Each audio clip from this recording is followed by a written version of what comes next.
Hello everybody, welcome to Thruxton. My name's Pointy. I love plumbing and I love trucks because they're loud, just like me. And I'm Ian Waterhouse and I'm considerably shorter than Pointy, but does my hair look okay? It's just got a bit more quiff on it, I think, if I try a little bit harder. But wait, oh look, I'm going to walk off with the microphone because someone's more important. wait everybody.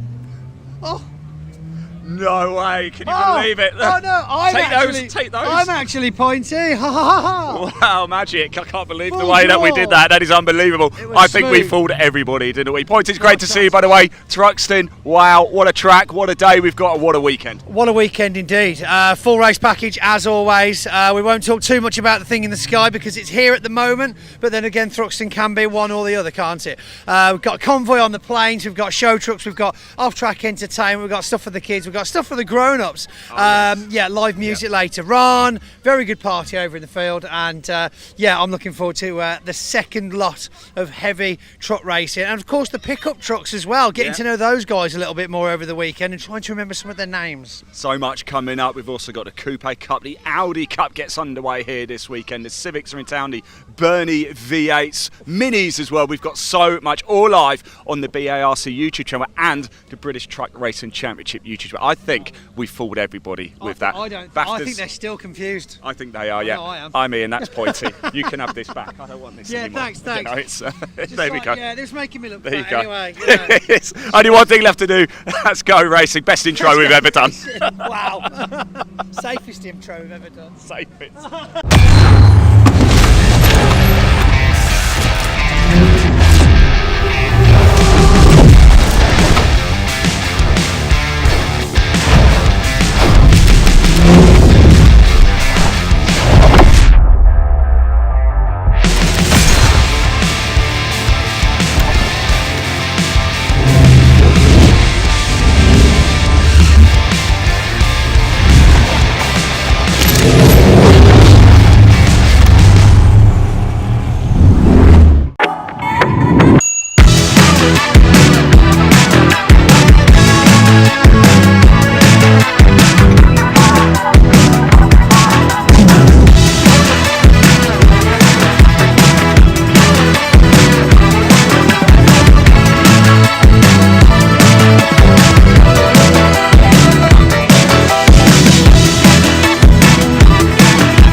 Well, thanks very much indeed to our very own Chuckle Brothers down in the paddock there, Ian and Pointy. Good afternoon, everyone, and welcome to Thruxton Circuit here in Hampshire, the fastest race circuit in the UK for Convoy Thruxton 2026. Yes, the big rigs are back, the British Truck Racing Championship, and they're about to open our programme. We've got one race before the lunch break, the first of our 5 truck races across the course of the weekend. We have 3 races for the Pickup Truck Racing Championship as well. They were incredible at our season opener at Brands Hatch just a few weeks ago at Easter weekend.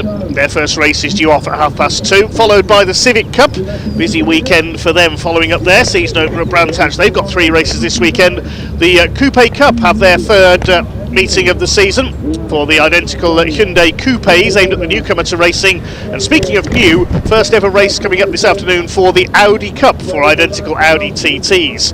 A very special guest formula on the programme this weekend, the Bernie's V8s and Historic Outlaws. Some very special cars indeed coming up in that series. Bernie Kodosh and his team presenting that this weekend. We also have the Mini Challenge Club Sport category. 3 races for them this weekend. Ollie Wilmot looking to keep up his unbeaten run in the BMW Minis, and then the trucks close out the programme on our first day of racing here at the Thruxton circuit. Lots of off-track attractions as well. We've got the fun fair, the show trucks, and much more. There'll be a show truck parade at the end of today as well, so a very packed programme indeed. That's all just day 1 here at Convoy Thruxton 2026. My name is Dave Goddard. I'll be taking you through the action across the course of the weekend. We'll shortly be underway with the first of our 5 British Truck Racing Championship events. Let's see who Pointy, or is it Ian, was able to catch up with earlier.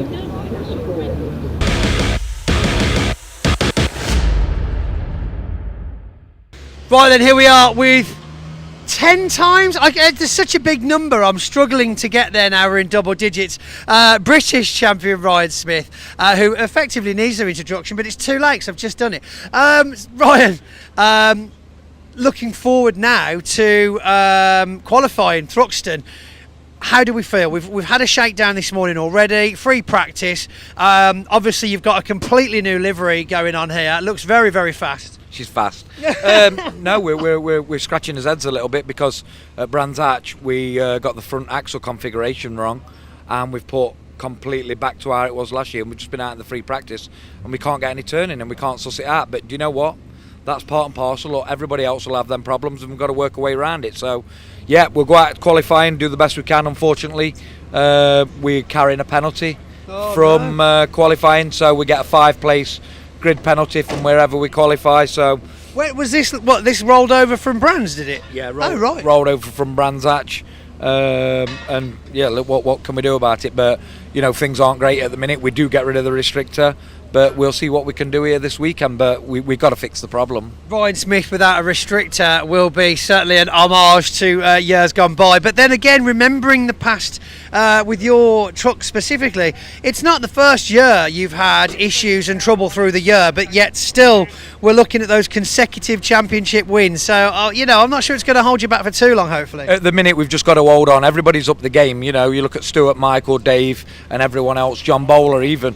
Everybody's up the game. So at this minute in time, while we're trying to find the problem, we've got to just hold on to everyone. Look, we do the best we can in qualifying. We'll do the best in race 1 or 2. I'm sure Arnie and the team will find the problem, and then we'll surely be back to where we should be. As you will be. Right, well, good luck in qualifying. Let's see some fantastic times. They have just called them out, so this is real action. They're off for qualifying, but of course you won't see this until we're ready to go racing. So, yeah, time travel.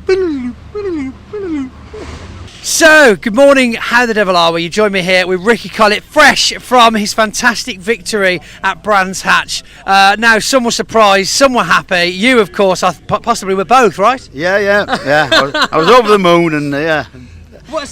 You're coming fresh from that win now. You've got that energy and you've still got it in you. This is what we're looking forward to. We've got Thruxton now, sun shining at the moment. Yeah. Thoughts, aims for the weekend. Are we going to see a repeat of that win? Well, I'm hoping so, but we haven't had a brilliant start. I nearly crashed in the same place as I crashed here last time. Don't want to do that? No. It blew my dipstick out, put oil over my wheels, and I spun out. Oh dear. So I've only done 2 laps so far. So if you check the dipstick now, we're going to have gaffer tape over the top of that. It's not coming out. It's definitely not coming out. Yeah. We don't understand why it's not breathing hard or anything, so we don't know why it did it. That is strange, but we're feeling okay. Just come back from free practice. How was the shakedown? 2 laps. 2 laps, brilliant. Right, okay, it's a good start here at Thruxton. Not much of a start, no. Yeah. But I don't need much practice. I've been here years. Exactly. So, well, in that case, fingers crossed for some results. Yeah. Qualifying next, of course. So it's literally all to play for, and I'm sure the old girl can surprise you yet. Yeah, I'm hoping so. It's all about the qualifying, I think. That's the thing here. It's very hard to overtake, so we need a good position. Yeah, there's not many places here at Thruxton. I just call it the fast circle. I mean, there are wiggly bits as you go around it, but basically it's a circle, isn't it? Yeah. It'll be somebody who understeers or outbreaks herself that'll make a difference. And that's where you've got that reaction time and hopefully that experience to be able to take the opportunity. But I've just used all my lives upon that one. No, come on, positive mental attitude. Say it with me. Positive mental attitude. Fantastic. And that is the thought of the weekend for Ricky Collet. Thanks for chatting to me. Cheers. Good luck. You've got this. You've got this.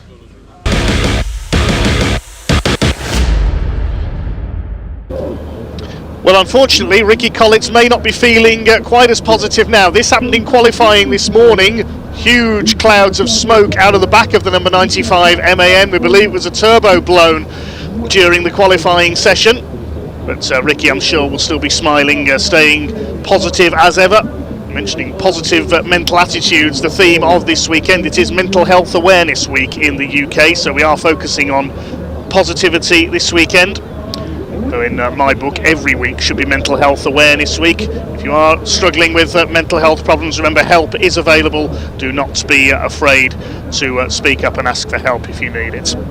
So the first grid of the weekend then was Ryan Smith, who qualified fastest early, but we mentioned he has that 5-place grid penalty carried over from an incident at Brands Hatch in the season opener. So it's our joint championship leaders, father and son, on the front row of the grid. Stuart Oliver in his Volvo VNL, the 10 times champion, alongside son Michael in the MAN. Second row, David Jenkins with his MAN alongside John Bowler in the number 14, and Craig Reed, who had a race win at the season opener at Brands Hatch, lines up on row 3 in his Iveco, with Ryan Smith back on row 3 alongside him in 6th position.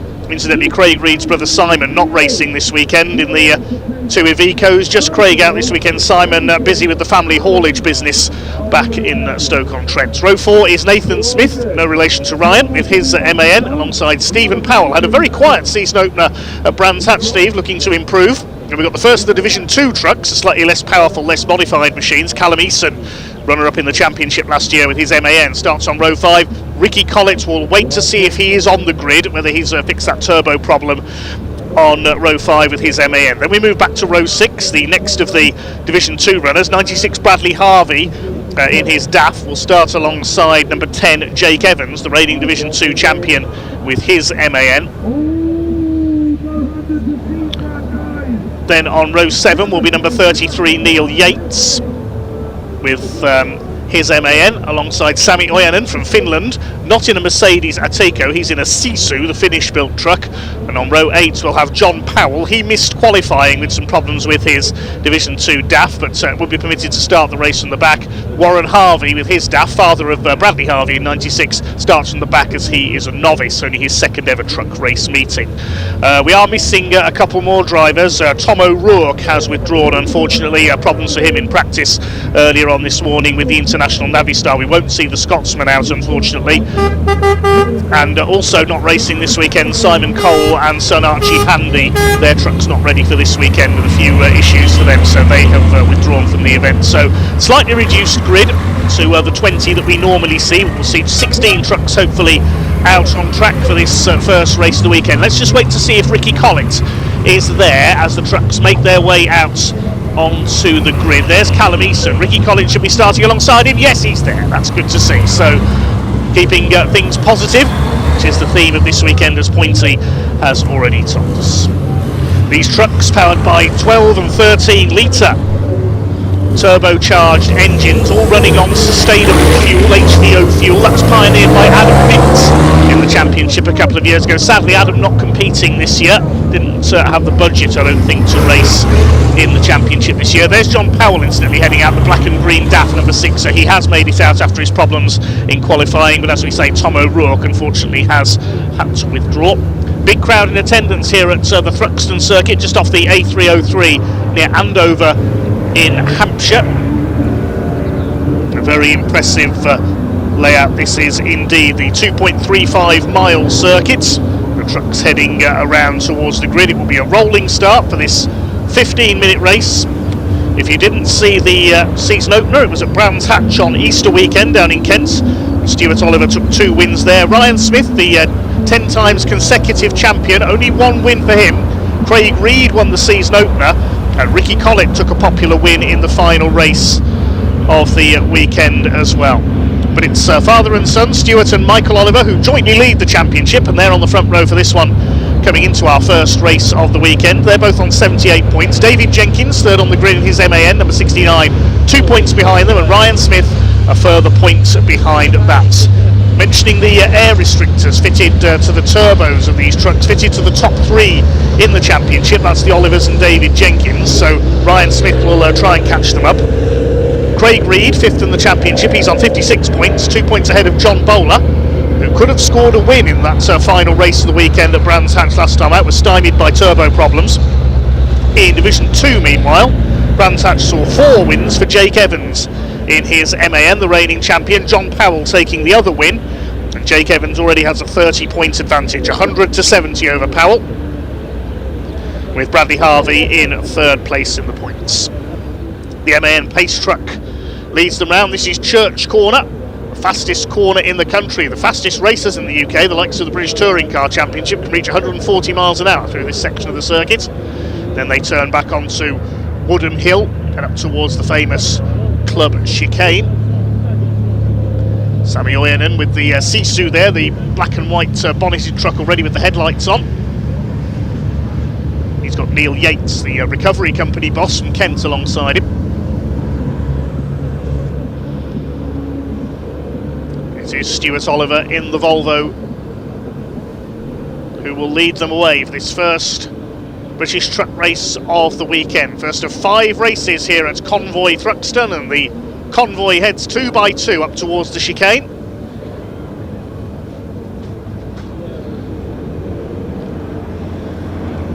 John Bowler up there on the second row. There's Ryan Smith in the bonneted Daimler Freightliner. Callum Eason, the quickest of the Division 2 trucks. There's the Club Chicane, the slowest part of the circuit. Slightly different view this year, new camera positions for us for 2026. Marshals will bring them briefly to a halt on the grid, and then the pace truck will lead them round for their additional green flag lap.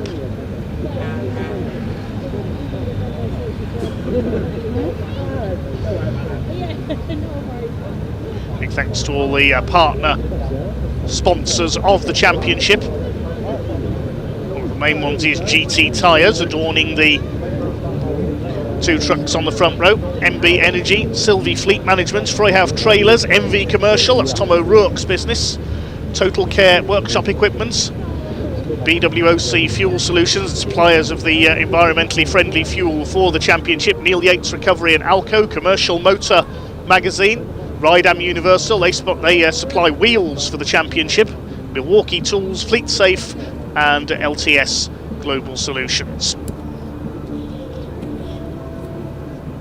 Crowd in attendance. It was sunny earlier this morning here at Thruxton, but now overcast with a possible threat of rain. Wait and see if the conditions do take a turn for the worse. I won't say too much, don't want to put the curse of the commentator on things. Thanks for your comments coming in on the YouTube stream. Hi to Dan Hughes, Selena Hollywood, Wendy Howell, Connor Penfold, Ethan Dance. Hi to Gary Anderson. Says, come on, Team Oliver. Archie and his granddad are buzzing. There's Team Oliver fans in the chat. Hi to Kieran Dickerson, who says, can't wait to marshal at the truck event in the summer at Snetterton. One of our Orange family, as they're known. Big thanks to all our volunteer marshals here at Thruxton and beyond. Kathy Warman says, come on, Callum Eason, one of our Division 2 favourites. Oh, John Powell's in pit lane. Looks like his Gremlins have sadly returned from qualifying. The number 6 Daff is in pit lane. Right, Oscar Davis as well. And Chris asks, do we know what caused Tom's issues? We've got Pointy on the case. He will find out for us, I'm sure. So the trucks head up through Allard, the first corner, then the left-hand flick of green, named after Andy Green, holder of the land speed record. This is the complex Campbell, Cobb and Seagrave. The first few corners at Thruxton all named after British holders of the land speed record, past and present. Squadron leader Andy Green of the Royal Air Force, of course, drove Thrust SSC back in the late 1990s. This is the right-hander of Seagrave. Then up towards Noble as they head out to the back of the circuit. 2 grey and yellow trucks of Stuart and Michael Oliver on the front of the grid. These race trucks, of course, electronically limited to 100 miles per hour. If you exceed that limit, the officials will be monitoring these trucks. If you exceed that limit, you can be penalised or disqualified. Craig Reed in the Iveco, Reed Freight's truck on row 3, looking for his second win of the season, the former Division 2 champion. Nathan Smith in the white MAN behind him, son of David Smith, who raced that truck last season. David, a former Division 2 champion as well. Callum Eason, both his parents, Wayne and Joanne Eason, have both raced trucks in the past. Joanne, one of a number of female drivers in the championship's history. Perhaps the most well-known female truck racer was Davina Galitza, the former Olympic skier. She cockpit in the European Championship with a Ford Cargo back in the late 80s and early 90s. Trucks have headed out of Goodwood, going through Village and up towards Church Corner. Fastest corner in the country, this is Church. Then it's the run up Woodham Hill into the club chicane. 2.35 miles, the Thruxton circuit. Stuart Oliver's pole position lap, well, the fastest lap in qualifying was Ryan Smith at 1:36.9, but of course he got that grid penalty, so 1:37.2 seconds. The fastest, the pole position lap for Stuart Oliver, 1/10 of a second quicker than his son Michael. Pace truck about to unleash in Convoy as they head up towards the club chicane. Tension beginning to mount. It is time to go racing here at Convoy Thruxton 2026. Excuse me.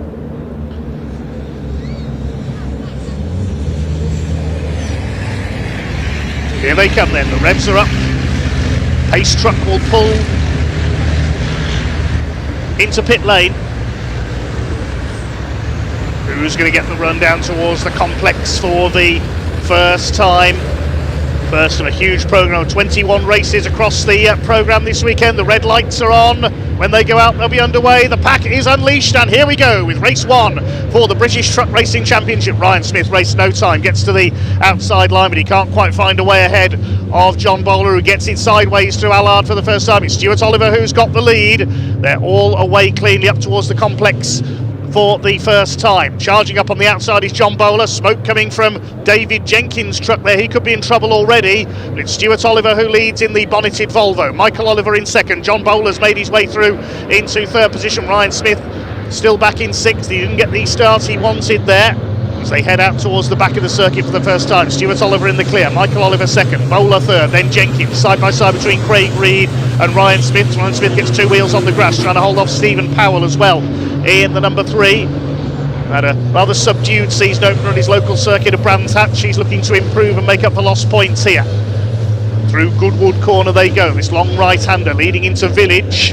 Thruxton Village just beyond the trees there on the far side of the circuit. Nathan Smith and Ricky Collet next in the order. Callum Easton leads Division 2 as they head through Church Corner for the first time. What a fantastic shot this is as they charge towards us. Out of Church, then along the straight into the slight left up Woodham Hill. John Powell has joined in from the pit lane. He's at the back of the field. But here come the leaders. Ryan Smith trying to make up a place there ahead of Craig Reed. Doesn't manage to do it. It's not the easiest circuit to overtake on in a truck. Onto the brakes, into the chicane. The Olivers still 1 and 2. Bowler up there in third place. You have to go single file through here. It's very rare to see trucks go side by side, and a tangle there at the back. Warren Harvey and Sammy Oyanen have tangled up there. The Finn mows down one of the tyre stacks. Warren Harvey left facing the wrong way. That's what happens if you get too close going through the chicane, and that's what happens if you run wide at Allard. You get two wheels on the grass there, as David Jenkins just did. So, completing the opening lap, it is Stuart Oliver from Michael Oliver. Stuart will take the lead of the championship if he wins this race, because he and Michael joint top of the points. A spin there in the background, and that's Bradley Harvey that's gone. Like father, like son, as they say. I didn't see if there was any contact possibly there, but Bradley Harvey has spun at the chicane at the complex. Gets it going again. There's Ricky Collet, hoping his hopes won't go up in smoke this time as they did in qualifying. Settled in then onto our second lap. Stuart Oliver pulling away. Michael Oliver second, then John Bowler. David Jenkins under pressure from Craig Reed for fourth position. He's not going to make a move at Church. Surely it's very rare we see moves made there. It's usually into the complex we see overtakes happen. Behind them, Ryan Smith in the number 1, and I think Ricky Collet is in trouble. Yes, he slowed there, been passed by Callum Easton. Up behind him as well is Neil Yates. Ricky Collet pulls out of the way. He'll be heading for the pits, sadly. So those turbo problems possibly resurfacing. Meanwhile, somebody who's not having problems is John Bowler. He's going for second place. Had a win here at Thruxton a couple of years ago in the race. I remember that was red flagged early when Neil Yates had a big accident at Allard. Ryan Smith a bit sideways in there in the Daimler Freightliner. Cab on that truck by the Bagheera Freightliner company of the Czech Republic. Chased by Stephen Powell. There's Nathan Smith. There's Michael Oliver up there in second, but being hunted by John Bowler, the two MANs. It's the Volvo that leads. Another MAN in fourth, that's David Jenkins, the former champion. John Bowler right on the rear bumper of Michael Oliver's truck there. Out of the complex. Still, Ryan Smith being frustrated there by Craig Reed as he tries to take fifth place away. Ricky Collet has pulled into the pits. Let's hope he can get that truck repaired for race 2 at the end of today's programme. 3 more races tomorrow as well. Wait to see if Tom O'Rourke can repair as well. I was waiting to hear from down in the paddock what his problem was in qualifying, as he's withdrawn from today's 2 races. Here's a replay of that little incident at the chicane. I said you can't go side by side through there. Sammy Oyenan didn't get the memo. Clipped Warren Harvey as he tried to get the inside. Round went the 97, and Sammy Oyenan riding over the tyre stack.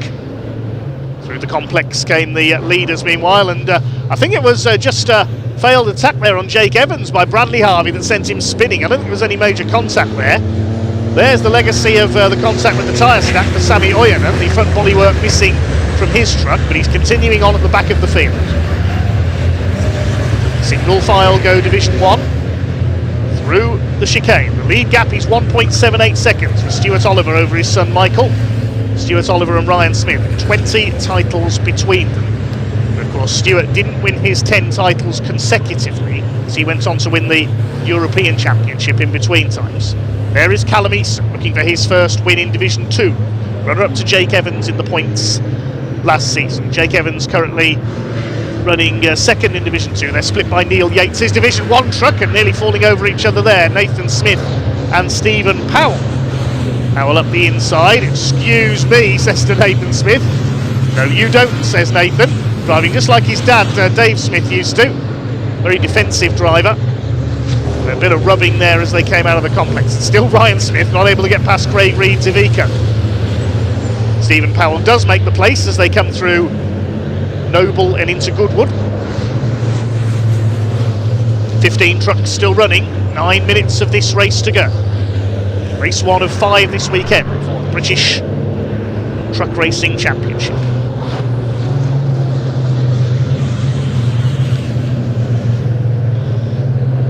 Got a message through from Pointy down in the paddock. It was an engine failure, unfortunately, for Tom O'Rourke in practice this morning. It looks like he's out for the weekend, sadly. Long journey from Scotland for no racing, unfortunately. John Bowler round the outside into the chicane. That's never going to work, surely. Side by side through the chicane. Michael Oliver's going to have to take to the curbs and a bit of grass. But he's got the inside line on the exit and he holds the place. This is going to allow David Jenkins up the inside. He could take both of them here with a bit of luck when Michael Oliver puts the squeeze on and holds second, and Bowler's going to get back round the outside. Goodness me, they were nearly 3 wide there coming into Allard. That was close. What's going to happen into the complex now for second place? Up the outside again comes John Bowler. He's taking some risks here. Goes 2 wide there. Craig Reed thinks I'll have a bit of this as well. This is more like touring car racing than truck racing, and all the time Stuart Oliver's being able to get away in front. 3 seconds clear now. Michael Oliver somehow still second, John Bowler still third, David Jenkins still fourth, and somehow they've stayed on the straight and narrow. But it is narrow, that bit of circuit as well if you're in a truck. Here comes Ryan Smith. Something flew off there, didn't see which truck that came from. Ryan Smith up the inside. He's finally got past Craig Reed. Been trying to do that all through the first half of this race. As we reach halfway, 7.5 minutes to go. And still John Bowler throwing everything but the kitchen sink at Michael Oliver. The result of all that, Stuart Oliver thinks, well, if you're going to squabble with each other, I'm going to clear off into the lead. Looking for his 3rd win of the season. Callum Easton looking for his 1st win in Division 2. He had problems with his MAN at Brands Hatch, and he's only 6th in the championship in Division 2 at the moment, so a win is needed here. It's John Bowler going to try into the chicane this time. He holds back. Perhaps sensible there. Now Ryan Smith up behind his arch rival of the last few years, Dave Jenkins, and he goes for the inside. Jenkins 3rd in the points, so he's running the air restrictor on his turbo, so hasn't quite got the top end speed that Ryan Smith has got. But he moves across there to the inside on the run up into the complex.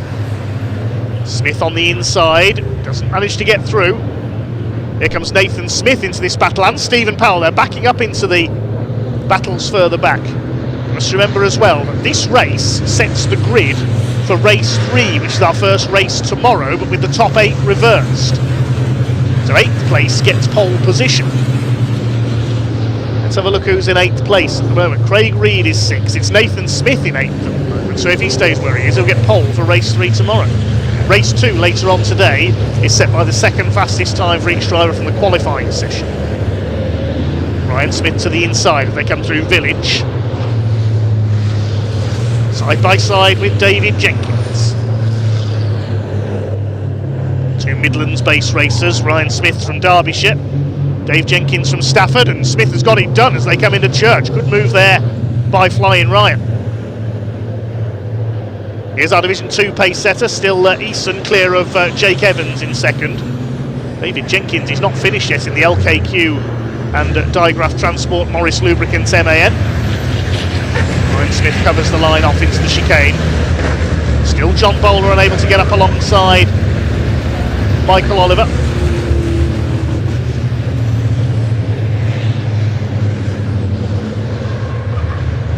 Here's our Division 2 pace setter, Eason.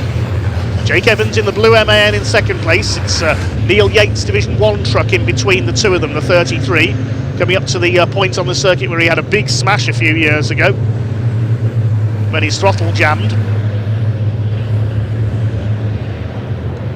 Still this battle rages on, and Nathan Smith's dropped back a little bit at the tail of this train.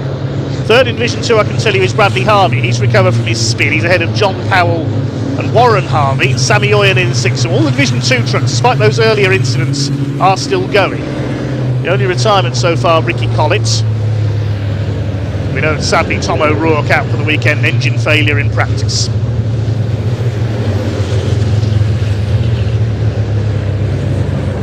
Craig Reed, the only representative of the Reed Truck Sport team from Stoke-on-Trent this weekend,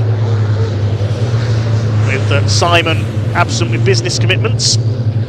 There's Sammy Oyanen, front bumper hanging off, but he's still going. The Mad Croc energy drink Sisu. Rear body hanging off as well, it's shredding itself, that Sisu. There's Bradley Harvey, still ploughing on with his DAF. That's, memory serves you right, that's John Powell's old truck. All have quite a heritage, these trucks. Bradley Harvey's certainly one of the older trucks on the grid now. Ryan Smith is reeling in John Bowler for third place. Bowler's had to switch from attack to defence here. He's dropped back from Michael Oliver now. Then there's this group which has dropped away as well. Jenkins, Reed, Stephen Powell, and Nathan Smith in 8th, who's on for pole position for race 3 tomorrow.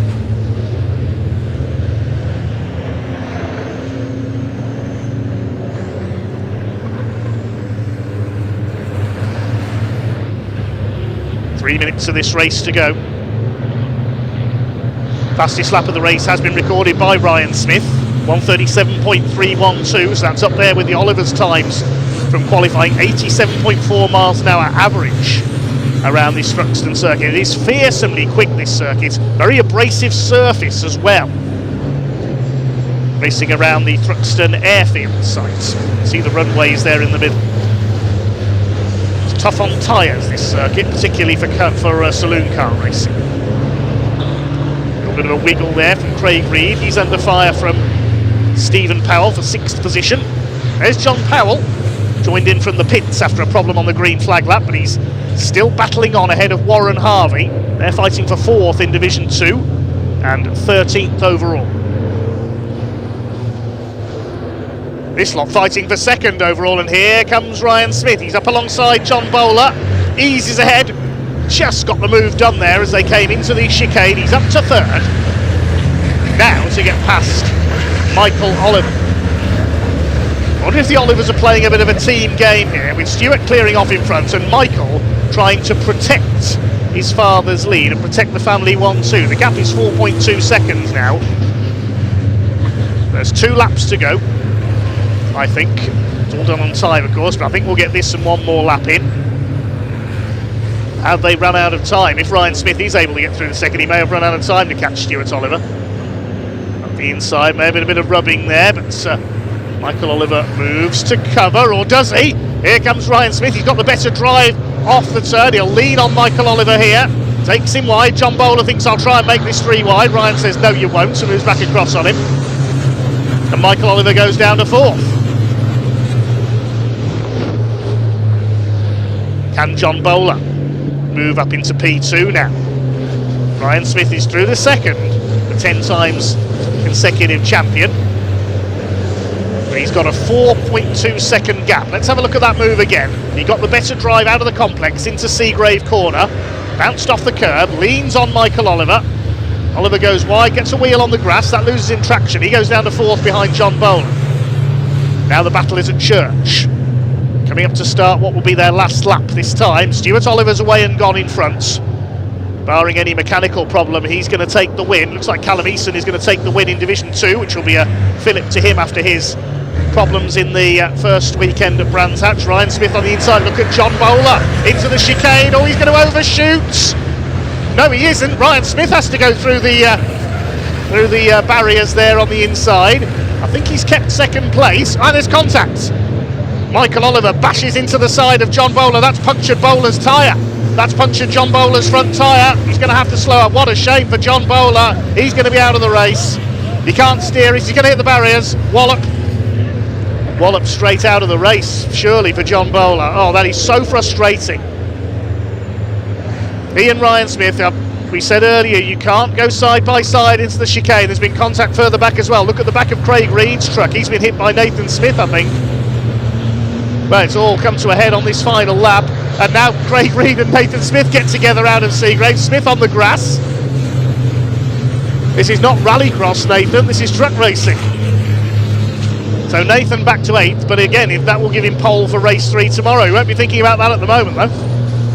Michael Oliver always seems to finish races with the front end of his truck a bit shredded, doesn't he? It has to be said. Still going there. So it's going to be a win for Stuart Oliver. He's over 6 seconds up the road as a result of all that schmozzle at the chicane. There he goes. Ryan Smith now on his own in 2nd. We'll try and see what happened there at the chicane between Ryan Smith and John Bowler. And John, I don't think has come round. I think he's stopped somewhere with that punctured front tyre. Meanwhile, coming in to win, with the clock having counted down to 0, is Stuart Oliver. Out of the chicane for the final time. Checkered flag is at the ready, and Stuart Oliver takes our first win of the weekend. That's win number 3 of the season for him. Ryan Smith comes through from 6th on the grid to 2nd, and it's going to be Michael Oliver in 3rd, ahead of David Jenkins. Stephen Powell gets 5th. 6th is Craig Reed, 7th for Nathan Smith, and with John Bowler having dropped out, now who's going to be 8th overall? This is going to be interesting. It's going to be Callum Eason, the Division 2 winner, and by my calculations that gives him pole position for race 3 tomorrow. We've got a Division 2 truck on pole. Neil Yates is next, then Jake Evans. Bradley Harvey should be next through for 3rd in Division 2. Here he comes after that spin on the 2nd lap. And behind him we will have Warren Harvey, Sammy Oyanen, and we saw that John Powell was almost a lap down, so he slowed up in the closing laps.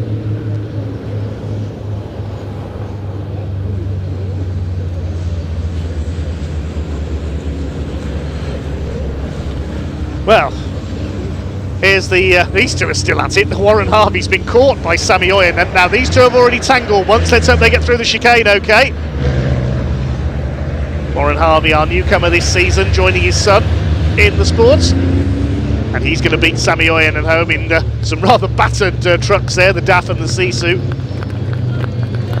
And our final finisher should be John Powell. Now, what happened at the chicane going into that final lap? Ryan Smith locked up, clipped the back of John Bowler. He overshot the chicane. Bowler somehow managed to turn it back. He was on the grass, but then as he came back on, he was collected by Michael Oliver. Yeah, he went across, got a tap from Oliver, tried to turn it back in, and there's the contact that burst his tyre. Don't think that was anyone's fault there. That was just John Bowler trying to turn it back after he got it wrong through the chicane. John Powell does come in to take the flag, so he will finish 6th in Division 2. We got all the Division 2 trucks home despite the various incidents there. Ricky Collet pulled off into the pits, and we lost John Bowler with that burst tyre. Okay, get our breath back after our first truck race of the day. Stuart Oliver extends his championship lead with win number 3 of the season. 10 laps completed, 5.7 seconds clear of Ryan Smith. Michael Oliver came home in 3rd, so he'll be 2nd in the points ahead of David Jenkins in 4th.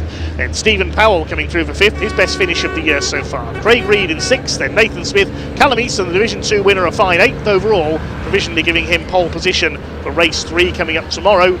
Neil Yates was next, then Jake Evans 2nd in Division 2 ahead of the Harveys, Oyanen and Powell the final finisher.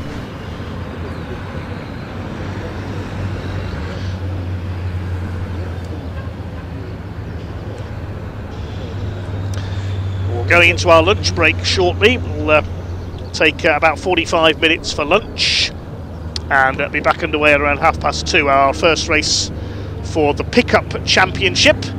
But for now we can head down to Pointy in Parc Ferme.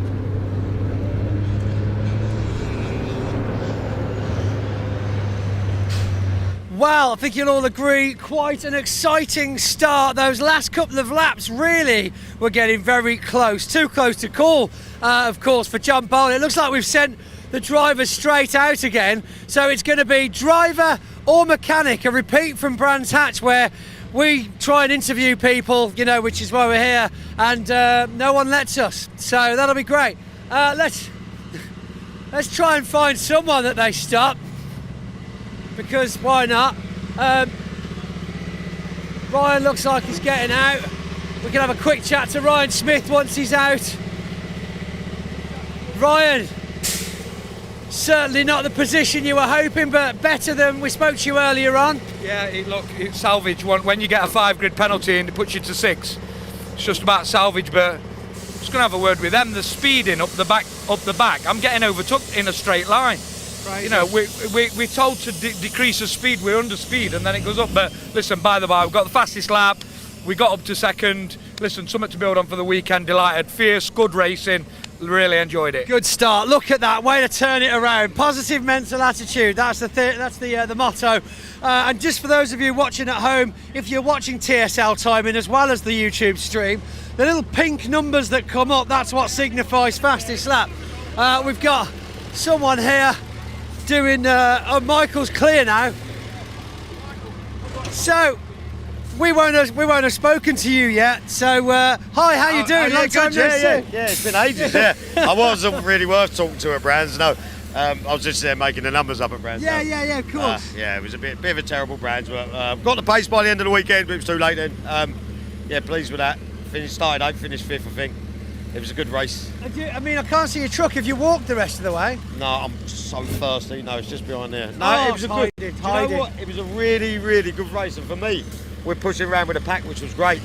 But honestly, so hard to overtake around here because everyone's the same speed. It's mistakes that create the overtakes, not opportunities of overtaking. You've noticed that a bit in that race. Look, I've been doing this a long time, and there's a few out there trying to make moves on corners where it's not going to happen, and then that causes. So you just sit back, wait for them, and I took 2 places on the last lap because of that. It's so brilliant.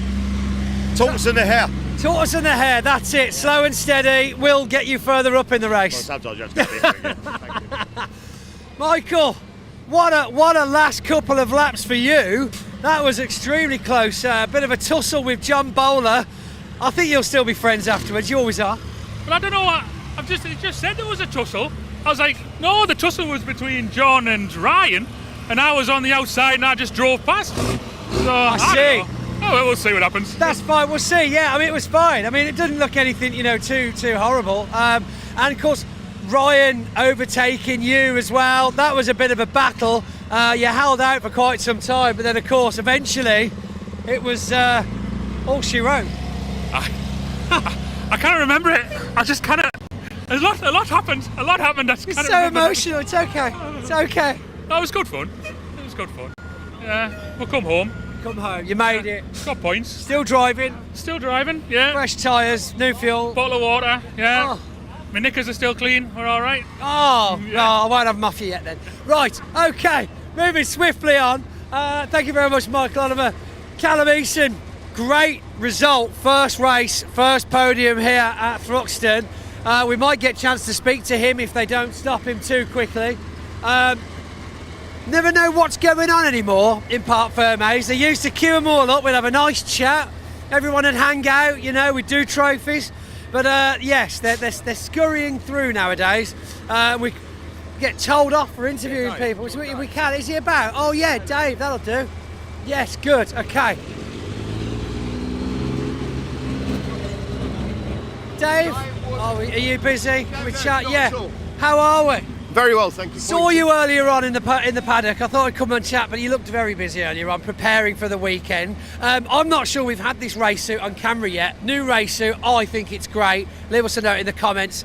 So, first race, how did it go for you? It was brilliant. It was a good, solid point score for us. We were a little bit out of sorts in free practice. We recovered in qualifying. It was a good race. We've got no damage on our truck. We need some more front tyres on it. We need to have a little look at the setup. I need to freshen up, and looking forward to it again. But you know, there's a lot of work still to be done with the driving standards, and you know, we'll see how it progresses during the weekend. Yeah, well, I mean, not mentioning names, but what would be your opinion off the cuff of perhaps overspeed? Do you think there's any case for that to be looked into? No, we've got a proper data monitoring system in the championship. Not from yourself, I just mean in general. No, I don't know. The championship's properly policed with a proper data monitoring system. I just hope they've got the resources to look into it today. I certainly didn't see anything. I think Ryan maybe a half a click or a click down, because he passed me at Church, and I got back up his inside and made a meter's gain on him up the entire length of Woodham Hill. So it's not like he's not 5 clicks down. If mine's right, is within a few percent. Well, not a few percent, but within points of a percent. Wow! But I don't know anything else about the speeds. No, fantastic. But great start for the weekend. Then we've got another race today, and by the sounds of it, it's a little tweak on the steering, 2 new tyres, and you're ready for lunch. Yeah, we'll be looking forward to going again and having a little look at some of the data, see where some of the pace went during the end of the race, and just try and savour the moment. Really, it's great. It's a really great event here this weekend. There's a good crowd for a Saturday. The racing's good, and it's all good. Excellent, Dave. Thanks for talking to us, buddy. There you go. Have a sandwich. Right, we've got Callum Eason over there. So we're just waiting to get weighed up with Jake Evans, which we will have a chat to him shortly. But let's see if we can't find Callum Eason.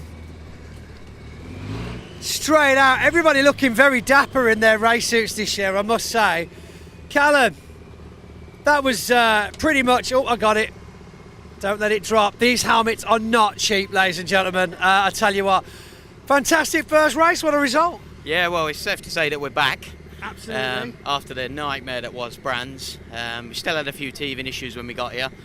But that's what happens when you have best of the best team around you, isn't it? Ah, well, so the teething issues are more just speed bumps in the roadmap to success, right? Yeah, that's it. Yeah, it happens in all kinds of Formula, and what a great championship to be a part of. Absolutely. Just to showcase what we've got now.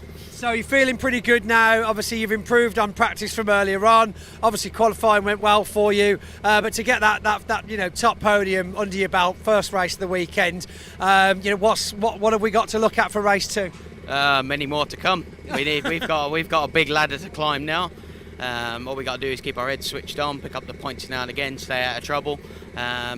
It should be plain sailing. So run us through the process. The truck's going back to the tent now. Obviously, sandwiches will hopefully be ready. And what actually is the process of getting it ready for that next race for you specifically this afternoon? So we'll get back and probably have the sandwiches. Of course, sandwich is a very important part. Very important. Because the truck will be in Parc Fermé when we get there.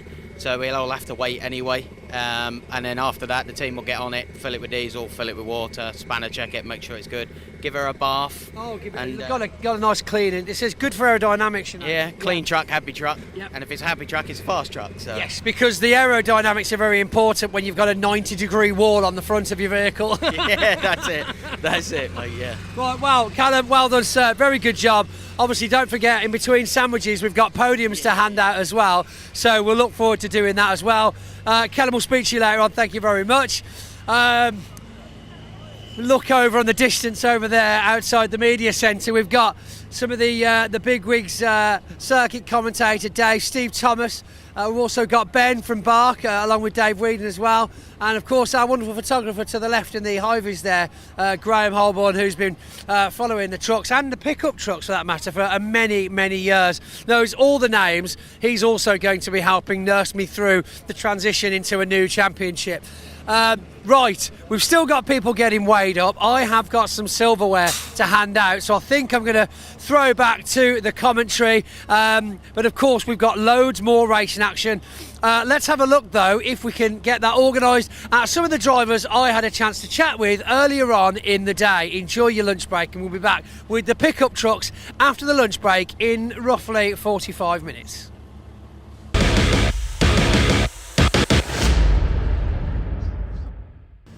Right then, been a very exciting day so far. You join us here now down in the paddock with Warren Harvey. Now, obviously, father of Bradley Harvey. Yeah. It's not just a coincidental join in the name. No. First year in the championship, you obviously spent, a season watching, shouting, panicking, and you thought, you know what? I feel like I could add more stress to this life, and so you decided to do it yourself. Tell us about the journey from that decision of, you know what, I'm going to do this next year, to, oh God, I'm doing it.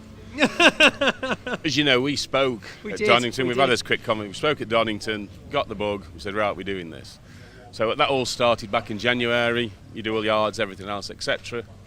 Go and do some test driving or with the truck down at Pembrey. And then it comes to Brands, so... This is what we want to hear about, because it's a lot of pressure, isn't it? So the first test day, I think, was 17th of February, 16th of February, somewhere there. Brands Hatch came 4th of April, so there's not a lot of time to get used to not at all. That. But what an experience. It you can't put into terms how it feels. It's just the pure adrenaline. Well, there's never any nerves. There's no tummy rumbling nerves and nothing. It's just way too much adrenaline to get over that. And Paddock Hill Bend. Everybody big that up. You're seeing John Bowler. He likes doing this type of thing. I think is he the clown of he's certainly the jester of the paddock. Look, and so is Ian Waterhouse. If I'm honest, we bring these two in now. Yeah. John, we were just talking about back in the olden days when you were petrified out on circuit and how you've grown tremendously. Remember that time? I know he's a lot quieter at night time than he used to be. Yeah. Because you get breathalyzed now. I know, yeah. Oh, all the fun's gone. All the fun's gone. I know. Even the team aren't allowed to have a skinful of the night before now. They got. It's unbelievable.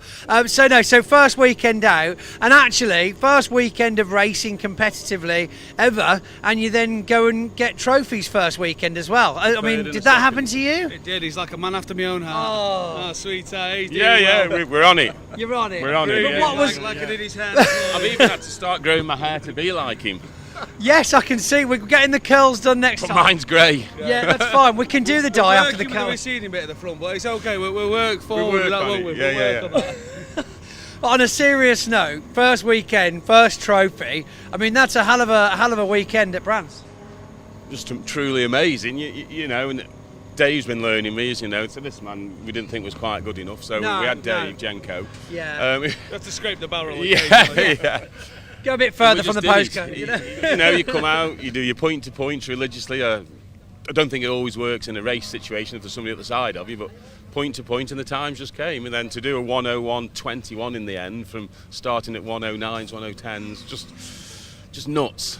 Fantastic achievement, to be fair. And Warren's doing a cracking job. You've got to give him to him. And it's not easy. You look year after year, people that come into the sport struggle with it and then move forward, but no, hats off to you, Warren. Thank you. You grabbed the bull by the horns. Yeah. And he's got a few bulls there, Warren. He has actually, I'm going to meet one day. I love it. I love a bit of cattle, I do. They're great. No, it's much appreciated.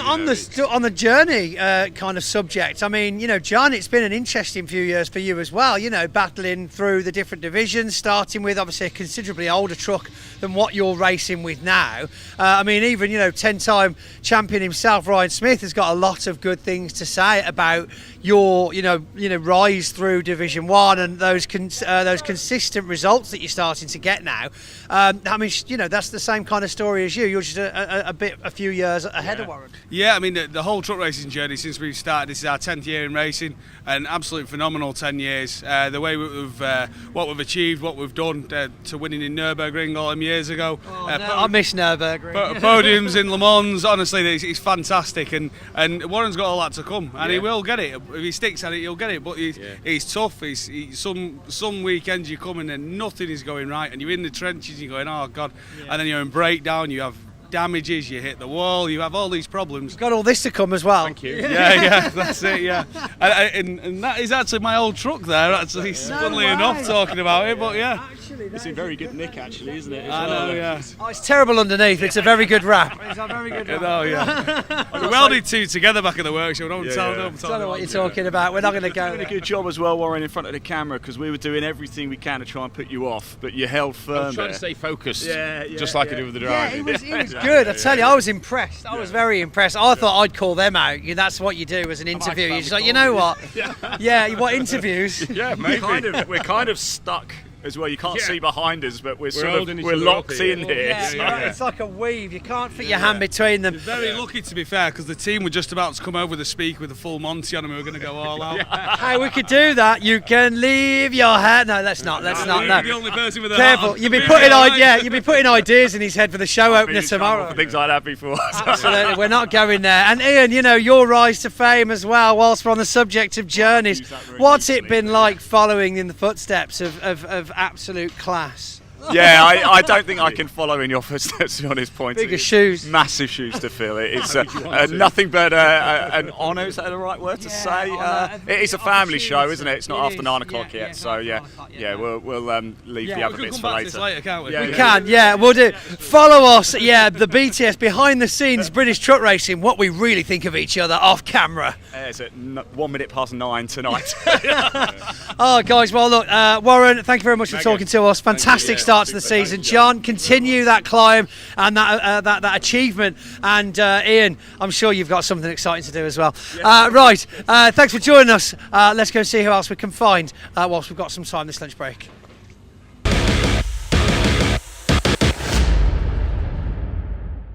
So, here we are down at Team 333, focusing on, of course, Steve Powell, OG. And I know. And Neil Yates, teammate, and of course main sponsor, Neil Yates. I've said Neil Yates twice now, haven't I? Well, this is Neil Yates. Get commission. I do, yes. Yeah, okay. Neil Yates. I actually get £1 for every time I slip your name into an interview, Neil Yates. Oh? Yeah, I do, yeah. That hasn't been. Damn. Okay. Well, I have now. It's official. It's on camera. We've got evidence. Right. So. Thruxton, reasonably good start. Nothing too serious at Brands. What are we looking for at Thruxton, first of all, from yourself? Much better results than in previous times, so we'll look to be on the podium. On the podium, not on anything else. Nothing else. Everything else is out of bounds. Yeah, I mean, my memory is shocking. You've raced here since that, though, haven't you? I have, yeah. So there's no juju now. It's fine. Exactly. Yeah. So 3 seasons ago. Yeah. That's what I thought. You see, it doesn't really matter anymore. It's not even a thing. None of you even know what we're talking about. We're not going to talk about it. Right. And Steve, again, Thruxton, where is this on your kind of list of the season? Because everyone's got favourite tracks, less preferred tracks. Where's Thruxton sit for you? I've really enjoyed Thruxton, to be fair, and I had my first ever win here in Division 1. It seemed to go well here, and Brands Hatch was absolutely shocking for me, if I'm honest with you, so anything's going to be an improvement. So looking forward to it, really, but everyone is so competitive this year, and they always have been, like the top 8, but I mean from top to bottom at the minute, and I noticed that at Brands because I was outside the qualifying, and it was so difficult. It was just outside. The times were so close in the top 8. So close, but if you didn't get in the top 8, you had a good possibility of getting back into that top 8, and now it is just so tough, which is great for the sport. Don't get me wrong, but qualifying's always been crucial, but even more so now, and I mean that. And I didn't have a great Brands. We was a little bit down on power and setup, but we got there by the end of it, got the tyres back. So fingers crossed. But then everyone else is up the game, so we're starting again here really. So, but if the weather stays dry, we can get a good reading on it, and hopefully we have some good results. It would be nice if the weather stays dry. Although I've only got a coat rather than a gilet, so you don't want to shrink anymore because it's a bit warm. I know, yeah. Like pointy, I suppose. Pinty, just pinty. We'll just take the round bit out. Here's his role model. Look. We'll just take the round bit out. Yeah. Pointy one. I take my jumper off and I literally look. Anyway, let's not go there. Again, then Neil, for you, obviously, where, as a pleasure side of things, where does Thruxton sit on your circuits through the season? I'm sure we had this conversation. No, different subject. Same thing, different subjects. It's like, because now you've got the hang of it. Anyway. Can I just emphasise that was his first ever time racing? I know, it's fine. Yeah, we've come a long way. We've moved on. This is it, exactly, which is why I'm asking you now, like, do you enjoy Thruxton? I love Thruxton. It's obviously the fastest track. And so forgiving me. Very unforgiving. Yeah, but no, it's one of the top 3 of my favourite tracks, put it that way. So, nice. No, I'm looking forward to it. And as Steve said, everybody's exceedingly close at the moment, so we just keep pushing. So on to the trucks themselves. Obviously we've got very difficult to differentiate liveries this year, but more importantly we've got a bit of a special mention on the front of this one in memory of Paul Taylor. Can you give us a little bit of background to this rather sombre subject, but of course something that deserves to be spoken about? 100%, yeah. Obviously, I've dealt with Paul for 30 odd years since he started selling trucks and I started buying them. He's supported us from the start with the racing, and unfortunately, a very short, sharp illness resulted in his passing not very long ago, which is a very sore point. So this one's for Paul. This one's for Paul. I mean, I don't want to dig too deeply into it, but there's it is Mental Health Awareness Month, and things like this that come out of nowhere. I mean, at 57, if I'm doing some quick maths there, it's no age to lose effectively a friend, and that can obviously take quite a toll on you and everybody connected to you. And have you got any kind of words for people out there that might also be, struggling with this kind of event in their life? Everybody deals with it in different ways, and obviously his send-off was amazing, and our little tribute, it just helps. And Steve, what about yourself? I mean, I'm sure, with the long run of racing, ups and downs in the team, ups and downs in life, it can all get quite overwhelming for all of us. Have you got any kind of words for anybody out there? I mean, we lost a team member about 4 years ago, so like everyone goes through it, like Neil said, doing it different ways, but to give them something like that means a lot, and you carry them in your hearts, and it's hard. It's a hard life, but unfortunately it is life, and we just have to make the best of it, and we can support people, and we will, and it's just a nice token, you know what I mean? And it's a big family here. It is a big family, so.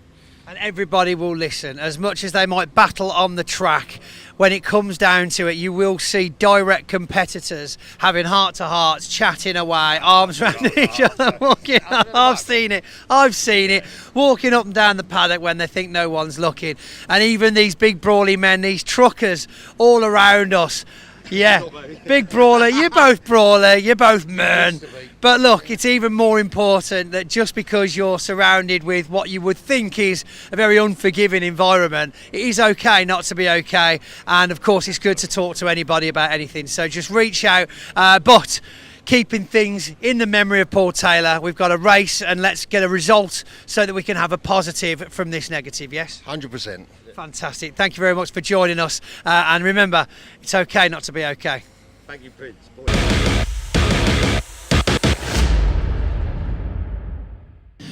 Right then, good morning.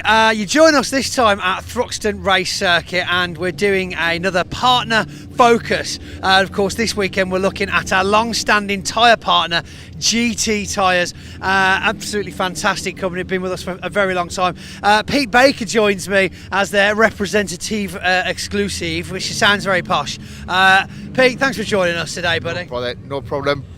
So obviously we've got a fantastic tent set up here. We've had the hospitality tent from GT the last couple of seasons now. You're inviting customers in, getting the big buyers in, but treating them effectively, showing them what the racing's all about. Yeah, it's a lot more about the appreciation. The racing now and the technology that we use, is not much difference between the technology in the race tyre to what goes onto the road.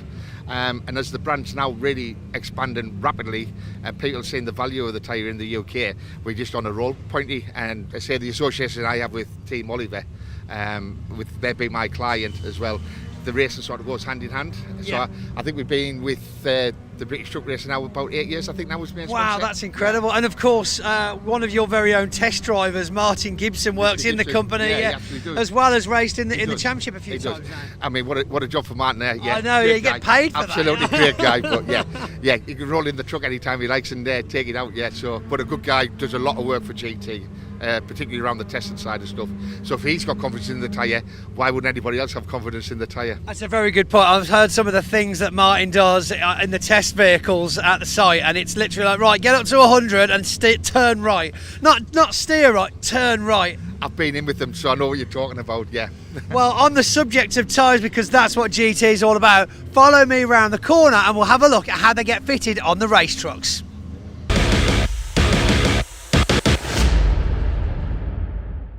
Right, everybody, here we are. Pointy's just learning what to do now. What on earth is that? Rubber duck, quack, quack, rubber duck. Look, just explain, what are we doing? So, obviously, tyre partner, tyre changing. One thing that GT is doing for the drivers, bear in mind, these used to get, just coming in a little bit, these huge tyres used to actually get manually changed by the teams between races. It takes, I mean, you can do them quickly, but when you've got to do 6 on a truck, it really does take it out of you. Probably just as much doing it on here all day, but GT get these guys to work basically non-stop through the weekend, and all the teams in the paddock bring their tyres, their rims, they'll swap them over, change them round, get fresh tyres, they order them in advance and pick them up from the circuit. And then of course GT also offers the disposal of the tyres, because of course it's a lot of rubber to get rid of, so they're responsibly recycled, reused or repurposed. So what do I do with this? Right. So, Pointy, you're going to fit Yeah. one of these tyres. You are going I'm going to give it a try now, yeah. Okay, hold on. And you So guys I'm going to hold this on here, right, and then I'm going to twist it round a bit this way. Other way. Oh, so I'm effectively, this is stopping it from slipping off here. This way, and then this wheel at the bottom. Stop. Right. No. Oh, okay, I got this. Oh no, Stu, I'll do it. Let me do it. Oh, Stuart's ruined it for everybody. You've got to get him round there. Oh, I see, that one's because it's less leverage. And just like, oh yeah. Bring it a little bit more. Oh yeah. Okay. Back in. Oh, it's very physical, isn't it? Oh. He's doing a good job, and he keep going, Pointy. Everybody watching is supporting you. Nobody's wanting you to muck it up. Oh yeah. This is where it gets very difficult. Okay, now stand back. Stand back and it'll pop on when it. Oh, there's the noise we've all heard. Take your rubber ducky out, please. Quack quack. Oh, quack quack. Right, now. Okay. This one now. Oh yeah. Move that away. There we go. Oh yeah. Right, now down. Down is this one. Release the clamp. Hold on, I'll pop this over and then release the clamp. Sit now. Out. Out. This way. Let the machine take the strain. Oh! It's on a sled. There you go. And And now roll it to little Stewie. This way. Yeah, that's it. Oh, come here. I went with it. Right, okay. There it is. And then we've got to wheel it into this massive cage for safety. But just for now, we'll demonstrate without that. Okay. We're fine here. I hope we've done a risk assessment. Yeah, we've done a risk assessment. Brand new tyre, these things can blow up. Don't try this at home. Might just stand back a bit. Yeah. Well, Pointy, if we never see you again, it's been a real pleasure over the last few years. Oh. And then I got this. Whilst you're waiting, you can play with this. Oh! It was undercharged, but there was something left in it. Right, here we go. Okay. Stand to one side, we get the Schrader valve. Yeah, what's happening? So you can believe how many PSI is going to be in this? There's only going to be 29 in there. 29 PSI, wow. Is that what they usually have, or they top them up and drop them down themselves? They top them up and drop them down to whatever pressure they want to run it. So this is a Schrader valve core, believe it or not, regardless of the size of tyre, these are all exactly the same. These also go on expansion vessels, in boilers, so they're used in central heating systems, bike tyres. If it's got a dust cap on it, it'll have a Schrader valve core. Can you see that? Is that focused? That is crazy. All that holding up, well, 6 of these basically holding 5.5 tonne off the floor, if you think about it. Because the tyres are important, but this is the point of failure, right? There's a tiny little like fibre seal inside there that holds back all that force. Right, so we're up to pressure. This is where I'll embarrass myself probably, because we've got to take the hose off, and with air flying out at me, I've got to get this Schrader core. Don't worry, Pointy. It's a bit too late for that anyway. So. Okay, back off in case it goes horribly wrong. Okay. Right, ready? It's been a pleasure, Pointy. Oh, like a pro, look at that. Oh, it's even ratchet, it's a torque once you don't over tighten it. Look at that. That's clever. I like that. That's handy. Just put that in my pocket. Just how hard was that when you were doing it with a crowbar? Oh, sorry, Stuart. Thank you, Stuart. It was quite physical. I mean, I can only imagine. See, that crowbar would have been on the floor. The tyre would have been on the floor. There'd have been usually someone, quite stocky, jumping around the rim to knock that tyre, onto the rim. Vice versa to knock the rim into the tyre. And then it's like the old 2 teaspoon handles. If you've ever done, road cycling or just cycling in general in the old school days, you have to lever that bead around the edge of the rim to get it on. They've greased it, yes, but still, even in that very well ergonomically designed process, it was still physical. If you were doing that all day, oh wow, that'd be, I don't think I got it in me, to be honest. Well, I think you've done a pretty good job there. I was worried that I might never see you again. I'm impressed with myself, actually. Right, obviously, if you have a look over here, I've got quite a lot of tyres left to do. So, because I'm going to commit to the bit, I'll just crack on changing tyres. But, yeah. There's no way he's actually going to stay. He's off to the hospitality now to get a coffee. It is the lunch break anyway here. It's not too long to go before we get back out on track and racing. Pointy, thanks for that. I actually really enjoyed that. Yeah, I enjoyed that too. We'll get you on there next, I think. Yeah, and of course, a continued massive thank you to the guys at GT Tyres who also produce GT Radial, which are road tyres. I've got them on my van and my car, and I paid for them too. Just want that on record. So yeah, they are really good tyres. They are available. So remember to ask for GT or GT Radial at your local tyre fitting centre. Excellent stuff indeed. I think he kind of resents having to pay for them there. Let's get back to the action here at Thruxton. Thanks for watching. Hello everybody, welcome back to the assembly area. The lunch break is almost over here and it has literally just started to rain, which should make things very exciting here this afternoon. It is the Pickup Truck Championship about to get underway. Their second meeting of the season, round 4 of the season about to get underway. Just before we do that, of course, waiting for a few more of the pickups to come in. We'll chat to some of the drivers very shortly. A quick reminder, next event here at Thruxton, we have Thruxton Retro on the 3rd to the 5th of July. So Thruxton Retro goes back to the 80s, racing from the classic touring cars who are actually at Alton Park today. That live stream is also on the BARC YouTube channel. We've got the Jochen Rinkt Trophy for F2, F3 Formula Atlantic cars, MG owners and many, many more. Live music and entertainment throughout the entire weekend. If you are local or fancy a weekend away with a family, Thruxton Retro on the 3rd to the 5th of July is fantastic. Don't forget we have driving experiences here at Thruxton as well, and the Thruxton Kart Centre too. A lot coming up. A lot coming up this afternoon as well. Wall-to-wall racing now for the rest of the day. We're back here tomorrow as well for a full fixture list of races as well. Let's go quickly chat to some of the Pickup Truck Racing Championship drivers. Showing number 27 is Melvin Collins here. In fact, I'm going to go this way because sometimes it's easier to go. Mel, how are we doing? I'm coming in this. I hope this is all right. I'm sort of reaching in because it's quite hard to go through there, isn't it? Listen, it's just started to rain, Mel. Do you like the rain? Don't mind the wet, but it's been a while since we've been in it. It has. Quick, isn't it, Thruxton? Is that how you describe it? yeah, it's an unforgiving circuit really. There's not a lot of let off. You need to keep it moving. Tell us about your journey in motorsport, Mel. Where did it start? What were you doing originally? I started out on motorbikes. I raced motocross, yeah, from the age of about 14. Yeah. And then gradually transacted into four wheels. So we went karting, did a little bit of 2CV racing. You've done 2CVs, yeah, amazing. Fantastic fun, yeah, 24-hour races. And then did a bit of Fun Cup. Yeah. And then bought a truck, and we've been here ever since. Fantastic. Look, best of luck today. Thanks for talking to us. Stay safe out there as well. Yeah, it has just started to come down. And actually, it's only spitting. It'll be fine.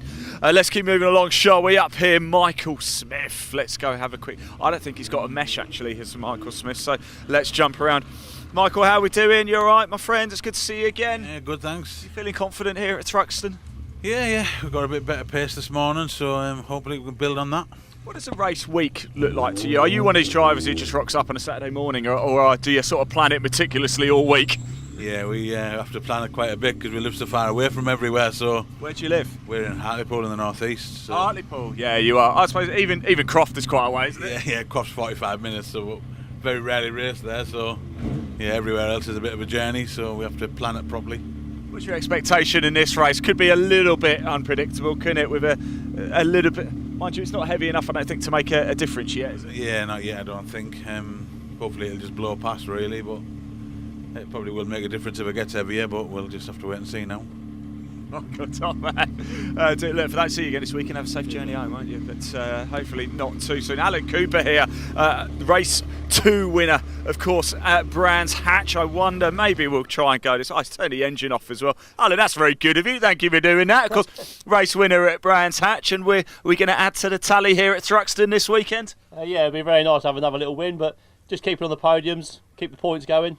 Is that what it's about? The points make prizes, don't they? So are you one of these drivers? It's still early in the season, of course, but are you all right? Oh, yeah, 100%. You always want to win it. That's why you're doing it for, aren't you? But like last year, my first round, I come away in 7th, I think, and then finished in 2nd. So, yeah, being high up in the leaderboard at the minute, that's give me a good help. Thruxton, do you like it? It's a very fast track. Yeah, it's a very ballsy track. Yeah, you need big. Best of luck anyway. Then I might be chatting to you a little bit later. Dale's alongside us as well. I'll come round, Dale, actually. Of course, Dale Gent, a serial winner in the pickup trucks. Let's move alongside. Here is Dale, how are we doing? It's always nice and spicy when you and Alan are there, isn't it? Yeah, not too bad. Yes, looking forward to this one. See what this weather's going to do. It's starting to obviously rain a little bit, but we should be all right. We'll see how it goes. I think it's only going to stay fairly light. I think we'll be all right, you know. Yeah, we should be all right with it. But yeah, hopefully we'll have better results than we did at Brands. We've had to change a lot for this weekend. We've had to change engine, gearbox, back axle. Really? So oh my word. Okay. We'll see how we get on. But yeah, it was good in qualifying and that, so we've got a bit more time to come out of it. Excellent. Dale, well done. Good stuff indeed. Dale Gent lining up in P3. Let's move along. Let's go have a quick chat with Mark Willis, shall we, as well. No stranger to this championship. He's just parking up his truck there. Yeah, of course, Brands Hatch winners. We had Aaron Thompson winning the first race of the season, Alan Cooper taking race 2, Ryan Hadfield taking race 3. A further 3 rounds this weekend, 4, 5 and 6. Round 4 about to get underway. Let's go say hello, Mark. How are we? I'm very well. More importantly, how are you? I'm all right. Does it look like we're going to have a bit of rain? It is a bit, yeah, but it's only very light, isn't it? I think it'll be all right. Yeah. Do you think it might just make a few of the drivers who haven't perhaps done as many races as you just think twice in a few moments? Don't know. It's going to be a bit like putting your toe in the water, isn't it, for the first few laps, I suppose. Look, it's just starting to come down a little bit heavy now, isn't it? This is where experience pays, though, isn't it, Mark? Isn't it? Yeah, it's an abrasive track, isn't it? And it's fast, so might not make too much difference if we can get a bit of heat in the tyres. We'll see. We'll see. Look, I'll let you get your helmet and stuff on. Thanks for talking to us, Mark. Really appreciate it. Sorry, guys. Sorry, just bumping into everyone. Oh, look who's joined us as well. It's Pointy. Actually, I'm doing Pointy's job right now because you are now pickups are part of Truck Sport. Officially, unofficially, yeah. But at the same time, obviously, you've got quite a rapport with these drivers. You've been, interviewing them for several seasons. Effectively, I did do them last season. Yeah, but still, you've done them for more seasons than I have. So yeah, it's good. Ian's going to be holding my hand for the. Well, I'm going to give you this, but come on, let's go. Give me your hands. Come on, you're going to go talk to some more drivers. I hope you're getting this in. Way. Listen, what's this one? 29. This is Tom. Tom.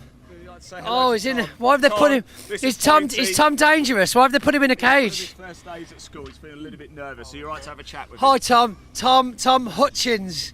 I like the fact you've got your name above your head. That makes things a lot easier. How racing? Cool. Hold on. No, so first race of the weekend. Yeah. You guys are obviously doing 3 races over the weekend. Bit different to what you're used to with regards to showing up, doing your races, going home. Are you enjoying that side? A bit more chill time, a bit more hanging out, socialising it, or is it a bit dragged out? Yeah, it's nice to have a bit of downtime, spend some time with the family when we're at the track as well.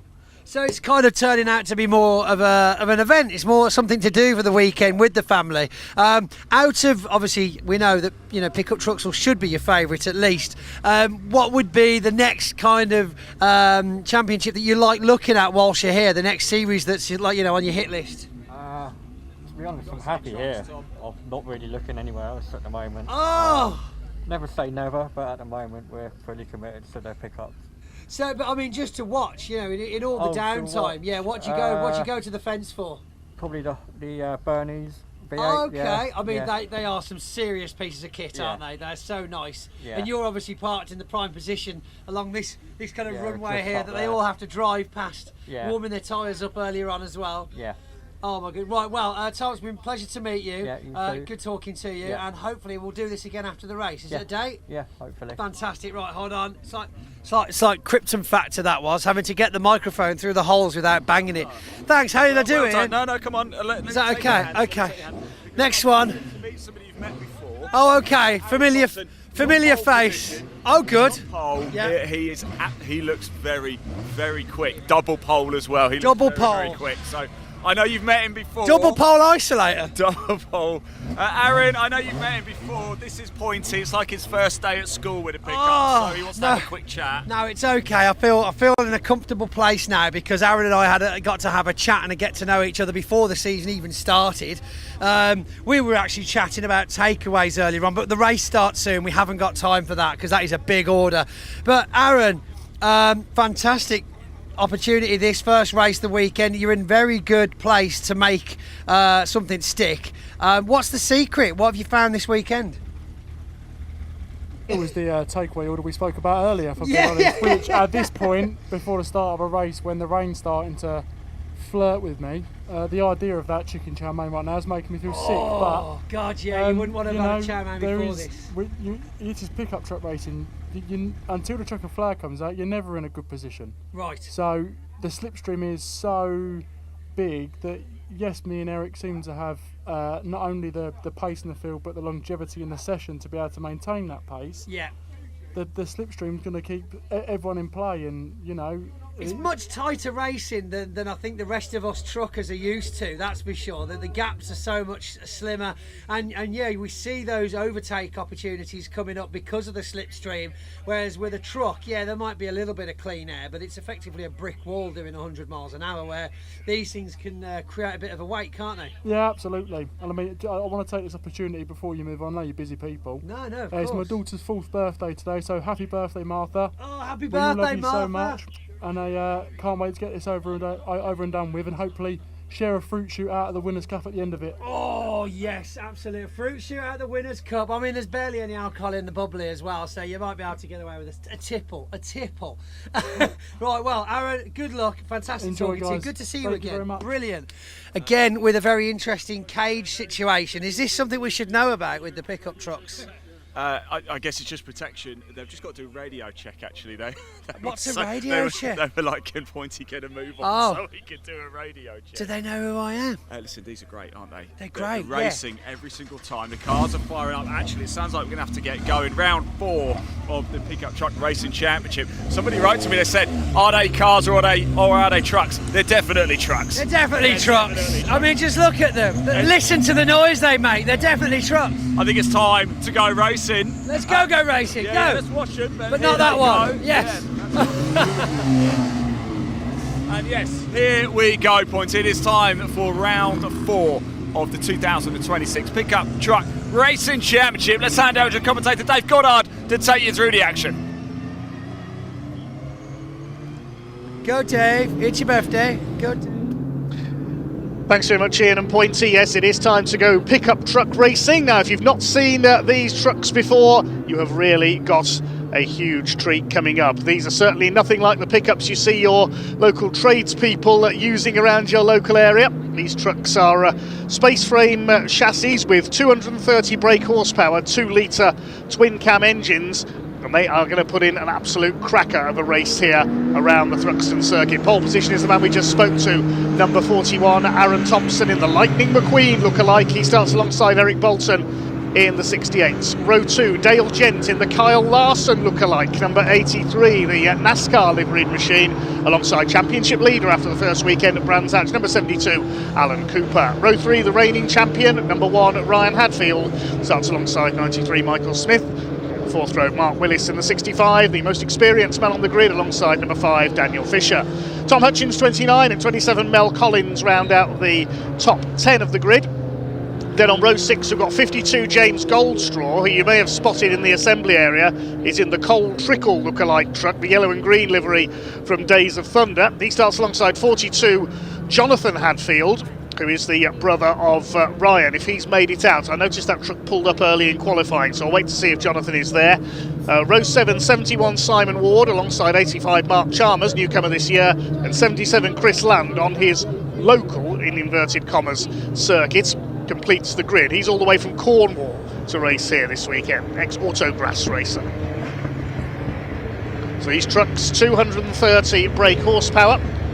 They used to be very spectacular indeed on the 1.5 mile oval at Rockingham Motor Speedway in Northamptonshire, where they produced racing similar to that enjoyed in the US with the Craftsman Truck Series run by NASCAR. Just having a look a little further down the grid. Now, Jonathan Hadfield is not there, so we're missing one truck. The number 42 is a non-starter. This will be an 11-lap race.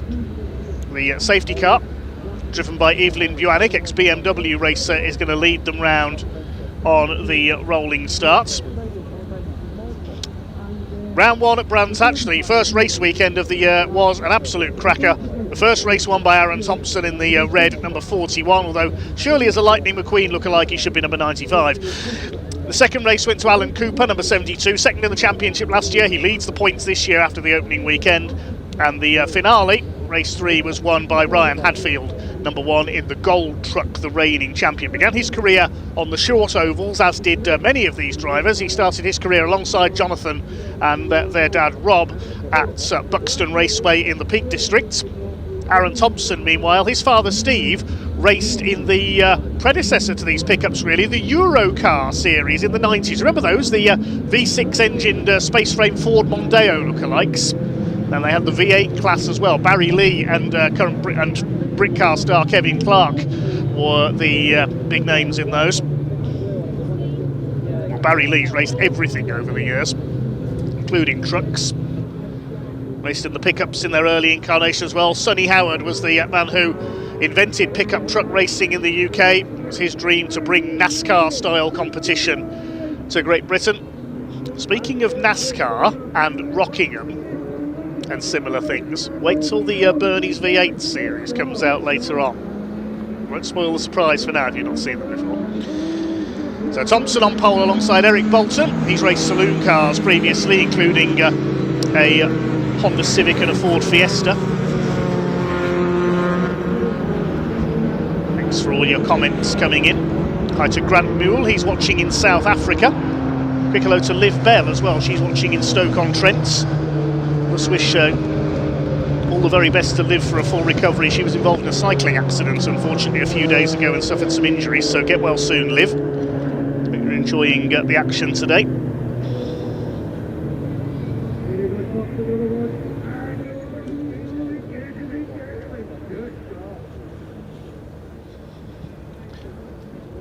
Going up to Church Corner, and you can see that our camera at Church is now manned. The cameraman up at Church Corner has to move back off that post for safety reasons when it's truck race action, because it is the camera is quite close to the barriers there. Big thanks to all our camera crews for bringing us the action this weekend. They'll be braving all weathers just like our marshalling team are. So the red truck of Aaron Thompson on pole, Eric Bolton in the purple and green alongside. Then Dale Gent in the blue and white. We've seen him in black in the past in the Dale Earnhardt lookalike. Now he's in the Kyle Larson lookalike, the blue and white, starting alongside Alan Cooper in green and black. He's an ex-Formula 2 stock car racer, among other things.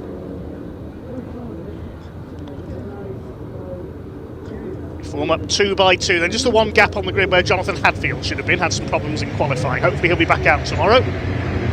Pack about to be unleashed then. Time for almost NASCAR road course style racing here from the Pickup Truck Racing Championship. Revs rise, pace car into pit lane, and as a certain commentator in the US would say, boogity, boogity, boogity, let's go racing, boys! Down towards Allard for the first time, the pack heads off, led by Aaron Thompson. They almost go 3 wide in the pack behind. It's almost 3 wide for the lead. Dale Gent trying to make his way up the inside. They are 3 wide into the complex. Gent perhaps wisely backs out of it, but Aaron Thompson's locked up. He slides wide, takes Eric Bolton with him. That's going to allow Gent up on the outside. Cooper's in there as well in the green, number 72, but it's Aaron Thompson, number 41, looking for his second win of the season. Leads the way as they head out of the complex into the country for the first time. Cooper side by side with the gold truck of number 1, Ryan Hadfield, the reigning champion. Just behind them, the white truck of 93, Michael Smith, the man from the northeast. With the pickups for almost as long as the man who's just overtaken him there, Mark Willis, the longest serving driver of all in the 65. He's been Rockingham champion on the oval in the past, but he's never won the outright title. Dale Gent pushing Eric Bolton here for second place. The first 3, what a fantastic shot that is once again, as you see the speed of those cars on the edge as they come through Church Corner. Aaron Thompson continues to lead the way up Woodham Hill. Here comes Dale Gent trying to go around the outside into the club chicane. Is he going to be late enough on the brakes? He's almost up alongside. You can go 2 by 2 through there in pickups, not in the trucks we saw earlier on. Everybody's made it round the first lap okay. It is Aaron Thompson who shows from Dale Gent in second place. Here comes Ryan Hadfield up and whoa, contact between Bolton and Hadfield. They nearly lost it. That was a great save by both of them. They've lost momentum. Amazingly, I thought they were going to spin into the barriers. They've just about saved it. Thompson up on the 2 wheels over the curb, as is Ryan Hadfield further back. Well, the pickup's wasting no time. They're always spectacular wherever they race. 65 Mark Willis holding off Michael Smith, the 2 most experienced men on the grid. Ryan Hadfield's lost a couple of spots there as a result of that little contretemps with Eric Bolton. Bolton's still there in third, the sort of turquoise green coloured truck I should say. Bouncing off the curb through Goodwood, Michael Smith. They're really pushing these trucks to the very limit here. Your leader Thompson from Gent. These 2 had a couple of comings together in the opening round at Brands Hatch. They've got a bit of a rivalry going. Aaron Thompson comes from a Eurocar background. As you mentioned, he and his dad have raced in the Brit Car Endurance Series with a Renault Clio as well. They've been class champions there, while Dale Gent comes from the classic short oval background. His father Mark was a long-time short oval racer both in the UK and in the Netherlands at the old Barlow 1000 metre oval.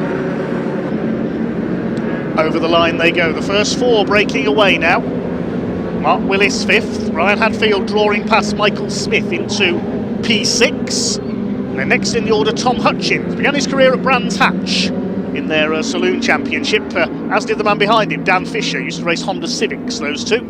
Behind them, Mark Chalmers, the newcomer this year, going well in P10, the blue and pink truck there. And then behind him is Cole Trickle, aka James Goldstraw, in the colours from the Days of Thunder, the NASCAR movie.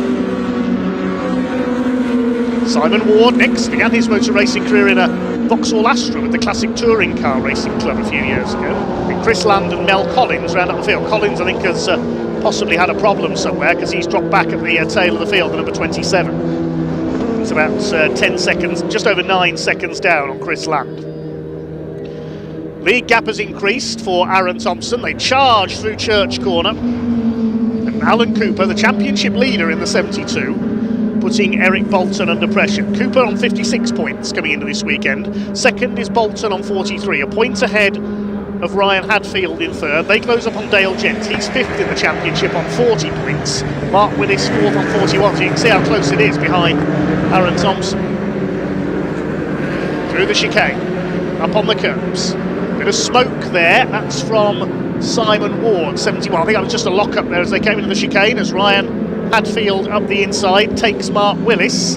That's for P5, and now he'll go after the top 4 out in front.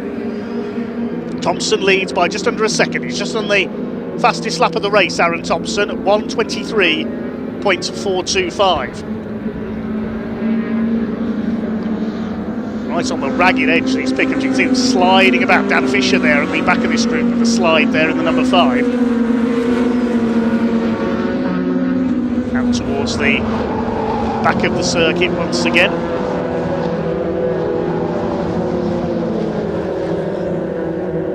Starting to string out just a little. Dan Fisher running a bit wide there, attacking Tom Hutchins for 8th place. On lap 4 out of 11, the pickup truck races run on number of laps rather than timed races this weekend.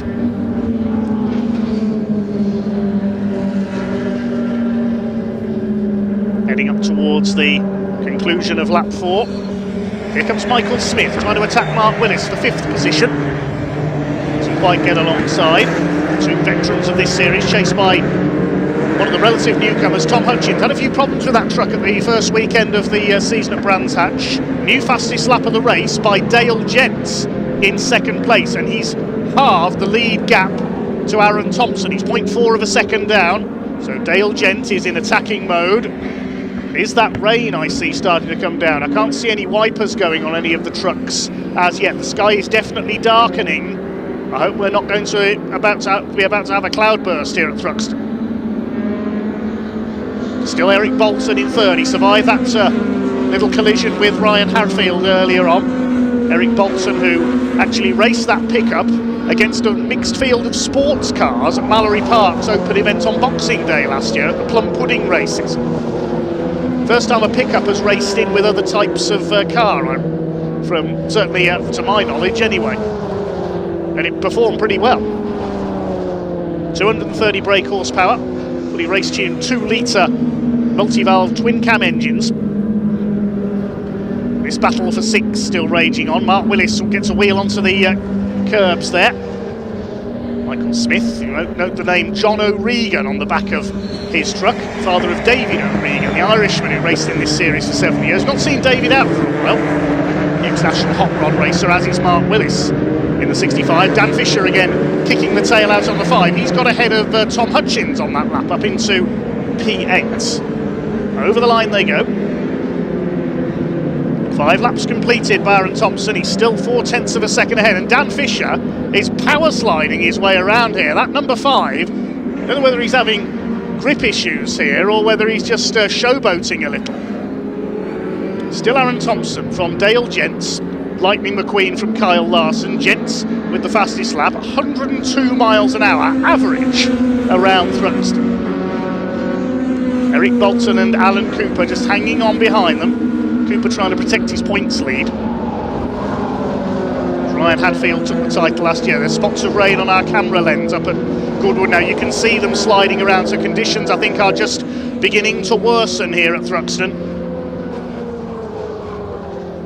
Up to Church, the fastest corner in the country. Fantastic way they throw the trucks through there. There is some drizzle falling I think out there, and Alan Cooper has dropped off the back of this group suddenly there as they came out of Church. Has Alan Cooper got a problem? Into the chicane they come. Yes, Cooper's dropped back. Is he struggling with the conditions perhaps? Ryan Hadfield comes through in 5th. He's in no man's land between the 2 groups. Dan Fisher's made up another place, so he's not struggling with the handling. He's got past Michael Smith. They're really sliding out. This first part of the lap is where conditions are starting to deteriorate. What's going to happen to the complex? Aaron Thompson still leads. He's got the gap back up to 0.58 now. Bolton up on the curb. Dale Gent still there in 2nd place, and Eric Bolton now he's starting to reel him in. His last lap was a couple of tenths quicker.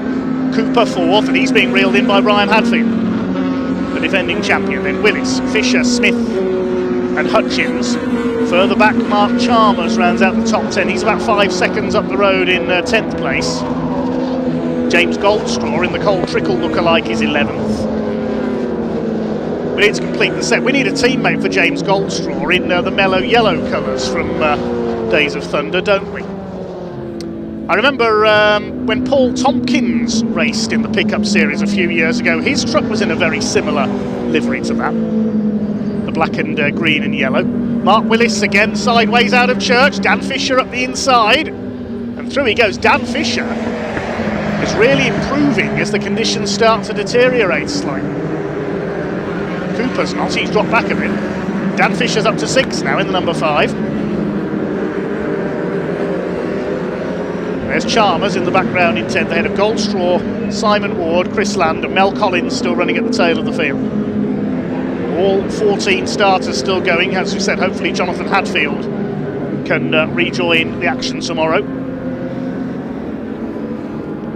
Through the complex for the 8th time. And Alan Cooper, I said he dropped back slightly, he's just on the fastest lap of the race, 1:23.306, so he's getting a second wind here.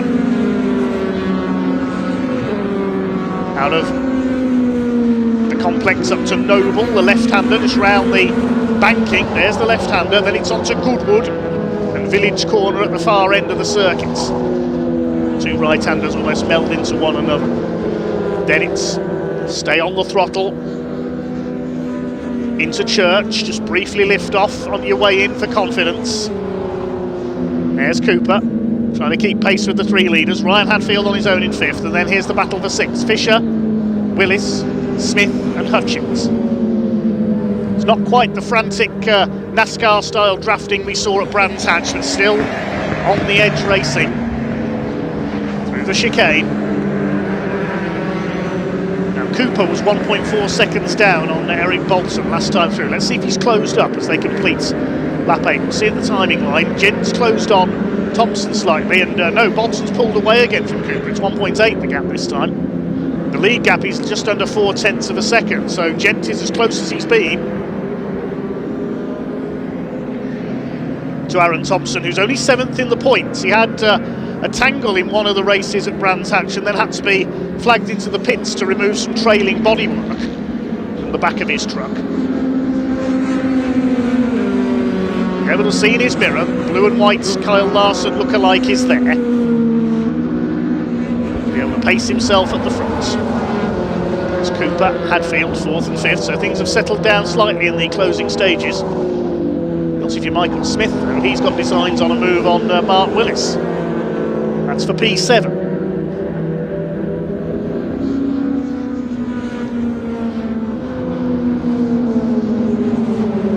Out of Church.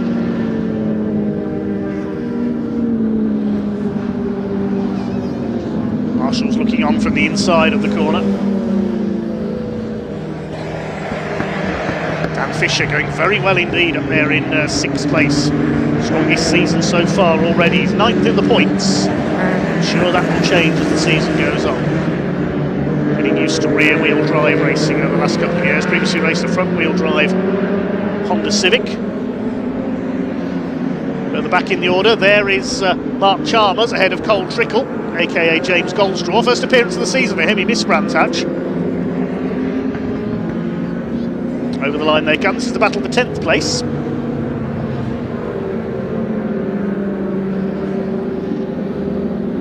At least he didn't hit the pace car.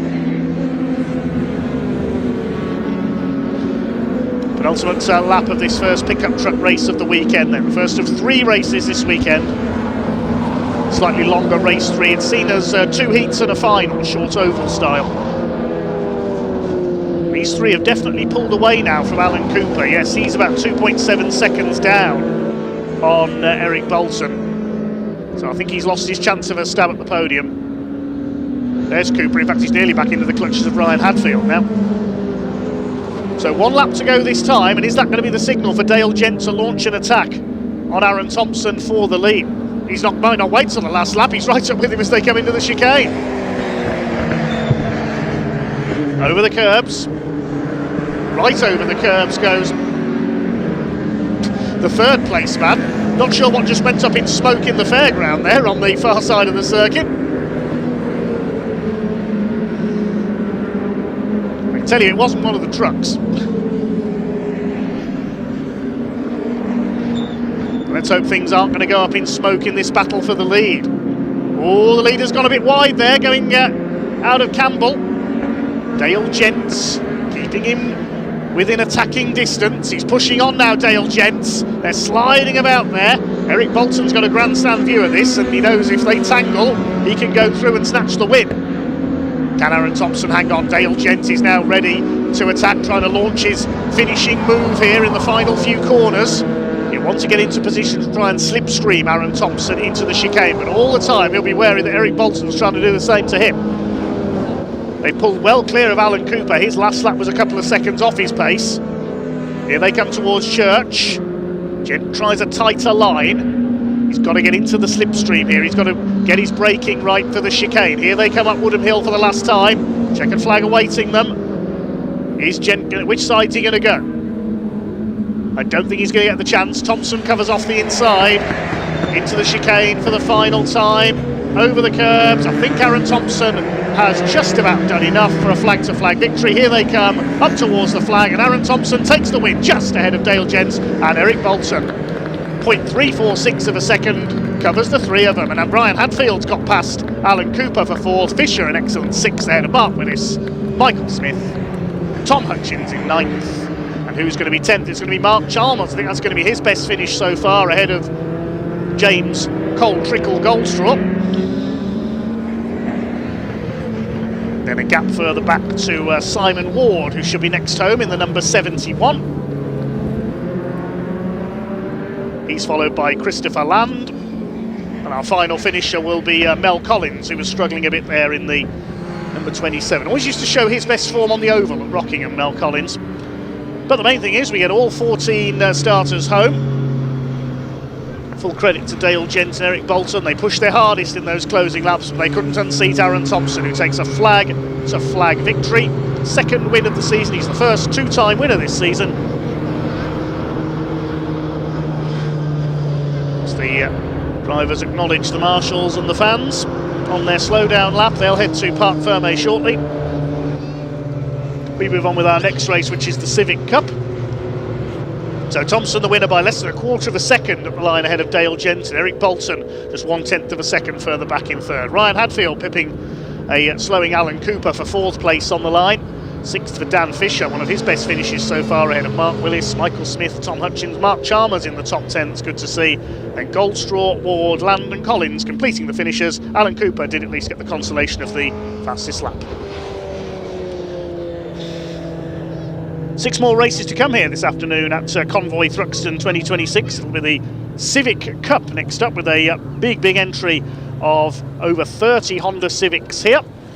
They had their qualifying session this morning, and it's a drive we've not seen in the Civic Cup yet this season who has taken pole. We'll introduce them to you in a short while. They're followed by the Coupe Cup, Hyundai Coupes, their third meeting of the season. Then it's something new, the Audi Cup, Audi TTs in their first ever race. And then some very special cars indeed in the Bernies, V8s and historic Outlaws. Something different here at Thruxton for you today. We also have the Mini Challenge Club Sports. They were in good form at Brands Hatch in April, and they're back again for their second meeting of the year. The first of 3 races for the BMW Minis, and then another truck race to round out day 1 here at Convoy Thruxton.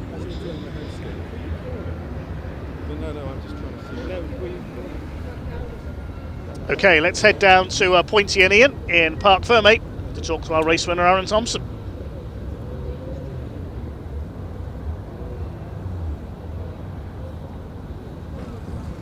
So, what a race, what an absolute... I'm going to go this way, you go that way. I'm going to speak to Dale Gent. I quite like the front of this Ford look. Of course, we've got the Vauxhall look on Aaron's as well. We're going to get more into the vehicles. Dale, this is what Dale looks like, everybody. I'm learning this as well. Congratulations, great first race. That was a tight one. Watching you guys, I tell you, obviously I'm still coming over from trucks. It's such an experience, even watching it, just seeing how you're nipping around and zipping all over each other. It's yeah, it was a very, very good race. I enjoyed that. Just biding my time. I should probably made a little bit of a move sooner. He made a mistake. I thought I'm going to have a go on the last lap. When I see the last lap we can have a go. And he got a little squirmy out the back, and I ended up making a mistake as well, which just cost me time. And I looked to sit there, Eric was there. I was like, all right, we could try and, if we can get through church and try and get a bit of slipstream on him, but I just, it weren't quite enough there for it. But it was a very good race. So 2 races tomorrow now then. Much to do to the vehicle overnight? Nah, she's a hot rod. It's a hot rod. Just stick fuel in it and watch it go. That's it, pretty much, hopefully. Absolutely. Well, remember, trophies in half an hour. Shake my hand again. We'll see you then. Dale Gent. Now, obviously, we've got, where is he? Eric Bolton. Now, we had such a great chat to Eric Bolton last time. I can't wait to see the energy. Mr. Bolton, come on through. How are we? Great race. Yeah, good. Very good. Good. Nice solid result. Good. I was just saying to Dale, it's so interesting to see, like, you don't really spend much time going forwards, do you? You're sideways so much. It's crazy. You're just fighting on the edge of the grip. You? Yeah. That's it, isn't it? There's nothing else. There's nothing left. There's nothing. I've got nothing left. If there's a little bit left, then we would have been in second. But there ain't nothing left. This little bit, yeah. I mean, it's just so crazy watching you guys zipping around though, and the size difference. But 123s as well. That's we're talking touring. He's good. He's good. Yeah. Before the weekend, I was thinking mid to low 124s for qualifying, and then we done a 123.3, I think, in qualifying. Speeds the trucks could only dream of, I think. But they're flying this weekend for some reason. That's fantastic. Conditions, Long may it track, continue. Maybe. Yeah, hopefully. Yeah. And have we got much to do tonight? I think Dale just called his a hot rod. He'll just put fuel in it and bring it back out tomorrow, yeah? Yeah. Fuel, tyres. Yeah. That's it. That's it. Probably Fantastic. not even tyres. Probably not just even fuel. Tyres. Just let them down, top them back up, make it feel like you've done something. Right. Well, remember, trophies, half an hour. We'll see you there. Sorry. Well done, sir. Very good job. Thank you, Aaron. Come here. Come here. Where is she? Oh, where are you now? You guys got to speak to Aaron before that race, and what's your name, young lady? Martha, it's your birthday today, isn't it? It is. It's Martha's 4th birthday, and that race was for Martha. And look at that. A trophy to put in the birthday bag. What a result, buddy. I tell you what, if he did, in fact, I can't wait for you to see the behind the scenes video I did earlier on with the takeaway order, because if that's all it takes, we'll all be the size of a house trying to win races. I tell you what, again, this is I don't know what to say. I don't know what to say. I mean, everyone here coming to support us. Yeah, I'm very rarely lost for words, as you probably found out. Of course, indeed, yeah. But I mean, let's just speak about the speed of these things. I mean, you just look so clean going around that circuit. I was watching it in the hospitality tent, and it was just, it's every single corner. There you were. I mean, I'm no racing driver, but you were evidently in the right place. No, I had no. I mean, lap 3, everything fell off a cliff. I had no front grip, no rear grip. No matter what I did with the bias, every corner was locking. We're just hanging on for dear life. And I mean, I know we joked about the takeaway, but we do try and take fitness seriously. And my shoulders coming into church for the last 3 laps, it was just killing me. Because there's no power steering on these things, is there? No, and say just with no grip as well, it makes it so much harder. Having Dale Gent sort of sniffing around you the whole race, I've never. It's weird. Normally, you don't crack under the pressure, but you feel the pressure. Everything it took to get here this weekend, to do everything we've done, that was mine. Absolutely. I was not letting anyone take that from me. Big thank you to Exxon Race Engines for building an absolute Elon Musk rocket ship under that hood. Incredible. Maybe we should speak to Elon, put one of those under there. Dave and Carol Long was obviously my dad, my beautiful family behind me. Extract driver development as well. I mean, even if club racing to Ferrari challenge over the world, make sure you get to Extract driver development. Aaron, save some for tomorrow. Okay, brilliant. We won, baby! Ka-chow! Ka-chow! Ka-chow! My goodness, the energy. You know what? Fair play. That's what you're supposed to be like when you win a race. Nice guy as well, isn't it? Absolutely. So easy to talk to. Anyway, Ponty, look, cars are going out on track right now. Civics, time almost to go racing, but just before I caught up with a couple of drivers, so let's hear from them now.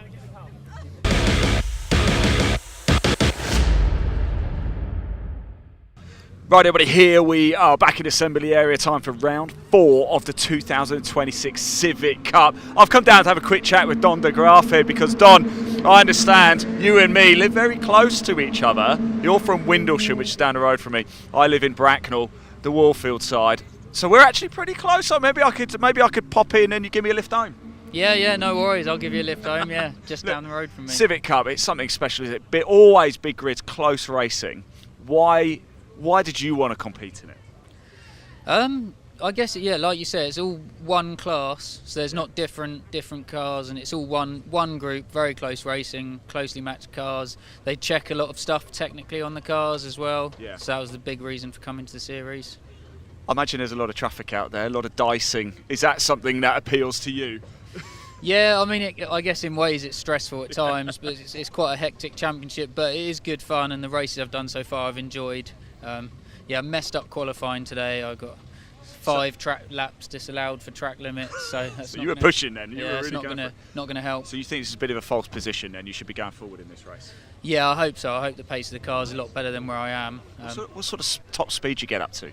We were getting 131 just before the chicane, which for a Civic's quite fast, isn't it? So, wow. Yeah. Don, thanks so much for talking to us. Really appreciate it. Don't forget, I need that lift home as well. Okay, let's move down. Actually, I want to talk to you, Matt. Don't disappear, because I understand you're not. You're from Reading, right? Right. Okay. I'm just talking to everybody who doesn't live a million miles from me. I live in Bracknell, so I'm just trying to get a lift home really from someone. So, look, what can we do from here, Matt?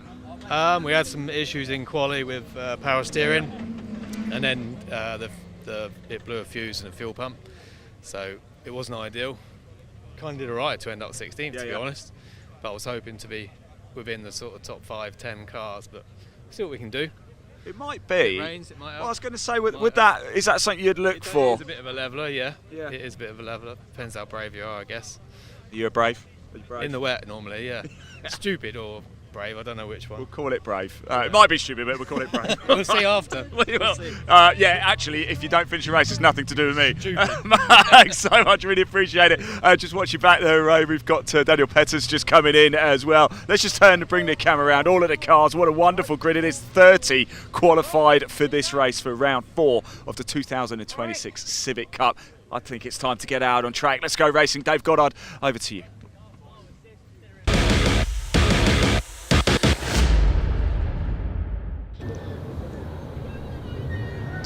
Thanks, Ian. Yes, well, one driver has not got away from the assembly area. That is number 57, Freddie Ingram, the young gun in the Ben Sharp racing car. Problems for him in the assembly area. The car refusing to fire up, so he may well have to start from the back of the grid for the first of our 3 Civic Cup races this weekend. The marshals looking on, and the BTRC officials as well,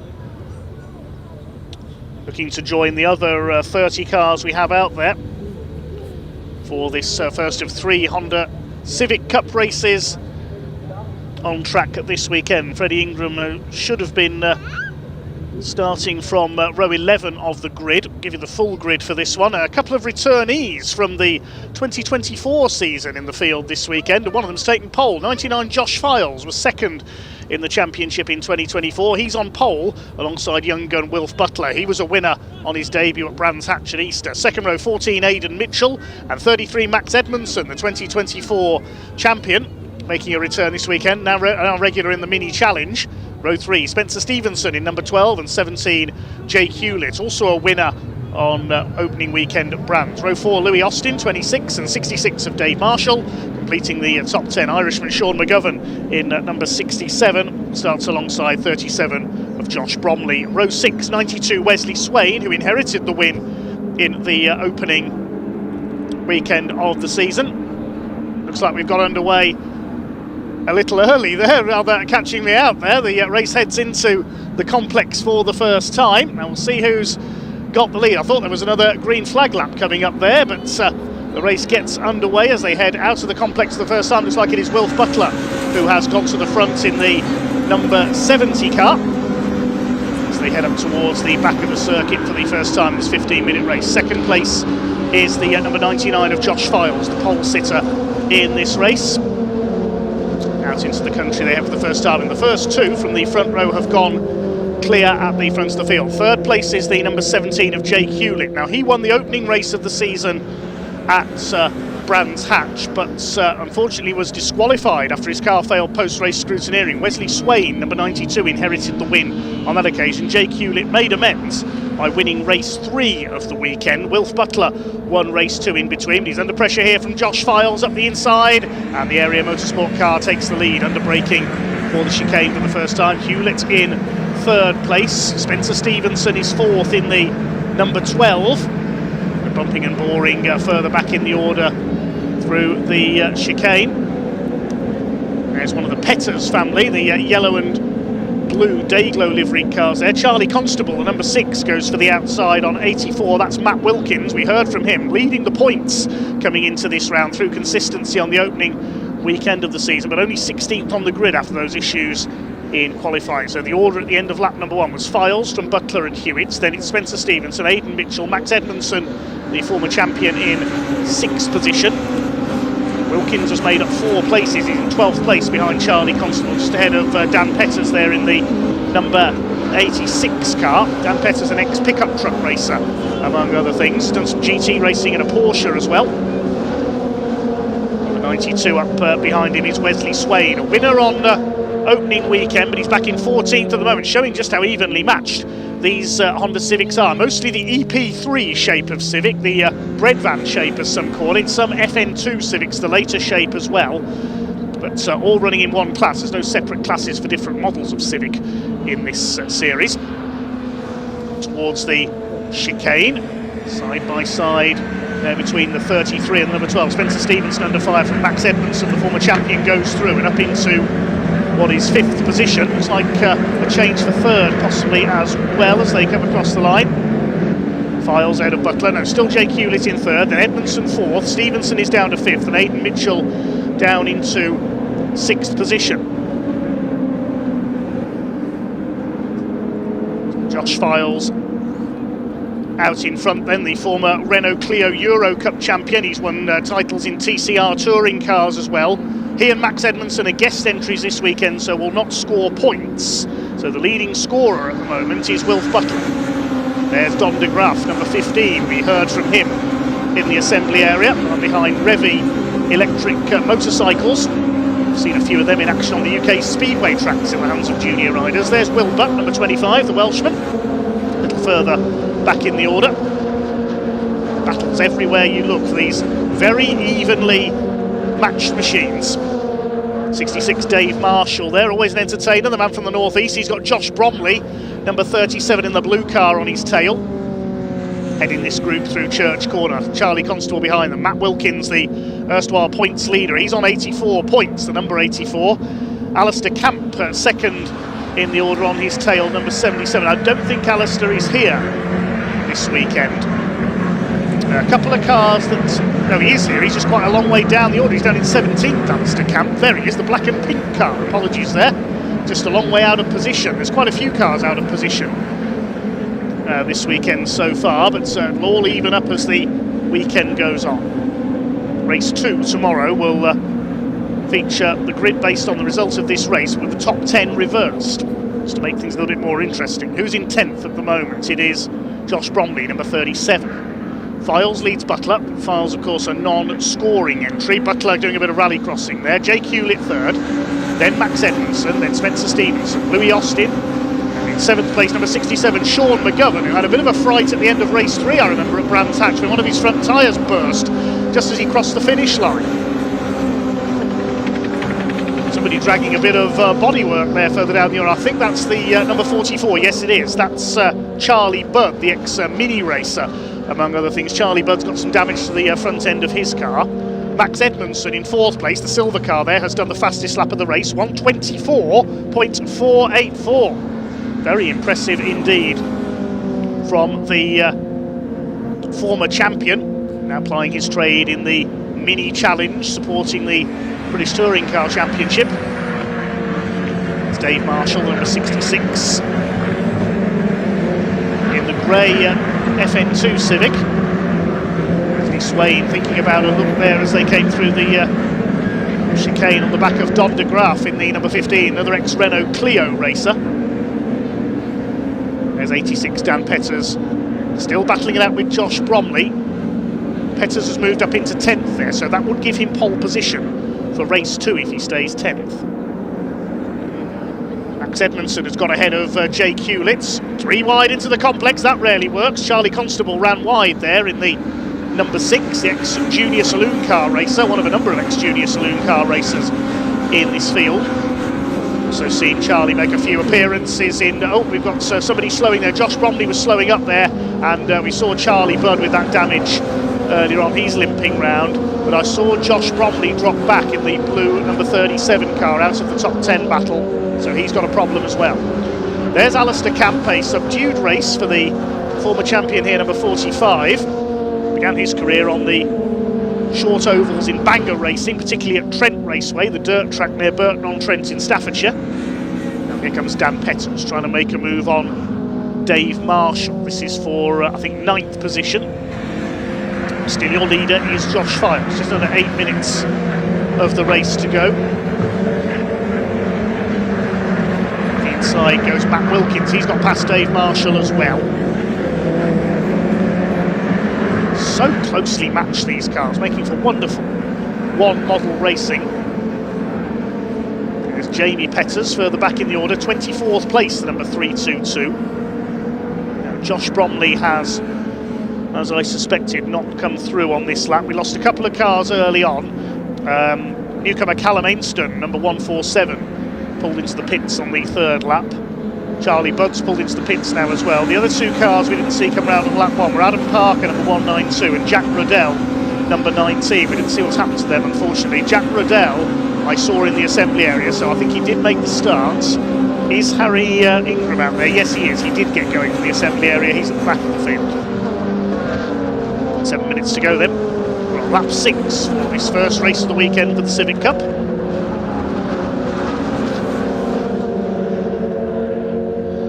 Of black and white driving standards flags going out, warnings for exceeding track limits. Meanwhile, Charlie Constable throws it up the inside there of Dave Marshall. Good move by young Charlie. Don de Graaf in behind them in the 15. Wesley Swain in this battle as well. This is for 12th place. There goes the lead fight through the chicane. 67 of Sean McGovern's got his headlights on, trying to close on the top 6, the yellow car. Bouncing over the curbs there at the chicane. Alistair Camp trying to get involved in that scrap as well, the black and pink car. There's one car in pit lane, that's Charlie Budd. Another car lost a few places on that last lap was Harry England, number treble 3. He's dropping down the timing screen, so maybe he's had an issue somewhere. Yes, he's pulled into the pits. So a few cars hitting problems. This circuit is a bit of a car breaker, as we said earlier. Especially if you leap over curbs like that, Don de Graaf. It's an abrasive surface here at Thruxton. Very tough on tyres. Those curbs at the chicane are tough on suspension as well. And bodywork, as we saw for Charlie Budd. Dave Marshall coming under fire from Wesley Swain and Alistair Camp, the battle of the FN2s. Still Josh Files leads. As well as his modern saloon car exploits, he's done some historic racing with his father Keith Files in triumphs over the years, as Wesley Swain gets past Dave Marshall.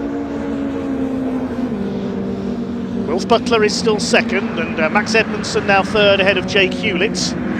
Double winner on the road, Jake Hewlett at Brands Hatch, but lost one of his wins, was disqualified after his car failed post-race scrutineering. Dave Marshall in trouble now. He was having engine gremlins at Brands Hatch at the season opener with that FN2, and he's going to be heading pitwards.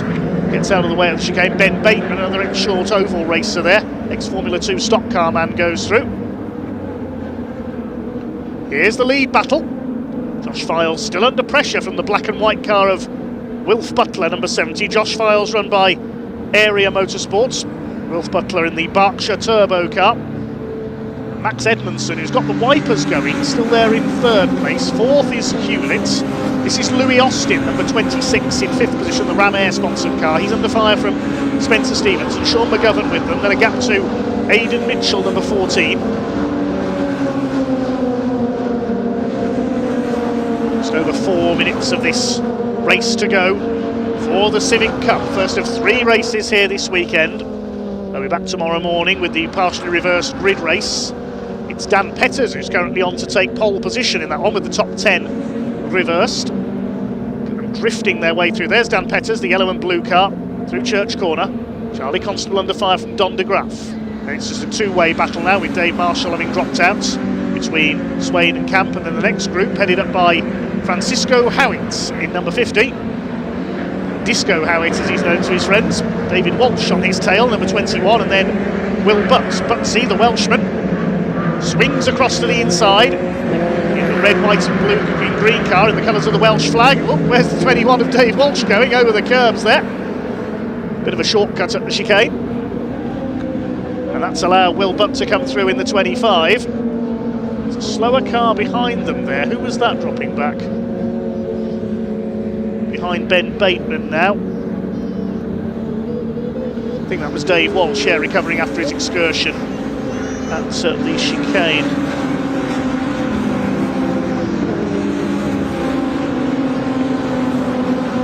Partially reverse grid for race 2. The second fastest time since today's qualifying session determined the grid for race 3 towards the end of tomorrow's programme. Here come the two FN2s, Wesley Swain and Alistair Camp still running together. It's Josh Files still out in front, the former championship runner-up, former TCR star in Europe. Chased by Max Edmondson, who's got through into second place while we were watching the midfield battle. You can't take your eyes off any of these battles for more than a second here. We need 25 cameras to cover everything that goes on in a Civic Cup race. Edmondson half a second back now. Can he snatch the win from his old rival? As we said earlier, though, neither of those two will be point scoring. They're guest drivers this weekend.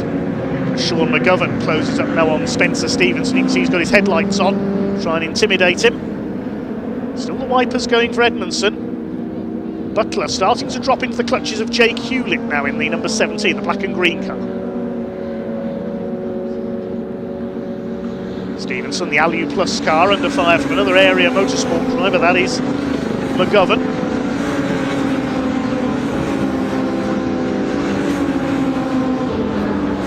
Oh, and a bit of a mistake there. Who's that running wide? That's the third place man, Wilf Butler.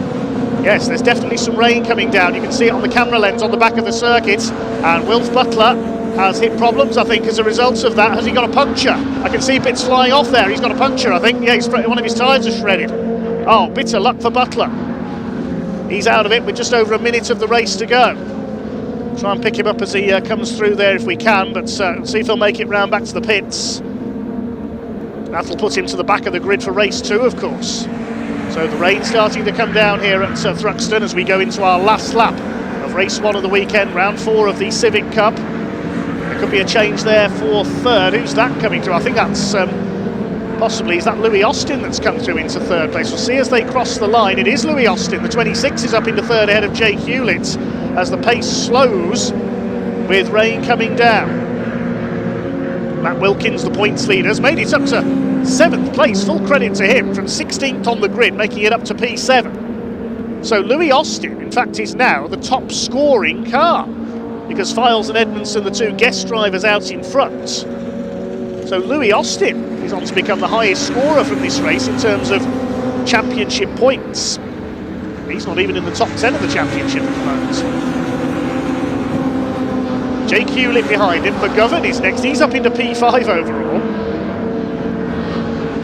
Next in the order we've got Spencer Stevenson, and then behind him Matt Wilkins. And Matt's revelling in these conditions. We're on the last lap now. Can he make up any more places down towards the chicane?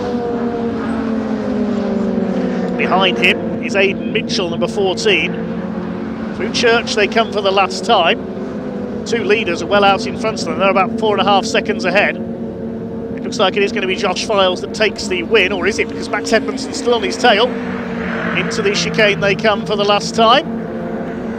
It's going to be Josh Files who just hangs on to take the win. What about the third place battle? There's the checkered flag. Josh Files wins it ahead of Edmondson.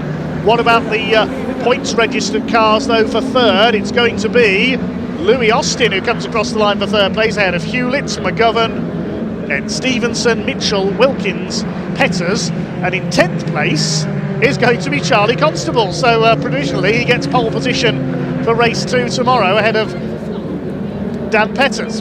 Alistair Camp comes over in 11th. Don de Graaf lost some places there out of the chicane for the final time. And Wilf Butler, I can tell you, did make it to the pits with that punctured tyre, unfortunately.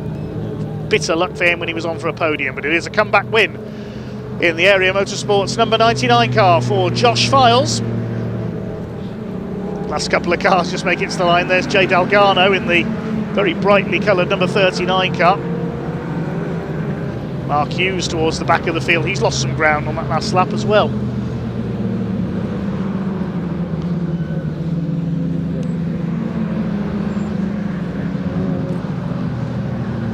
One more car to come in. That's Harry England, a couple of laps down. He made a pit stop earlier on. There he is.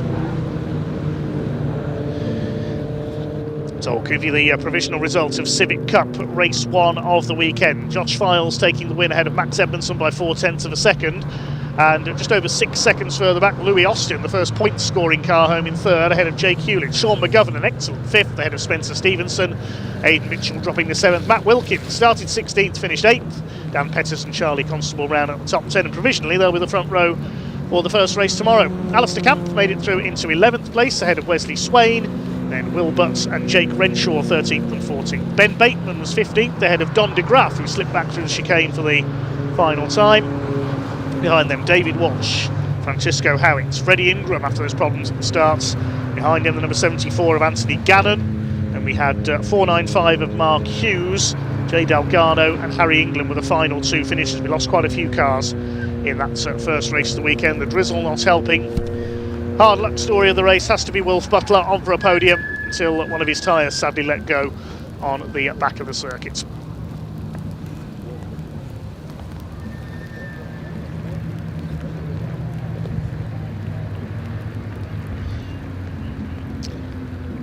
Plenty of fans cheering for Louis Austin, I can see in the comments at the moment, including a couple of his old junior saloon car rivals. Hi Tom Alger and Josh Salvadore. Meantime, we can head down with Ian in Parc Ferme.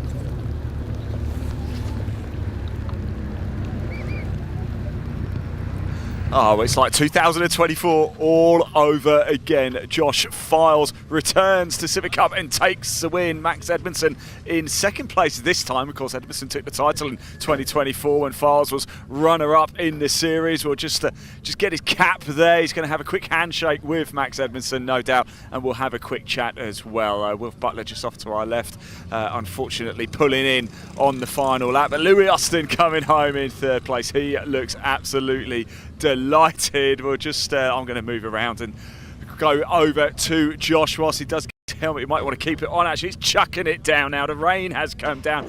Josh, it's like you've never been away. How sweet is that? Oh, it's really good. Why have you been gone for so long? We've missed you. I've had some work commitments and business commitments, Yeah. So I had to just get on with that last year. We opened a new showroom in Attleborough where I live. Nice. So yeah, that was just, had to take a year out. Did a few like little, like fun ones or something, but that was the first time I did a standing start in 18 months, did it tell?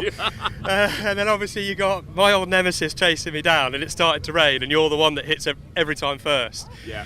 God, that was scary. But like literally, the car was in pieces on Monday. Boys aren't here that rebuilt it, but Cam and the crew, they rebuilt it literally Tuesday. Went to the dyno Wednesday, and we turned up yesterday. So this is pretty impressive. I mean, I'm just pedaling it, but the car was on point. I'd say Files and Edmondson. It's like 2024's never ended, isn't it? yeah, just 2 years later. Are we going to see you back for the rest of the season? Unfortunately not. But I will come from a home race at Snet. Excellent. We'll see you there. Josh, congratulations. I'm just going to move around because I want to go grab Max and Louis Austin as well. I want to go get Stewie's umbrella. Excellent. He wants to grab her probably. It is really coming down quite heavy now. Sorry there, mate. Let's go say hello to Max. Max, great to see you again. Resuming rivalries, it seems, out there. Yeah, it was good fun, wasn't it? It was, yeah. Are you pleased we've got the worst of the rain is coming down now, not whilst you're out there? Yeah, I think last time we were here it happened the exact same thing. Obviously it started drizzling a bit, and then as soon as we came into here it was absolutely started bucking it down. But yeah, I did a pretty bad start, shall I say, and made it a lot harder for myself than it needed to be, but kind of made up for it towards the end. Obviously you're in Civic Cup. Are you doing Mini this year as well? Yeah. Wow, busy man.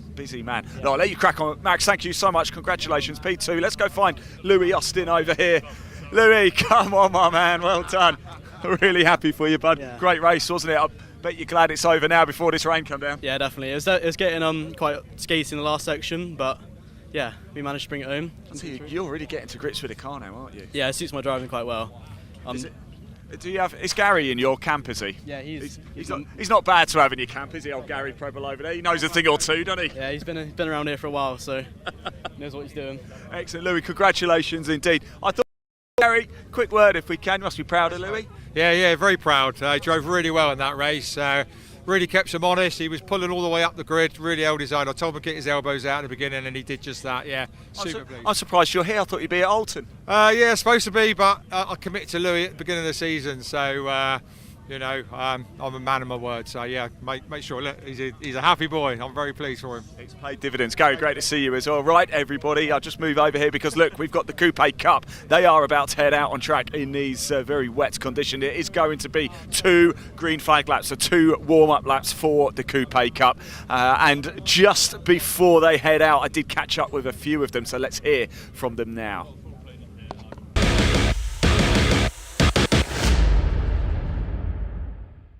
Right, here we go, and it's time for round 5 of the 2026 Coupe Cup. I'm here with Johnny Rocket, the best name on the grid. But Johnny, this is a bit of a false position for you, isn't it? Oh, tell me about it. An awful qualifying.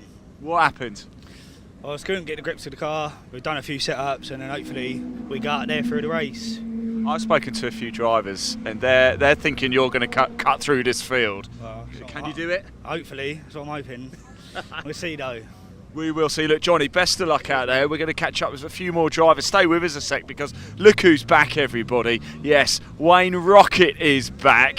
He's coming up. He's got to park it over there. But Wayne, it's good to see you back. But not totally sure with the car at the minute. Yeah, we've got a bit of sounds like I'm making an excuse. A bit of a low power engine, but we'll go out and have some fun. So just spoke to Johnny.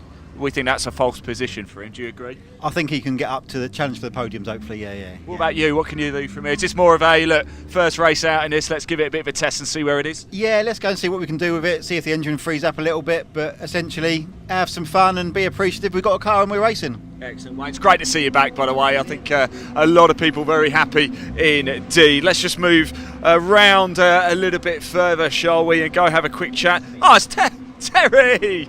He's back! You came back, Terry! I came back for more, yes. You had such a good time last time, you're back, yeah? I'm back for more, yeah. And yeah, it was really good, and this morning's been great. So do you just find you're learning more and more with the car? Every lap.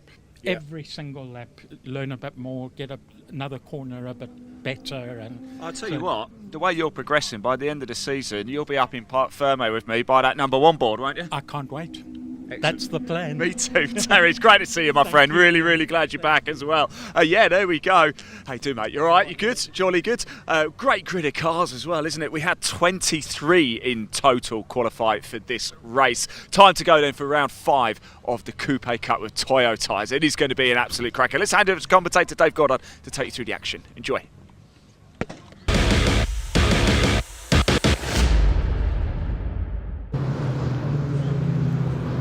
Yes, thanks very much, Ian. The rain coming down here at Thruxton, but that won't stop the action. We're ready for race 5 of the season for the OT Publishing Coupe Cup with Toyo tyres.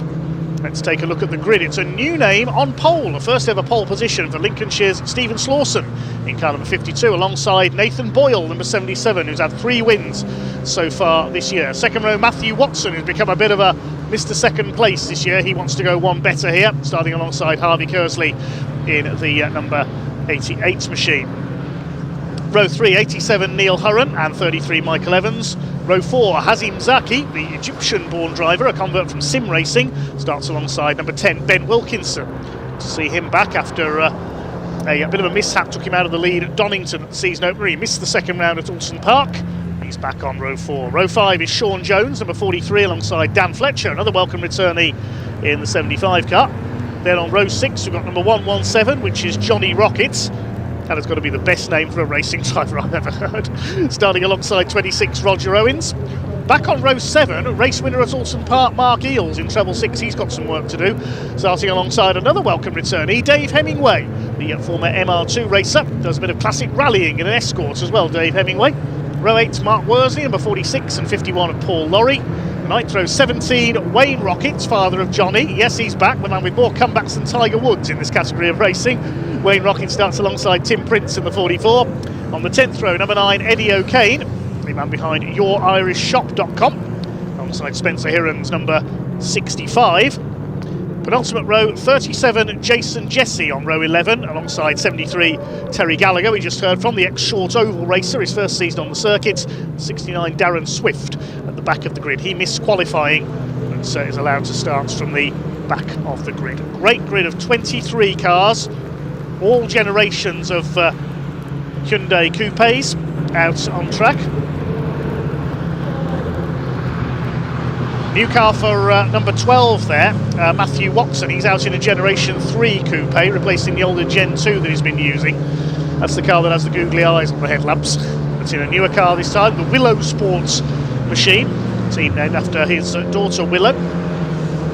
Looking to win a trophy for her, just as Aaron Thompson did for his young daughter, who we saw in the assembly area afterwards, celebrating her birthday today.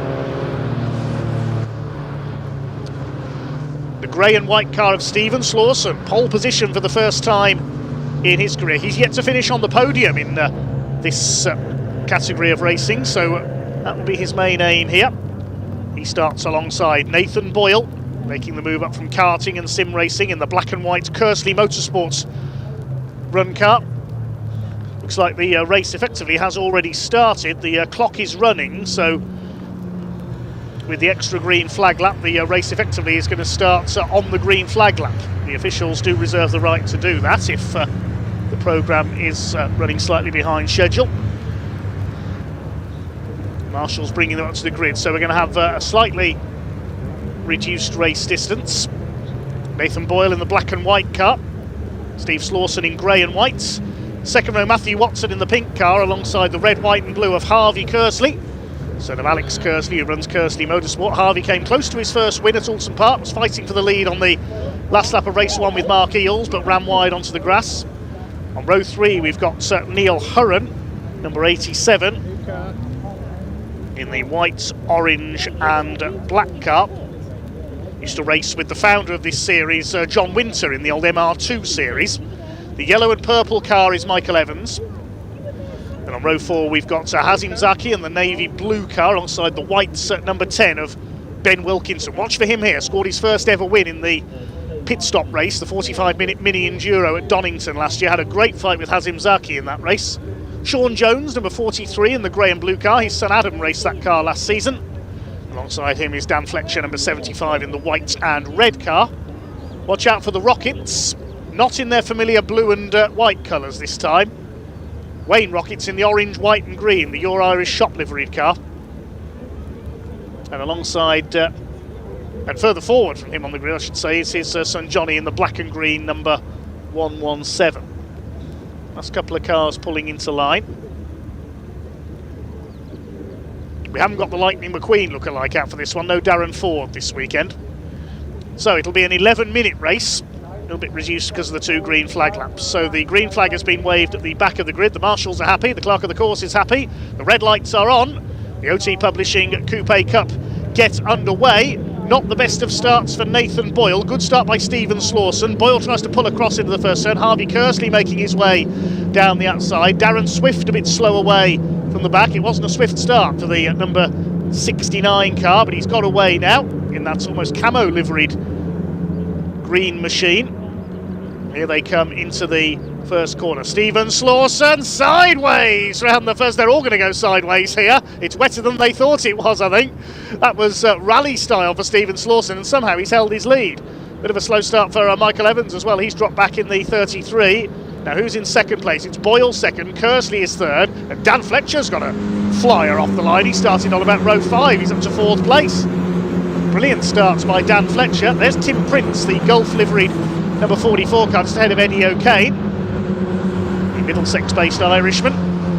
Matthew Watson down to 5th. It's really wet out on the back of the circuit. Now there's Ben Wilkinson, scored his first ever win at Donington last year and celebrated like he just won the Formula 1 World Championship.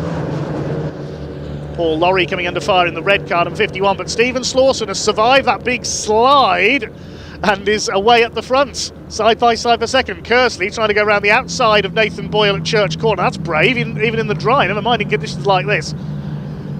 Sean Jones, number 43. There's Paul Lorry, the 51, another ex-MR2 man. It's very busy indeed. Look at this for second place. Dan Fletcher's got through into second. He's been pushed by Hazim Zaki, who's taking a risk up the inside here, the Egyptian. Oh, something's got to give here, and that's something I think is going to be Dan Fletcher. Round he goes. Oh dear, after such a good start, another one nearly goes as well. That was nearly Johnny Rockets who went spinning. Fletcher rejoins, sort of. Dear, oh dear. So, who's second? It's Harvey Kersley who took avoiding action there at the chicane. Is up into second. Zaki is third. Boyle is fourth, but Steve Slawson leads by 2.5 seconds now as a result of that melee at the chicane. There's Jason Jesse in the silver car, number 37. And now things start to settle down again, kind of, as they come into the complex. These Hyundai Coupes designed to be as standard as possible, only the essential safety equipment fitted to them for racing.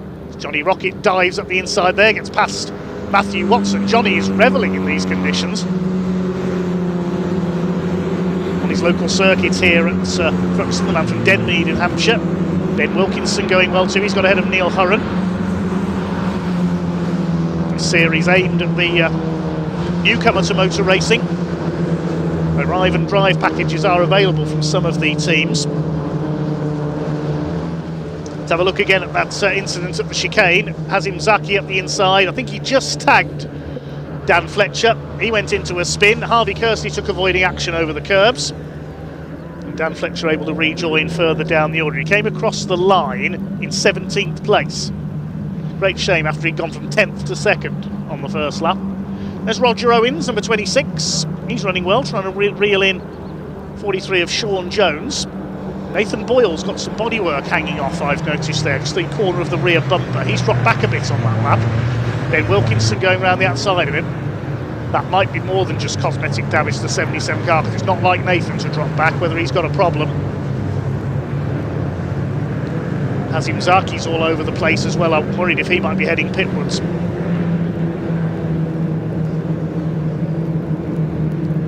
So the lead is with Slawson. Zaki still going in second place. Kersley in third. There was another car sliding about further back there at the chicane. I couldn't quite work out who that was. It might have been Dave Hemingway in the number 5 car, making his comeback to racing here today with the Hyundais. Now he should go well in these conditions, Dave Hemingway, because he's a rally man with a Mark II Escort. Beats in the Roger Albert Clark rally last couple of years. There's Mark Eales, number 666, had a win at Alton Park last time out, his first ever, the former Metro Cup racer. Paul Lorry, lots of golf fame, under fire from Dan Fletcher on his recovery drive. There's Roger Owens under fire from Dave Hemingway, that's the navy blue car with the white stripes. Great entertainer is Dave. I think it's Dave Hemingway's rally car that plays the chimes from an ice cream van as it goes along the stages. I'm not making that up. Sean Jones coming under fire from Roger Owens in the 26. There's 6 minutes of the race to go, so a slightly shortened distance for the Coupe Cup because of the weather. There's Neil Hurren, the 87. He's got back ahead of Nathan Boyle, who's down into about P8 now. Michael Evans behind them. There's Eales, Owens, Jones. So Owens made up a place there into the chicane. Dan Fletcher struggling with the conditions now under fire from Paul Lorry. Side by side there, Mark Worsley and Jason Jesse. And Terry Gallagher goes for a half spin. Only his 3rd ever circuit race, the ex-stock rod racer on the short ovals. Gathers it all up again though. And there's Wayne Rockets, a quiet comeback race for him. He's down in 20th place. Hazim Zaki still up there in 2nd place, bearing the scars of that tangle with Dan Fletcher earlier on, but he is closing down, our race leader now. But he's being closed down in turn by Harvey Kersley. He's desperate for his first win, the ex-junior saloon car race in the red, white and blue car. Johnny Rockets is up there in 4th. He's absolutely flying up the order. Johnny Rocket starts 11th on the grid. He's up into P4. Zaki's got the fastest lap of the race, 1:44.043. Up to Church they go. Still a few laps to go yet, despite the slightly shortened distance. There's Rocket. He's gone like a rocket, hasn't he? But going like a rocket at the moment is Hazim Zaki. He's up the inside out of Church on Stephen Slawson. He's going through. Here comes Zaki up the inside. Is he going to take the lead into the chicane? He's got to be careful on the brakes here. It's very slippery here. Oh, he's sideways on the run-in. Runs a bit wide, but he's done it. Hazim Zaki leads for the first time since Donington last year, and off goes Ben Wilkinson. What's their contact there? I'm not sure. Meanwhile, Stephen Slawson and Harvey Kersley are fighting back. It's 3 for the lead now as they come up to Allard. Stephen Slawson back on the inside, the man from near Cadwell Park in Lincolnshire. He's got the inside run through Allard and Green on the way into the complex. Needs to be judicious on the brakes here. Got to be careful that Kersley's behind him as well. Zaki hangs on around the outside. He's going to have the inside line for the left-hander. There's a bit of contact, but Slawson keeps his foot in. This is like Ryan Smith in the trucks earlier on. Slawson holds his lead. Brilliantly done. And that's all that's allowed Johnny Rocket to close up as well. He's having a go at Kersley now for third place. Zaki is almost pushing Stephen Slawson along here. This is great stuff. 4 of them together for the lead now. Johnny Rockets, don't go on the grass in these conditions, you'll spin. Matt Watson looking on from 5th in the Willow Sport car, and Zaki goes to the inside. There isn't quite room there. He's not going to try and move at Church in these wet conditions, surely.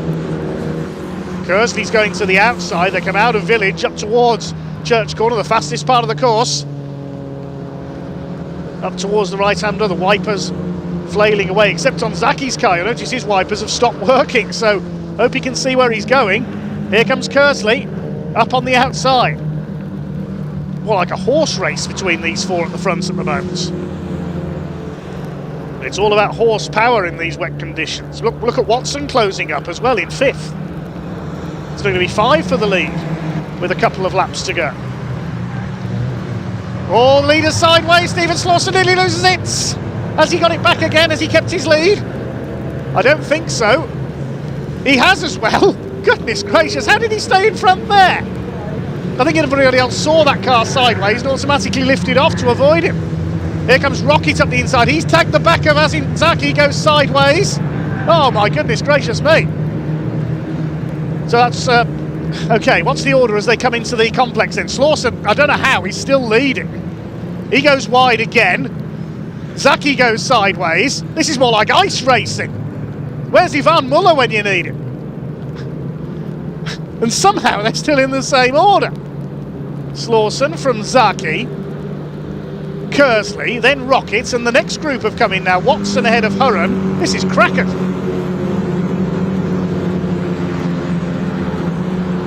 Proof that you don't need a very large field or a highly modified set of cars for a good motor race. This is Kersley up the inside as they head towards Goodwood and Village.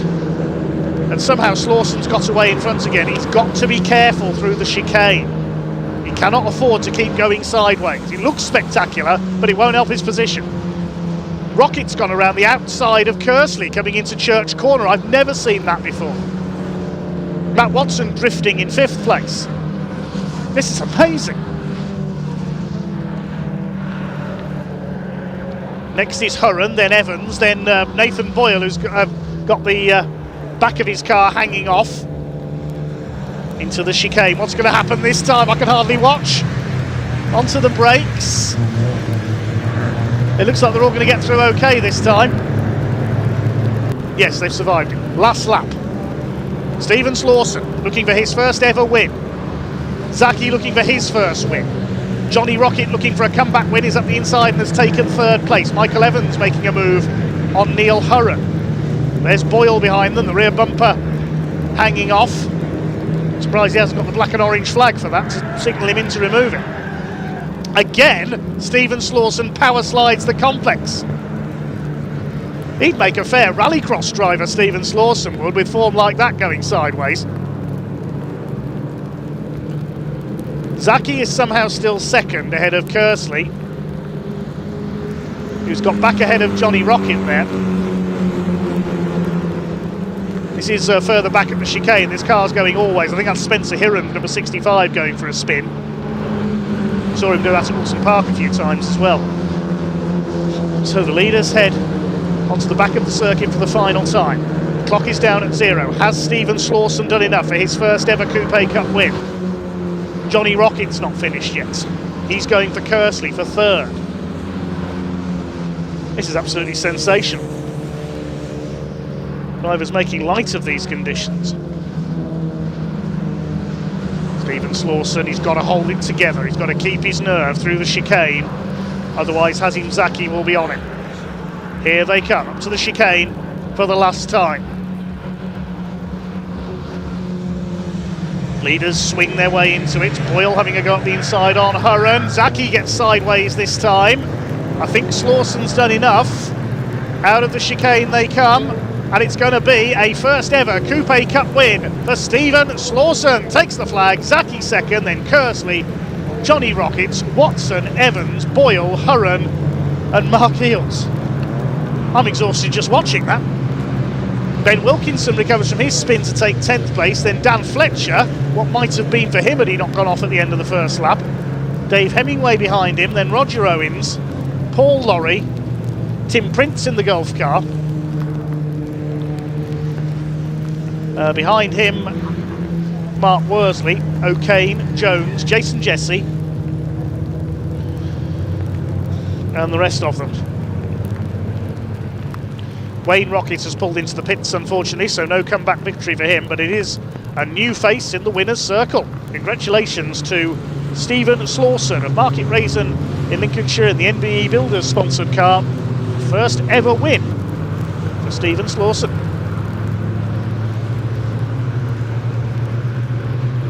What a spectacular race.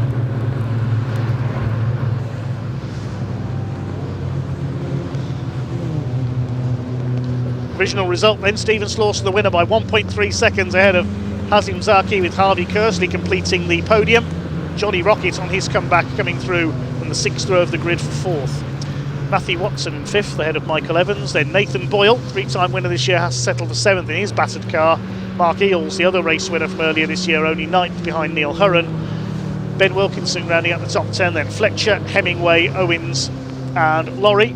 15th behind them was Tim Prince, then Mark Worsley, Eddie O'Kane, Sean Jones, Jason Jesse, Terry Gallagher in 20th ahead of Spencer Hirrans, and Darren Swift from the back finished 22nd. Just the one retirement there, bad luck to Wayne Rockets, who pulled off into the pits.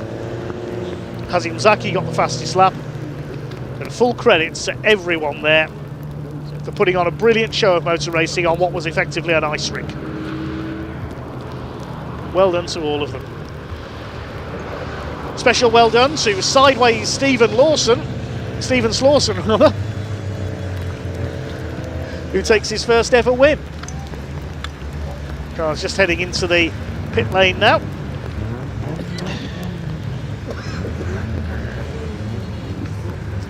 And we can hand down to Ian in a second, who will be down there to talk to our first time race winner.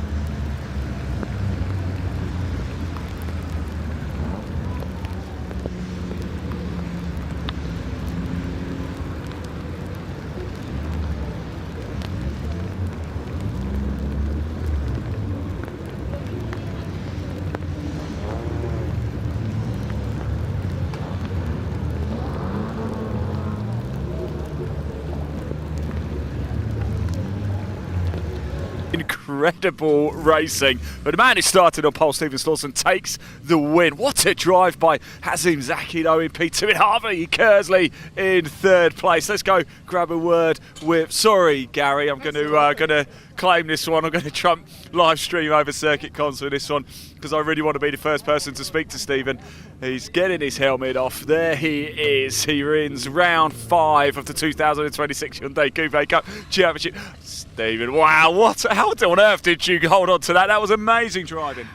I don't know. I really don't know. But it happened, so yeah, it all worked out. How was it out there? How greasy, slippy was it? It's changing lap by lap. Yeah. It's just, yeah, you're just feeling for grip constantly and just going with what you've got. And yeah, there was a few hairy moments, there really was, but it all worked out, luckily. So Driving stands from all of you was brilliant. A word to competitors as well, because it was brilliant racing from all of you, wasn't it? I mean, yeah, I guess so. I mean, I had a couple of battles up front, but obviously I don't know what was going on behind me. I didn't see many yellow flags, so that's always a good thing. I think we'll talk tomorrow, right? Once you've watched this race back, and you'll be like, wow, it sounded more dramatic for us than it probably was for you. Probably, yeah. No, I was just holding on for dear life and waiting for the end, to be honest. Well, it came in P1. Congratulations, great stuff, Stephen. There's old Harvey. Come on, Harvey. Yes. Woohoo. Yeah. How do you feel? Master of the rain, you then? Yeah, that was alright. I don't know what my lap times were looking. I don't know what my lap times were looking like, but I quite enjoyed that. We had some good battles there. You got a massive smile on your face. Another podium as well, starting to rack them up here. Oh, I need to get higher up there, don't I? It's coming. Yeah, right? yeah. And it's coming tomorrow. Yeah, isn't it? Yeah. Look, let's go get dry. Look, I want to go talk to Hazem over here as well, who came home in P2. Look at the guy, you can hear it ticking over.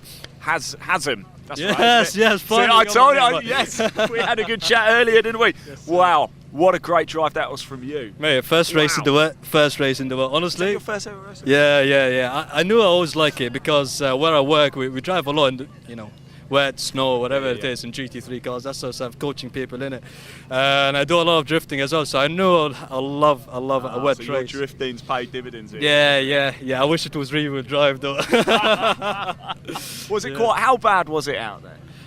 Mate, look at my car for a second. See how the wipers. Oh, look, it's missed it up, isn't it? Yeah, but see how the wipers are stuck together. So that's the wipers on. So I had no wipers all the race. Oh my god! And that's you see that 2 feet there. That's all I could see through. And you still brought it home. You almost won as well. Mate, it was so close, but yeah, I didn't even see the checker flag. Did you not? No. Hazem here with 20/20 vision. Just by feel, mate. Tomorrow. P2's great result, certainly from where you were on the grid, but you want to be number one, don't you? Yeah. But I'm a very patient guy. When it comes, it comes. For now, we have fun and enjoy all of the tracks in the UK. I've done Donington so far, Brands, Thruxton, and a few other tracks I can't remember. But yeah, looking forward to tomorrow, honestly. Looking forward to tomorrow. Top man, I'm looking forward to seeing you out there again as well. Well done, mate. Really happy for you. Right, come over here, everybody, because as you can see, we've got something new coming. The Audi Cup is about to get underway. In fact, the 30-second board is going up. I did speak to a couple of drivers not so long ago, so we'll either be able to hear from them now or go straight back today. But if we can hear from them, let's do it.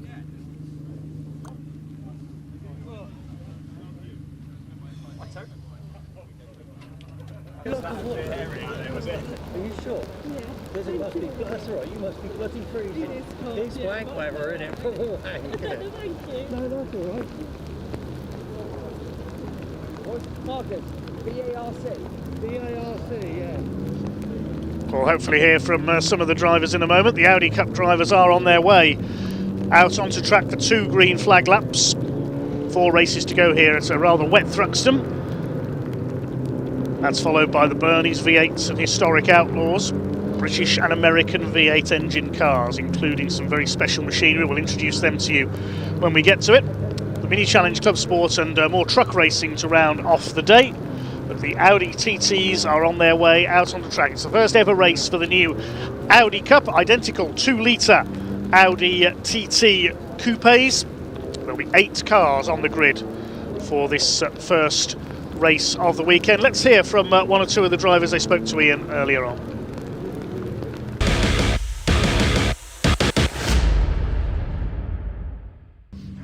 Well, everybody, you are about to witness history. We are about to see the first ever race for the Audi Cup. Although I'm pretty certain Tottenham Hotspur won this once back in the 2000s.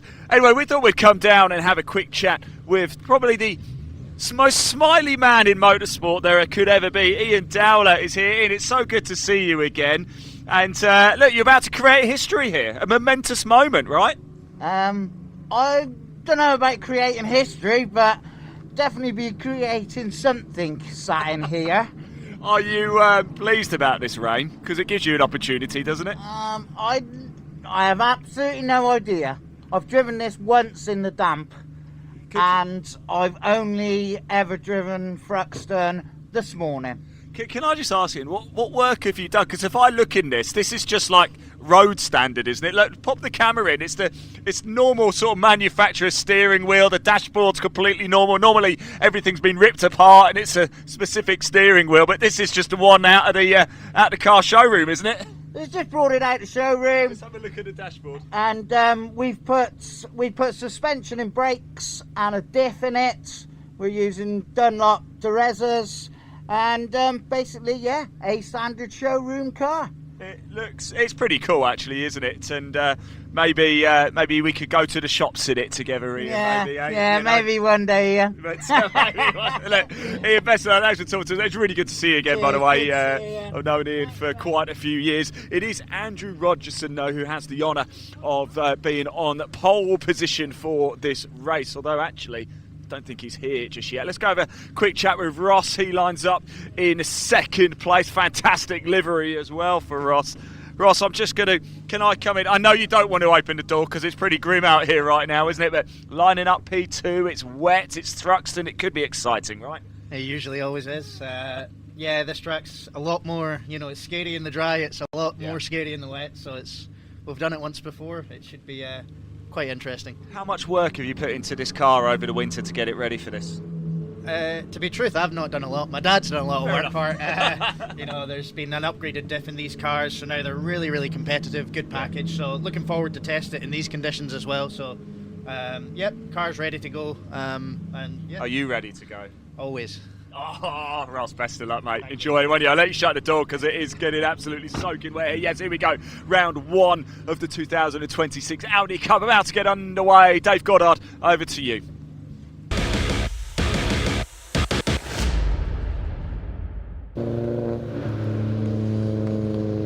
Thanks so much, Ian. Yes, cars on their green flag laps at the moment. Let's have a look at the grid for the first ever Audi Cup race. A pair of ex-MG racers on the front row of the grid. Andrew Rogerson, number 113, and 73. We just heard from Scotsman Ross McCarr.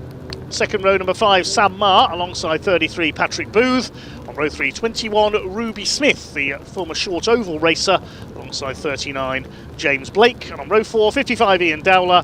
273 Harrison Foley. Now I reckon Harrison could go well in these conditions because he's converting from rallycross to compete in the Audi Cup. As the cars making their way around to the grid. Cameramen reporting out there that the rain is halting for the time being. That gives them a bit of a break. Thanks again to all our camera crews and all our marshals and everybody else out there for braving these conditions. The Dayglow yellow and black car of Andrew Rogerson. He's raced MGs, he's raced Jaguars, and now trying something different with this Audi Cup.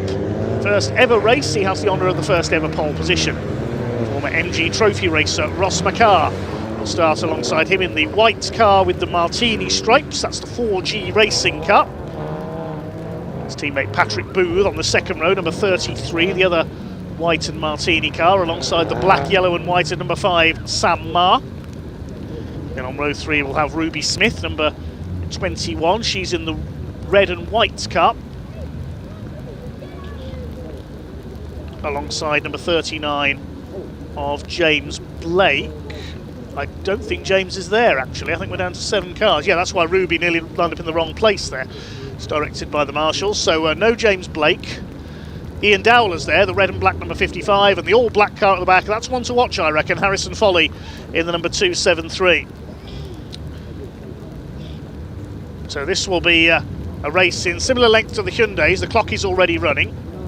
So about to get this one underway. History in the making. The first ever Audi Cup race gets underway. For about 11.5 minutes we're underway. Rogerson leads them off. A good start by Ian Dowler towards the back there in the red, number 55. And away they go up towards Allard for the first time. These identical 2-litre Audi TT Cup cars. Good start by Andrew Rogerson. He leads Ross McCarr. They're already clear of the rest of the field. Sam Marr in third place. It's a 1-2-3 for the ex-MG racers at the moment. Still the battle for fourth is headed by Ruby Smith. She's got away well. Side by side for fifth position. Coming through is Ian Dowler on the inside past the number 33. That's Patrick Booth. behind them is Harrison Folly in the number 273. So the car just spotted in the background. So 39 James Blake has started from pit lane. He's joined in at the back. Rogerson leads then. Visibility certainly an issue in these conditions. It looks like everybody's wipers are working though. 21 of Ruby Smith. Making the move from short ovals. From the colours and the number, I am surmising that she's a relative of Sean Smith, who used to race in Superstocks and Legends cars on the short ovals. Ruby's done some oval racing herself. She's in the number 21 car. That car's the 5G car, the other's a 4G Racing. That means she gets better reception than the other cars. Anyway, the field comes down into the chicane for the first time. Rogerson from Makar, really wet here. Sam Marr keeping pace with them in third position. Then they get back to Smith in fourth position. The rest of them stream their way through behind. Andrew Rogerson just about holding the lead at the moment. The rain's getting into one or two of our cameras. Apologies there for the slight break-up of the picture. Into the complex they come, and Ross Makar keeping pace with Andrew Rogerson for the lead. Looking much more sure-footed than the Hyundais did. They're not pushing at 10 tenths in these conditions, just weighing up the wet conditions at the moment. Marr still third, Smith fourth, Dowler is fifth, then Booth, Folly, and James Blake of course joined in from the pit lane.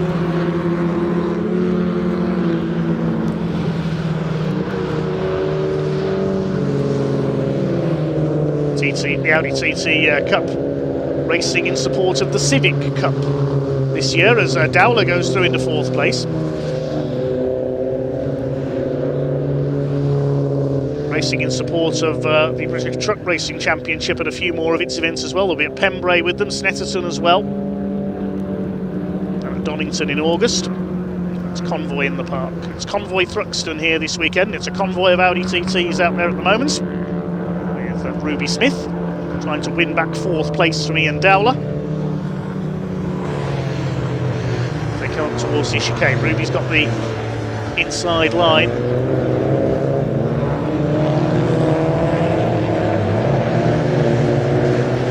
Through the chicane, chased by 33, that's Patrick Booth.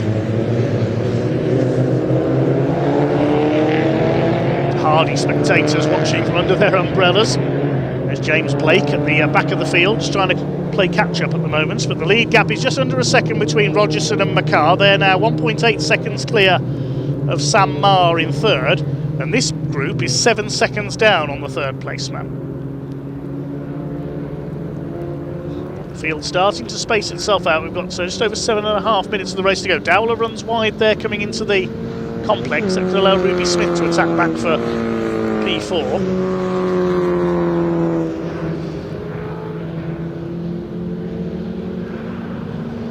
Rain may have eased a little, but it's still very, very treacherous out there. The Audi TT, of course, first shot to fame in motorsport in the early 2000s when the yellow Hatteroda beer liveried Audis were successful in the DTM. Laurent Aiello taking a title as Ruby Smith loses it, coming out of Goodwood, and she's off into the scenery. No grip on the grass. Let's hope she can rejoin from there. Tries to keep the engine running. Let's hope Ruby can get going again. Looks like she's signalling with Morse code using the headlights, doesn't it? No, she's got it going. Steadily moves away. And rejoins the back of the field. A scary place to spin off. Very high speed through there, whatever the conditions are. As you were saying, the Audi TT, a couple of DTM titles in the early 2000s. Laurent Aiello, the Frenchman, and also Matthias Ekstrom, the Swede, taking DTM titles in the older TTs. I remember on Top Gear the twin-engined Audi TT being tested as well on their test track. These have just one engine, of course. Andrew Rogerson is just on the fastest lap of the race. There he is, 1:37.754. He's just under a second clear of Ross Makar in second. Sam Marr trying to stay with them. He's about 3 seconds back, and they're well ahead of the rest. Dowler fourth. He's about 11 seconds down on Marr now for third place. Then it's Booth, Foley and Blake, with Smith having lost about 30 seconds with that spin. She's in 8th place. Now is Ross McCarr shaping up for an attack for the lead here.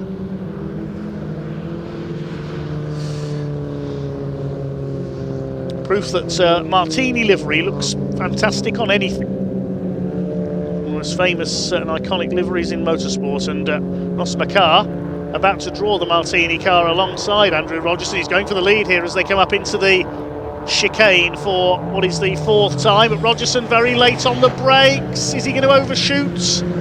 No, he gets it stopped. Nicely done, Andrew Rogerson. He's used to racing bigger and heavier cars. Well, he's raced in the Jaguar Challenge in the past, in an XJ. But he's left the gap there going towards Allard. McCarr draws alongside and he goes through. The Scotsman takes the lead. Rogerson, a big twitch there through Allard. Shows how hard he's pushing. McCarr did the fastest lap, not surprising that time through, 1:37.589. Average speed of 87 miles an hour, even in these wet conditions.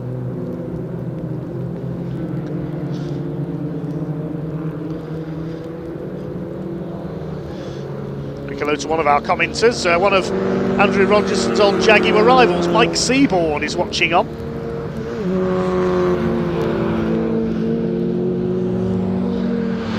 Andrew Rogerson trying to wrest the lead back from Ross McCarr. You can see the sun, I think he's trying to burn through the clouds, but it's very wet out there, and Rogerson drifting across the turn there at Village. That could have been a scary moment, nearly did what Ruby Smith did earlier on. Ruby has, I can tell you now, pulled into the pits. Oh, and against Rogerson sideways, goodness me. This is not the British Drift Championship, Andrew Rogerson.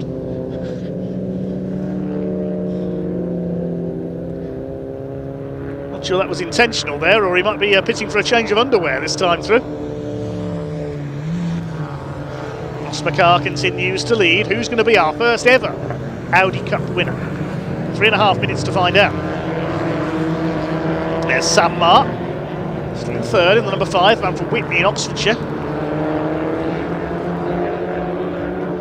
Here's the fight for 4th place, Patrick Booth making a move on Ian Dowler, goes through into 4th place into the chicane. Behind them is Harrison Foley. Now I thought he might go well in these tricky conditions, being an ex-rally crosser. James Blake's up with him now as well, recovering after his pit lane starts. The 2 black cars. There is Blake.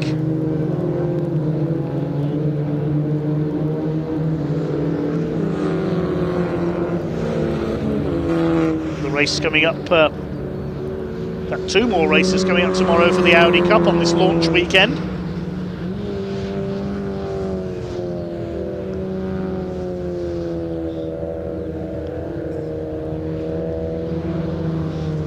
Seconds now the lead gap. McCarr pulling away from Andrew Rogerson thanks to his sideways style.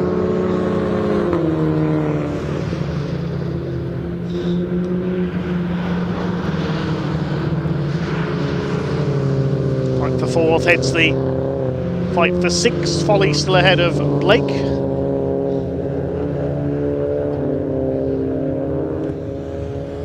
Head past the end of the old runway here at the Thruxton airfield.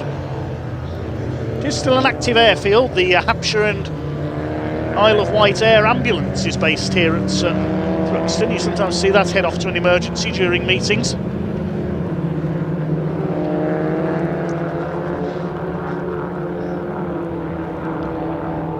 Meanwhile, here comes Blake on the back end of the 273 of Foley, who moves across to take the line for the chicane. Holds on to P6 behind Dowler. The lead gap has gone out to just over 3 seconds now, so Ross McCarr is pulling away. Should be on to the last lap now, I would think. We may get one more. I didn't see exactly how long was left when the leaders crossed the start-finish line that time through.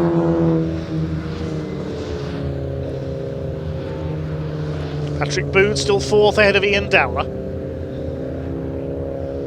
Closest battle on track is now between these two for P6.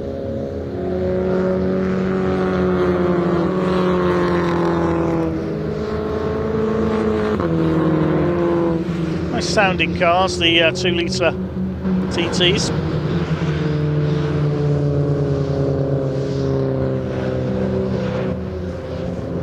Here's our leader. We haven't forgotten Ross McCart. Into the chicane he comes. Look how far he's pulled away from Andrew Rogerson now. McCart revelling in these conditions. Plenty of wins in the old MG Trophy Championship in an MG ZR a few years ago. And with fellow Scotsman Graham Ross.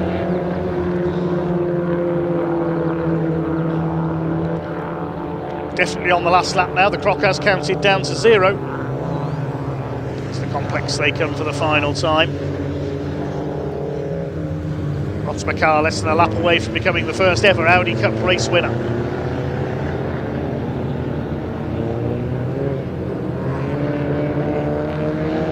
Certainly has been Scotland the brave in this race. A brave drive by Ross trying to get the power down in these conditions. Very controlled drive. He's still pulling away from Rogerson. His last lap was nearly 2 seconds quicker than his rival.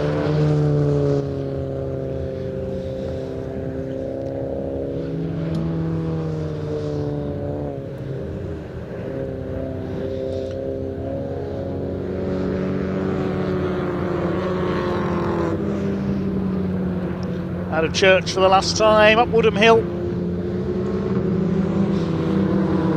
The conclusion of the first ever race for the new for 2026 Audi Cup. Into the chicane he comes for the last time. The first ever Audi Cup win is going to go to the 4G racing car driven by the man from Falkirk in Scotland. Here he comes up to the flag. Ross McCart is the first ever Audi Cup winner. Andy Rogerson will come over in second place, a gap of nearly 7 seconds in the end. And Sam Marr will complete the podium. They're well clear of the fight for fourth. Here it comes. Looks like it's going to be Patrick Booth ahead of Ian Dowler. Oh, Booth a little bit sideways though. Big twitch there as they come through the chicane. Could Ian Dowler sprint through on the run to the line here? Try and get alongside. They're going to finish side by side. A photo finish for fourth place. We'll have to go to the timing screen for that one in a second. Meanwhile, sixth position is going to go to Harrison Foley. He holds off James Blake. And it was Booth who got fourth by 0.08 of a second. No doubts about your winner though. Ross McCart makes history as the first ever Audi Cup race winner here at Thruxton.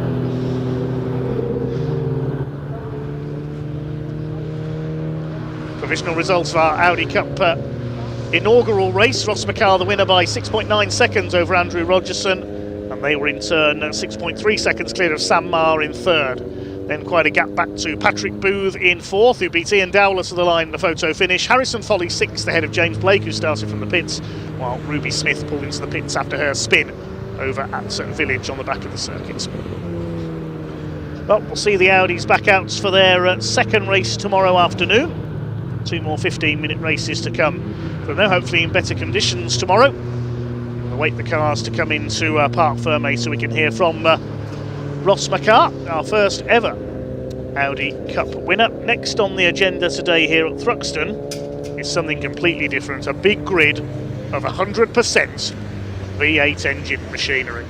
Bernie's V8s and historic Outlaws coming next. I am really looking forward to this race. It'll be a bit of a shame that they can't fully get their power down in these wet conditions. Let's hope we don't have too many spinners. But the V8s, if nothing else, will sound glorious at the Thruxton circuit. We can shortly head down to Ian in Parc Fermé, living up to his name of Ian Waterhouse this weekend. He'll be down there to talk to our race winner in a second.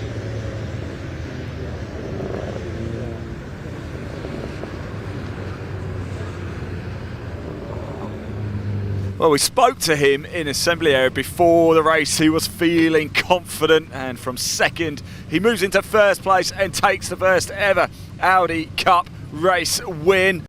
Ross Maker, as he gets his way out of the car, he's got the Scottish flag emblazoned on his helmet there. He gets a handshake from Jack Finland, the coordinator for the series.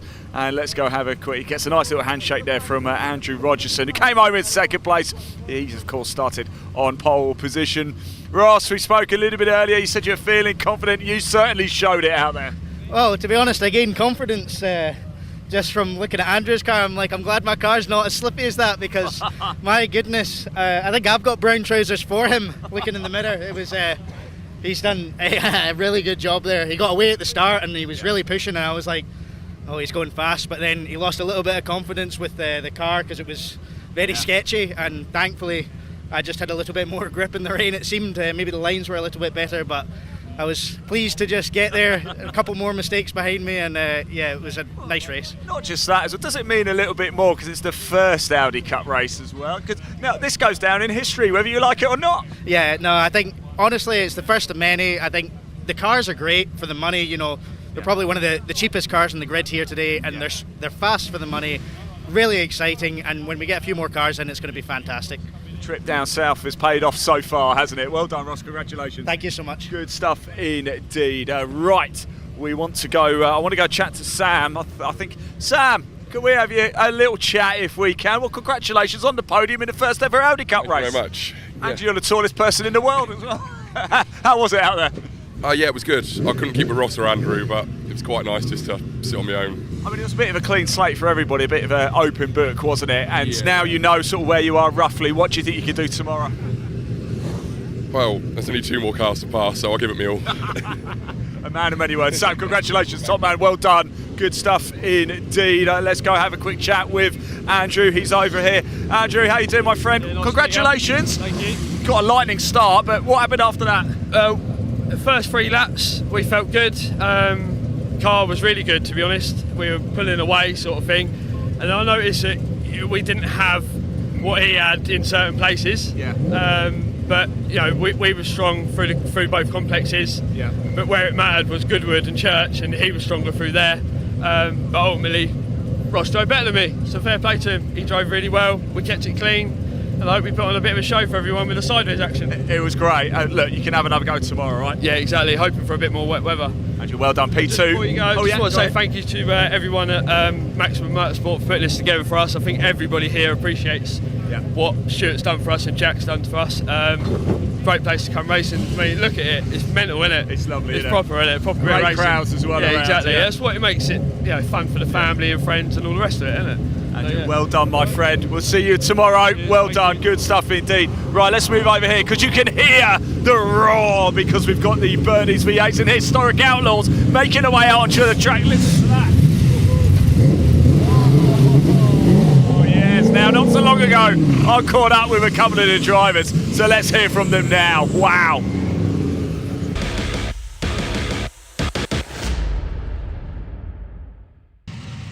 Well, you are in for the ultimate treat right now if you just love cars. This is time for the Bernie's V8s and Historic Outlaws. Look who I found as well. Jake Swan is here. Jake, great to see you. Tell me about this car. What an absolute monster. Yeah, no, she's 1969 Chevrolet Camaro Z28. It'll be an experience in the rain because she's like 580-ish horsepower and big loud pedal, not a lot of grip. Are you feeling quite confident? Because obviously when you went out earlier it was bone dry, and we know these cars don't often like going round curvy bits, do they? To be fair, I won't sound quietly confident, but I've got confidence in the car. Okay. Yeah. I've got confidence in you. And can I just say, I don't know if you can bring the camera around, you've got the coolest race boots I've ever seen. Pop the camera down, right? Yeah, we're living the tanned old school life.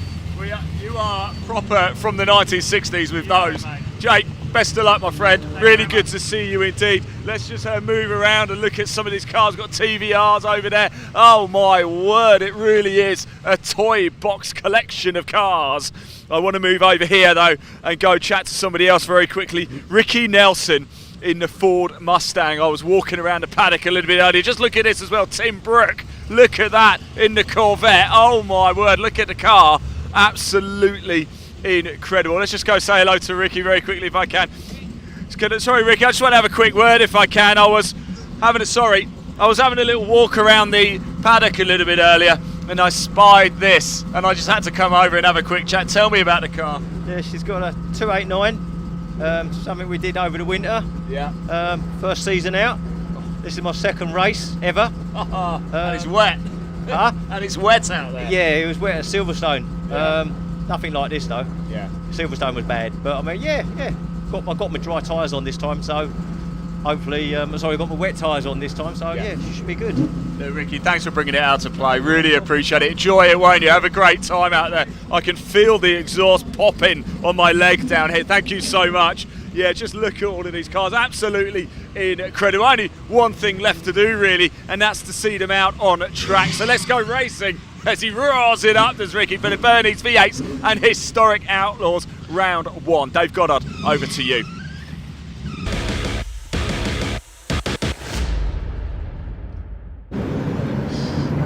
Well, thanks very much, Ian. He's like a kid in a sweet shop down there in the assembly area, and I am as well, to be quite honest, getting ready to call this incredible grid of British and American V8 engine machines. Let's quickly run you through the grid then. Pole position, Michael Saunders in his TVR Tuscan alongside the similar machine of Stephen Wiggins. Row 2, Chris Richardson in a Chevrolet Monte Carlo ex-Rockingham Ascar machine alongside Peter Anker's TVR. Row 3, Matthew Ellis, Chevy Camaro, and Andrew Haddon also in a Camaro. Row 4 is Martin Ellis in a Talbot Sunbeam Lotus, one of our invitation class runners, alongside 91 Neil Fowler in the first of the MGB V8s. Row 5, just heard from Jake Swan. We normally see him in a Ford Anglia, now in a Chevy Camaro alongside Russell McCarthy, MGB veteran, completing the top 10. Row 6, number 11, Gary Lapidus in the first of the Corvettes, alongside 83 Phil Walker's MGB. Simeon Kodosh in his Corvette, the son of Bernie Kodosh, the founder of this series. Ray Barrow's Camaro had problems in qualifying, good to see that's out there. Chris Clarkson in a Vauxhall Firenze stocks alongside the Plymouth Cuda of Matt Snowball. Bernard Foley, the Irishman, in his MG alongside Simon Lane's Camaro.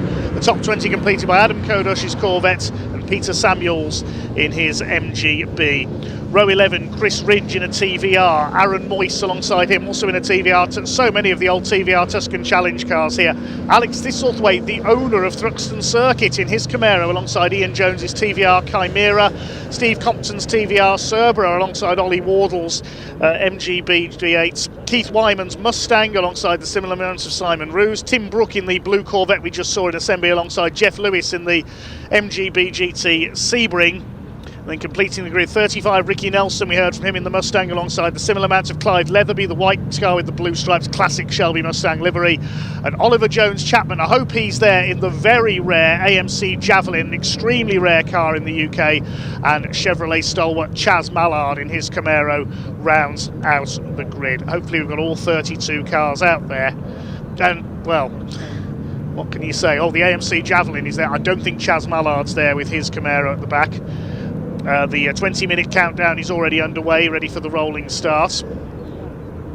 I think for the start of this race, commentary is going to be almost superfluous. I'm going to sit back for a few seconds and let you listen to these beautiful V8 engines.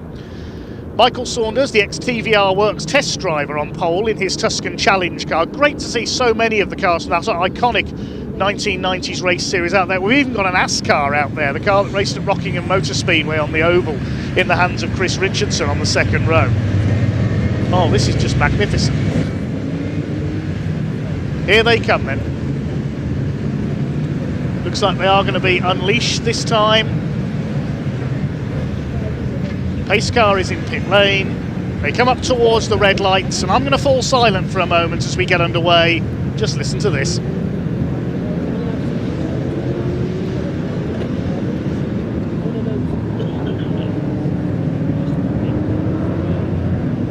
Just listen to that V8 rumble from these British and American machines. Absolutely beautiful. Such a shame the rain has come down. They can't really put the V8 power down as briskly as they would like.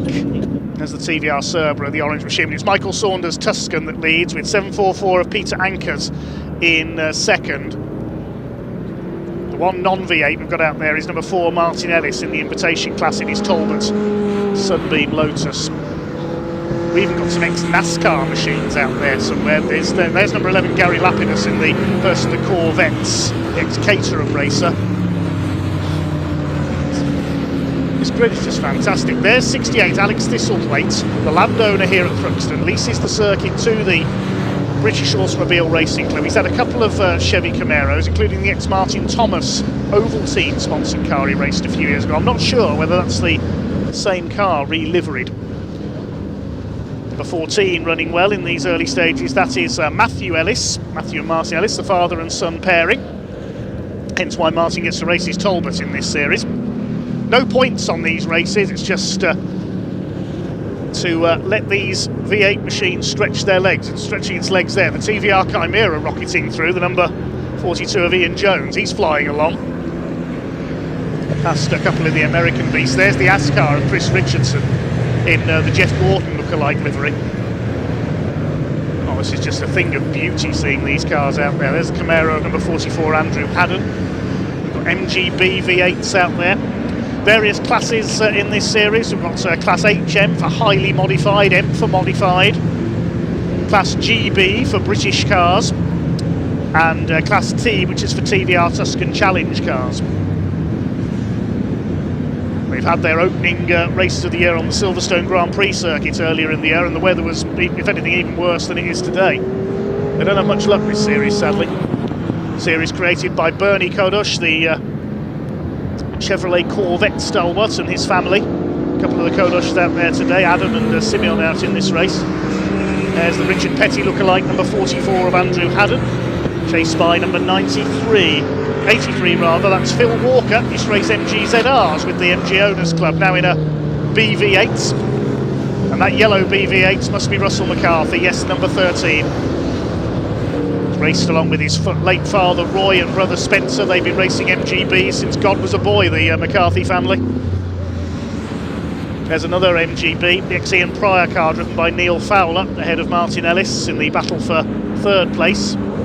Michael Saunders still leads though, the ex-TVR test driver in his Tuscan. It's Matthew Ellis up there in second place in the number 14. And if anything, race results, I would say, are less relevant, just seeing these beautiful cars on track. Full credit to all their owners and preparers for these getting these stunning machines here this weekend. They have another race tomorrow. We hope it's dry for them.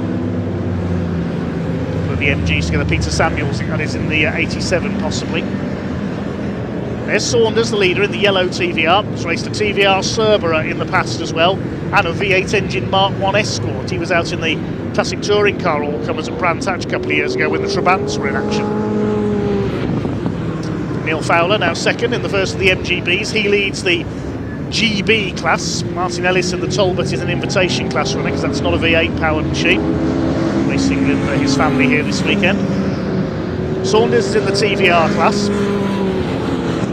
The highly modified class is led by Matthew Ellis in his Camaro. The modified class a bit further back for the slightly less powerful V8. That's being led by number 17 of Keith Wyman with his Mustang. And the TVR there, the orange number 18, that's Steve Compton. He's in a Cerbera, chasing number 302 Mustang of Simon Roos. And there's the AMC Javelin towards the back of the field. That's a really rare car. It's rare in America, AMCs these days. The American Motor Corporation, formed by the merging of Hudson, Nash and DeSoto, if I remember rightly, the AMC company. And that Javelin, I think it is possibly a genuine ex-NASCAR. AMC Javelin did race in special saloons over here as well in the 70s.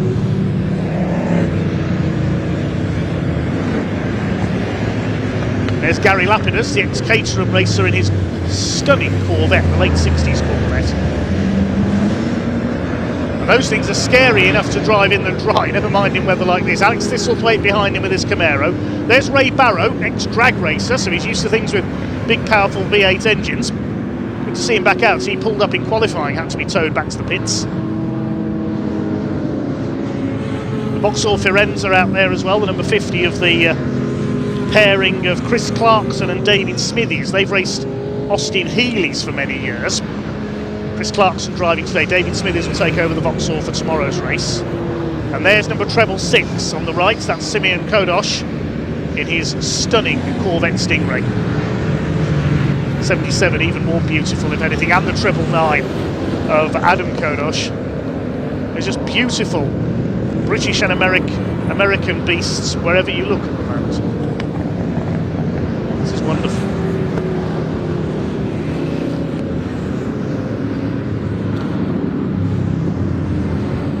Takes you back to the special saloon and special GT races held here at Thruxton in the 70s and 80s, or looking at machines like that gold Corvette number 999. You could almost be at an SCCA race at somewhere like Bridgehampton in New York State or Laguna Seca in California back in the 60s or 70s. Pure nostalgia. 999 Adam Kodosh in the early Corvette. Just look, isn't that a beautiful machine? Running towards the tail end of the top 20 at the moment. Well, the race classification, almost secondary to all this beauty, but it is Michael Saunders running away in the lead. There he is. He's nearly 14 seconds clear now of the number 91 of Neil Fowler in his MGB. And there is Chris Richardson in the ASCAR, getting past Jake Swan's Camaro into the chicane, but losing it on the exits. Now, NASCAR-type machines don't normally run in the wet. They didn't run on the oval at Rockingham in the wet, certainly. There he is, Chris Richardson. We had hoped to have Stuart Entwistle's Chevy Monte Carlo here as well, and that's in the Cole Trickle colours from Days of Thunder, but sadly wasn't able to be here. Mustangs being, I think, lapped there by 87 of Peter Samuels in the MGB.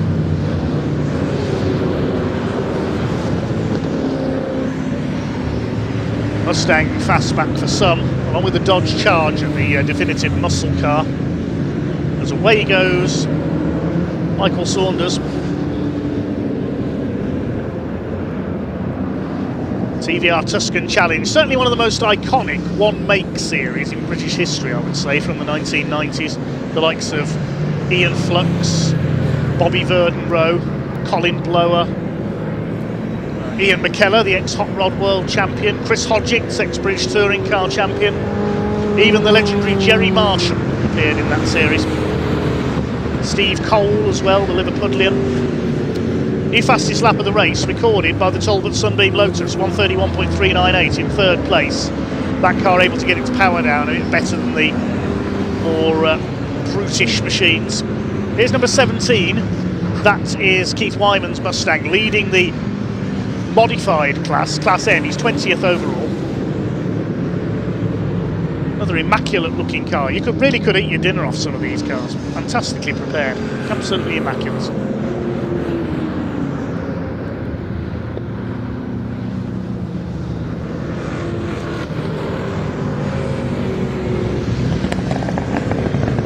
Listen to it crackle as it goes into the chicane. We've lost the Vauxhall Firenze, unfortunately. The 50 of Chris Clarkson. Hopefully that car can be repaired for tomorrow when David Smithies will take over at the wheel. As I said, those two raced Austin Healey's between them for many, many years, but diversifying into other areas of historic racing, as here's Alex Thistlethwaite carving through the traffic on his circuit in the Camaro. And the Vauxhall gets going again, just in front of Ray Barrow with his Camaro. 6 minutes still to go. Saunders leads by 14.3 seconds in his TVR now. Class for other British cars is led by Neil Fowler. Invitation class by Ellis. Whoops, we've got a tangle between a couple of MGBs in the pit lane entrance.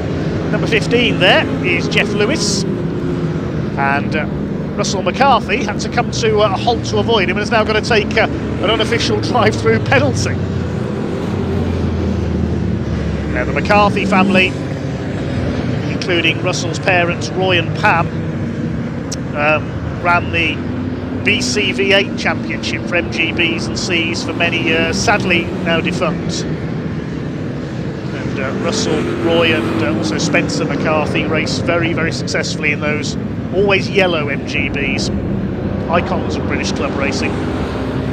Here's a couple of Camaros. Here's Jake Swan chasing after the number 14 of Matthew Ellis. This is the battle for 5th position.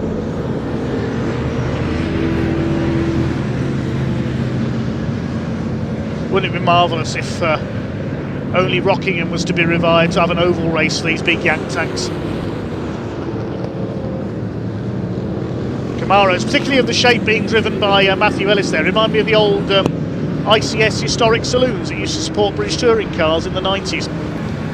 Like some Pete Hall, Rowley Nix, Dennis Clark, Andy Bacon all used to race Camaros. You'd have the Mustangs in there as well, like some John Young, the Torreggianis, the Minshaw family as well. They even had a Chevrolet Malibu out at one point. Sorry, I'm getting nostalgic again. There's the Atcar still going of Chris Richardson. He's back up to 7th after that spin. Just over 4.5 minutes remaining. Or just under 4.5 minutes remaining, sorry.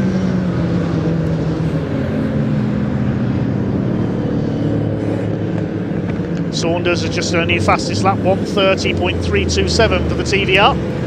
So he leads the Bernie's V8s and historic Outlaws.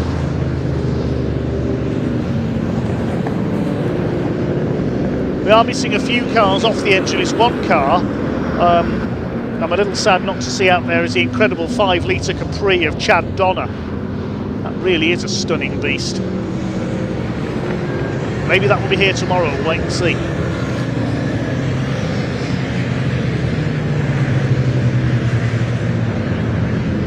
There's 744 of Peter Ankers with his TVR in 4th place, trying to catch the 2nd place fight. So there's Fowler, there's Ellis, there's Ankers. 3 cars together now for 2nd, 3rd and 4th.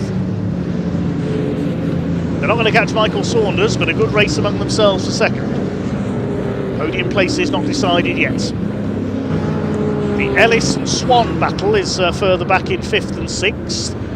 So all the 2nd place fights encountered a few back markers here. Look out Ray Barrow. Look out Tim Brooke in the blue Corvette. He gets out of the way.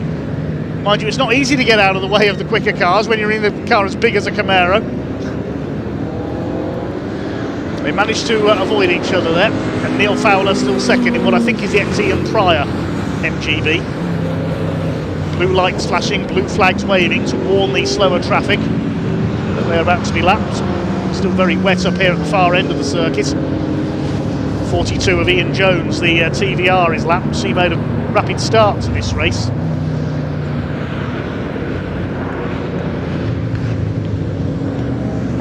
So far, I say this quietly because there's still a couple of minutes to go, all 32 starters are still going. Peter Ankers breezes down the outside there out of Church and takes 2nd place. Good move there by the TVR. Neil Fowler fighting back in the MG. You've got to be brave to race something as leery as a TVR or a big Chevy in the dry, right in the wet.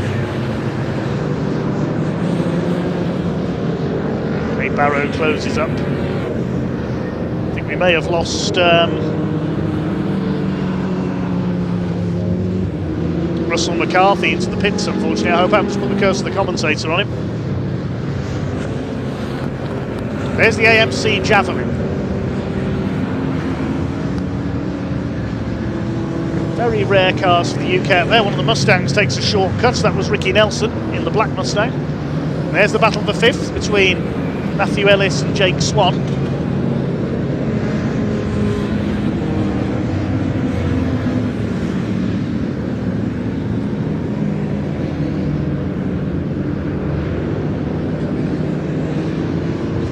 Pulls aside there. That's one of the slower Mustang. That's Clive Leatherby. Sam Leatherby will take over that car tomorrow. We've got a spin there. Oh, it's the 15 car again. Jeff Lewis has lost it at the complex. That beefy wide arch MGB. Daniel Park will be racing that car tomorrow.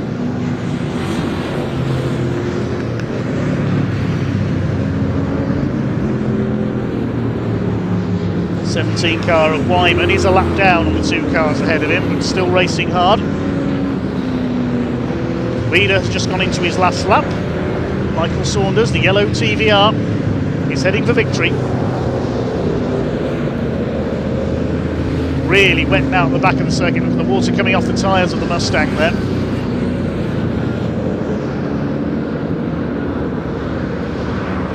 Still 2 more races to go after this, as the Camaros blitz past the Vauxhall Firenze. Most famous V8 engine Vauxhall Firenze, of course, was Baby Bertha, with the Holden V8 raced in period by Jerry Marshall. Still racing today occasionally. Window trim hanging, in fact the window plastic hanging loose there from Matthew Ellis's car on the offside of the car. He didn't stop his windows from steaming up. So away goes Michael Saunders, he's heading for victory. Former winner of the TVR Challenge in his equally yellow Cerbera.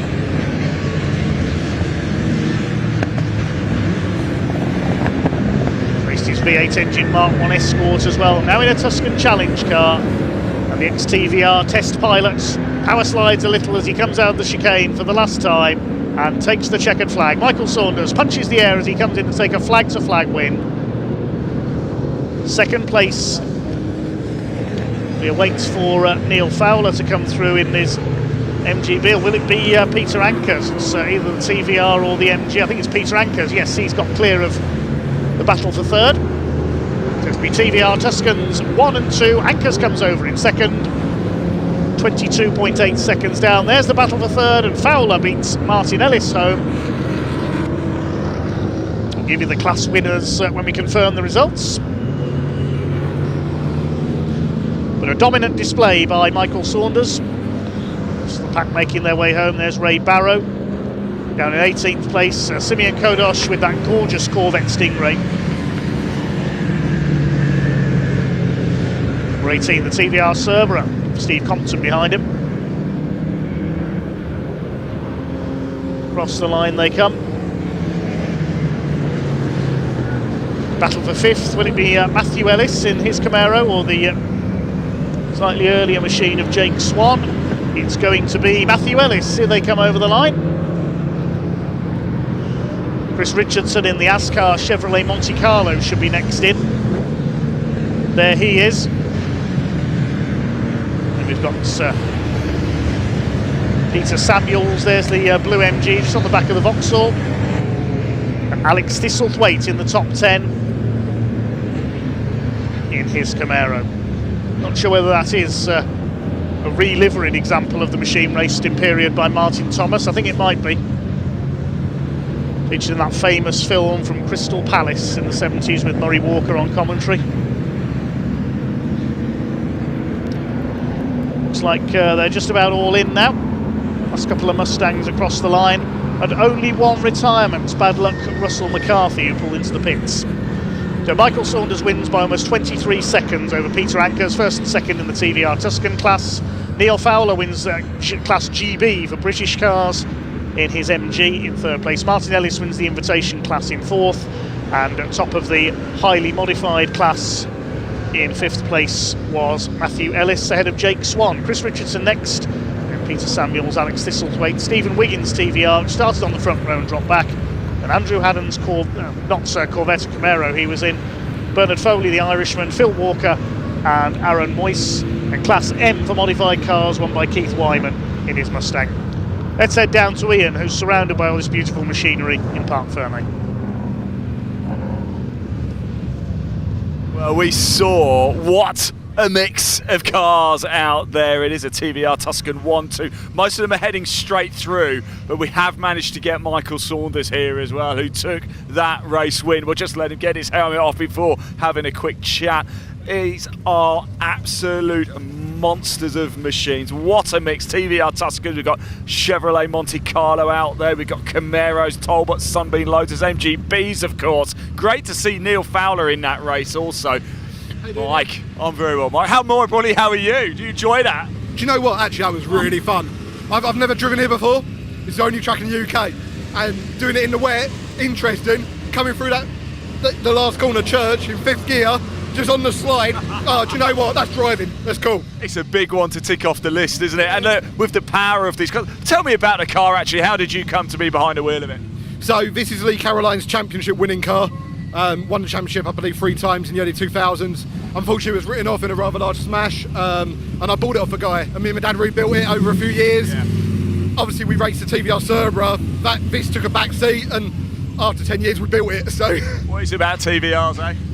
British, isn't it? Well, congratulations. I'm so happy for you, mate. Great to see you as well. And I'm delighted to say they have stopped the top 3 for us as well. We're just going to let Gary have a quick chat over there with Peter Ankers, who came home in second in another TVR Tuscan. But I want to have a chat with Neil Fowler, because I haven't seen Neil for a few years. Neil, hey, how are you? I'm better for seeing you. Congratulations. It's really good to see you, by the way. But what a grid of cars, my word. Yeah, it's certainly a big grid. I think we're all on a bit of a mixture of tyres. That made it a bit more interesting. How hairy was it out there?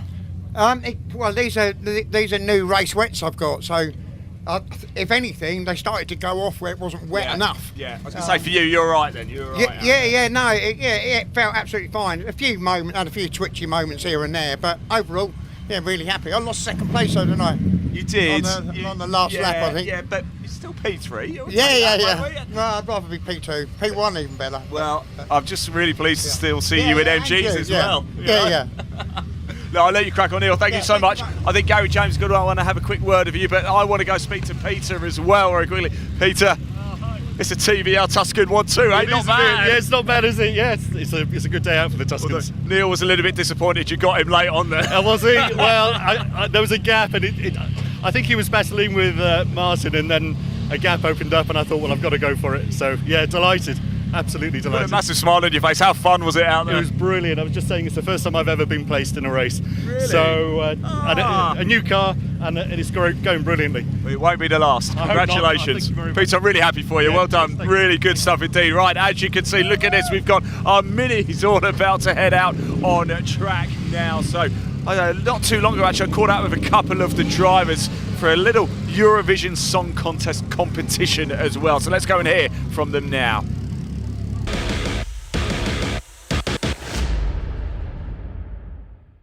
Right, everybody, here we go. It is time for round 4 of the season for the Mini Challenge Club Sport. Here we are in assembly area. We're going to have a quick chat with Paul Sawyer, and the reason we're going to talk to Paul is because we really like talking to Paul.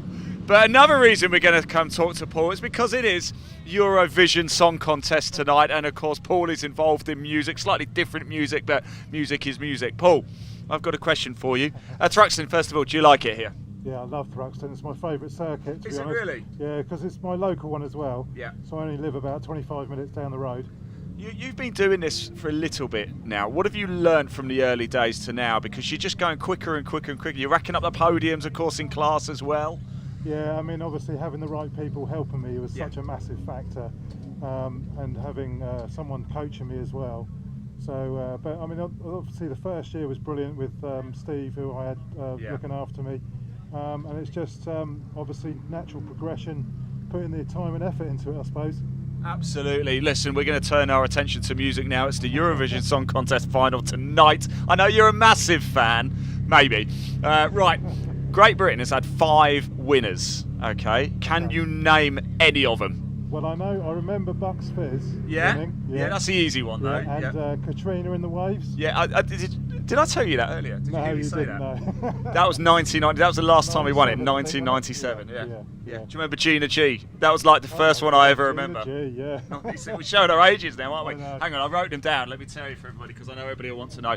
We had, you mentioned Katrina in the Waves. Bucks Fizz, of course, are making your mind up. We have a Brotherhood of Man, Save Your Kisses for Me. Do you remember that? I I think You I should do. remember It's the 1976. song. I remember the song, but I was too young then. Lulu, do you remember Lulu? Boom, Banger Bang, 1969. I definitely don't remember that. No, I don't remember that. And Sandy Shaw with Puppet on a String in 1967. Oh Wow. my God, that's really going back. Not really your bag, is it? No, I'm not quite as old as you, Ian. No one's as old as me. Paul, best of luck out there. Great to see you. Thanks for talking to us. Really do appreciate it. Let me shut the door. I just want to go up here very quickly. I just wanted to say hello to Lauren Fletcher. She's up here. She's trying to run away, but we're going to have a quick chat with her anyway. Lauren, how are we doing? It's great to see you. How are you feeling? All right, a bit nervous, but... What are you nervous for? Just new track into it. Never done it before, so... You went out in qualifying a little bit earlier. How was Thruxton for you? It was all right, to be honest. Yeah. I think I just need to get out there a bit more and do it more often, which that's my second time ever out. So I've never done it before. Why motorsport then? Where did the bug for the sport come from? My work and my dad, basically. Yeah. My dad's a mechanic. I work with cars for a living. So that's why I just wanted to get into Natural it. progression. Yeah, pretty much. Lauren, best of luck. Before I get run over, I'm going to move out the way. So thank you. Best of luck. Enjoy it, won't you? Thank you so much. Yeah, here we go. Time for round 4 of the Mini Challenge Club Sport here at Thruxton. Let's go racing. Dave Goddard, over to you.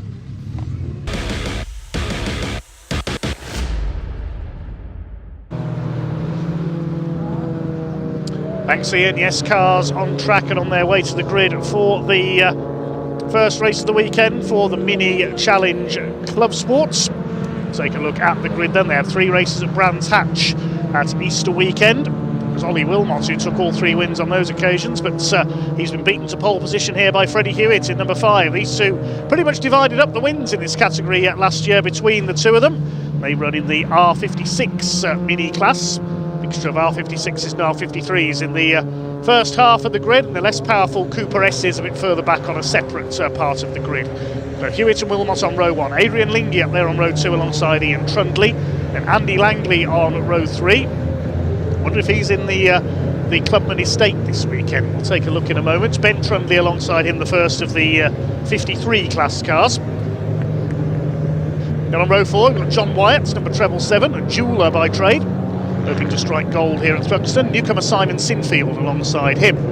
They're both run by Paul Sawyer's new team, Crafted Motorsports. Paul, the Radio 1 and Ibiza DJ on row 5, just heard from him, alongside Steve Webb in the 231. Row 6 of the grid, 219, Chris Johnson. He had a class win at Brands Hatch. Paul Sawyer winning the 53 class in the other 2 races. James Dudley, number 7, alongside him. And on row 7, number 10, David Gibbons and Lauren Fletcher, 469. Then there's a gap of a couple of rows, and then we've got the Cooper class cars. Daniel Truman, number 19, on pole position for them, with Dan Butcher-Lord alongside in number 23. And then we have 53 Neil Clark, that's the Union flag livery car, alongside Jacob Heap in number 20. He had a hat-trick of class wins at Brands Hatch. Colin Wilmot, father of Ollie, is next on row 12 in number 12 alongside Chris Aram, number 14, and the grid is completed by David Taylor, all the way from Dundee in Scotland to race here this weekend. Brands weekend ended early with engine trouble, so looking for better fortunes here. Starts alongside Jacob Baldry, junior saloon car graduates, in number 33. First of 3 15-minute races this weekend for the Mini Challenge Club Sports, supported by, among others, Airtech Motorsport, Garmin Satellite Navigation, Davanti, Ravenol Oils, Silver Lake Automotive Recycling, Norfolk Cars, Mini Specialist, John Wyatt Jewellery, Opus Group and Visual PR. Thanks to all the partner sponsors with the Mini Challenge this year. The Mini Challenge Club Sports, effectively the club level tier. Above this we've got the trophy category and then the JCW to support the British Touring Car Championship. Again, the clock has started a little early, as you've seen with our other races this weekend with the extra green flag laps. And there is Freddie Hewitt in the silver and purple car, our pole sitter. His sister Chloe used to race that car. Ollie Wilmot alongside him, based in Switzerland, works in the skiing industry.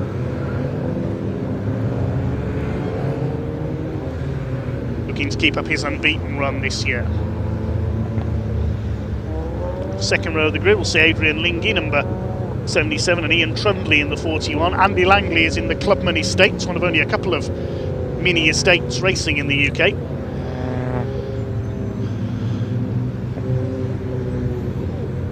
There's the first of the Coopers, that's Dan Truman, number 19. Dan Butcher-Lord in the blue car. And Neil Clark in the Austin Powers lookalike Union Flag BMW Mini. David Taylor at the back. I don't think we've got Jacob Baldry there, the 33. He had trouble in qualifying, so he's a non-starter. Unless he's starting from the pits, of course, we can't see at the moment.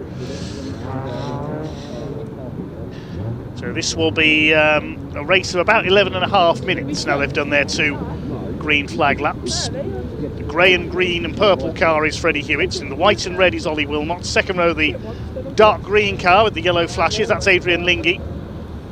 Second of the grey cars with the green designs on the headlamps, that's number 41 of Ian Trundley. Then Andy Langley in black and white, the estate car. Green flag waves at the back of the grid. Time to go racing with the Mini Challenge Club Sport here at Thruxton. First of 3 races this weekend. Revs are up, the red lights are on, and away we go for just over 11 minutes of racing. Super getaway by Ollie Wilmot, charges into the lead. We haven't even reached Allard yet. Look at this, 4 wide among the Coopers. Good start by Chris Aram, going around the outside of everybody. He's up with the 53 class cars. A flying start for Chris Aram in the 14. Dan Truman gets up there with him. They're already ahead of a couple of the R53s. It's the 56 class cars that will lead the way into the spray. Bit of slip and slide there for Andy Langley, and that's unique. Well, unique to this series, estate machine. Already overlapping with the Coopers further back. There's Chris Aram and Dan Truman fighting for the lead of the class. Dan Butcher-Lord in behind them, and Colin Wilmot, father of Ollie, in 4th place in the number 12. They've already got ahead of Lauren Fletcher in the 469. The inside, Dan Truman trying to take the lead of the class. Listen to the whine of the superchargers in these cars as well. There's Adrian Lingy looking for his first podium in the Mini Challenge Club Sport. He's ahead of Langley in the Norfolk Cars Clubman Estates, number 42. But it is Ollie Wilmot, was off like a rocket at the start of that race ahead of Freddie Hewitt. They had a great fight here last year in this category as well. Look at those 2 drifting round Church Corner there. Lingy ahead of the 42 of Langley. Lingy and Langley sounds like a comedy duo almost, but no comedy at the moment. They're in a serious fight for 3rd place. Ian Trundley is in 5th position. The pack comes through behind. Paul Sawyer up there in 7th place. Chris Johnson, who beat him to a class win in race 3 at Brands Hatch in the orange car, going side by side. A lot of understeer for one of the crafted cars there, and another one of them spinning off. Who was that? Let's pick up the number as it comes back towards us, having rejoined. A bit hard to see there. Possibly Simon Sinfield in the number 55 had that spin. Yes, it was. He's just come across the line now. There go the Coopers, and Colin Wilmot going well. He's up into 2nd of the Coopers behind Daniel Truman. Ollie Wilmot leads, throwing his Mini R56 around in the complex. Paul Sawyer's up to 6th ahead of Ben Trundley. Sawyer leads the R53 category. Colin Wilmot going great guns in the Coopers in the Ski Set Wengen sponsored car. So the Wilmot family working in the ski industry over in Wengen in Switzerland.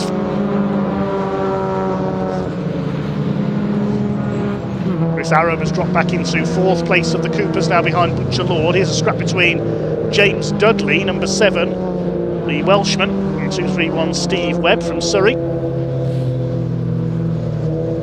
There's a replay of that spin at the complex for the number 55 of Simon Sinfield. Nice little 360 there onto the infield and gets going again. Simon in his first season of motor racing in one of the crafted motorsport cars run by Paul Sawyer. Paul an Ibiza DJ, then moved on to many other venues around the world. He's been a dance music DJ on Radio 1 as well. Continuing the tradition really of racing DJs. Lots of Dave Lee Travis and Noel Edmonds have competed in motorsport over the years. Side by side there, Colin Wilmot and Dan Butcher-Lord. It's the treble 7 of John Wyatt, being chased by James Dudley. They're fighting for 8th place.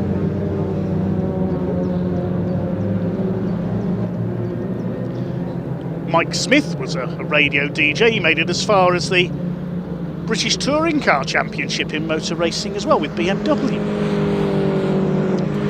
Became more notorious as a crasher though, sadly. James Dudley pushing on. Chased by Steve Webb, trying to chase down John Wyatt ahead of them, but it's still Wilmot who leads from Hewitt. Langley up to third ahead of Lingy. Ian Trundley in fifth. This is Ben Trundley in sixth position. The navy blue car with the pink roof. He's leading class 53 ahead of Sawyer and Chris Johnson in third. And having a go here at Ian Trundley for P5.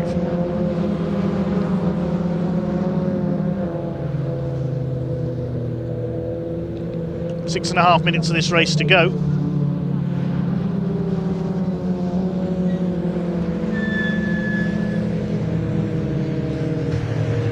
Towards Woodham Hill, they're closing in a bit on Adrian Lingy for fourth place as well. The Trundley family going well here. Take it so carefully into that chicane. You see the way the rear end stepped out on Adrian Lingy's car there. Behind them is Sawyer, then Johnson, Wyatt, Dudley. Steve Webb's got ahead of James Dudley now, then a gap back to Daniel Truman, who leads the Coopers. Jacob Heap won all three races for them at Brands Hatch, but he's back in sixth in class at the moment. Simon Sinfield in among the Coopers after his spin. First time he's raced in the wet.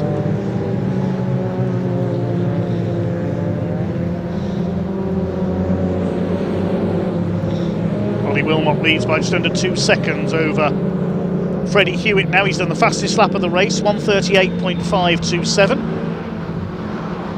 There's Truman leading the Cooper class in the number 19. Butcher Lord going well in second place, holding off Wilmot and Aram. Simon Sinfield behind them, just looking on in the 53 class car. Not quite as lively at the moment as the Scottish Mini Cooper Cup that we saw in action at Cadwell and Croft on BARC TV earlier this season, although saying that, Chris Aram does a bit of power sliding there in the 14.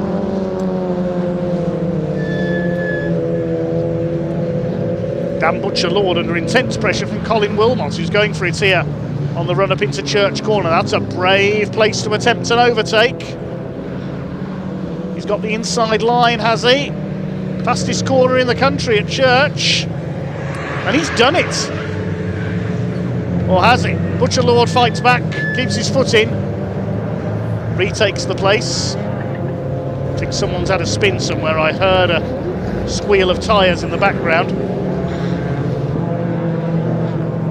I think it might have been Paul Sawyer. He's dropping down the timing screen. Yes, there he is. So Sawyer's had a moment somewhere and he's under fire from Chris Johnson. That's a replay going into the chicane. Yes, he was tagged there. That's the squeal of tyres I heard.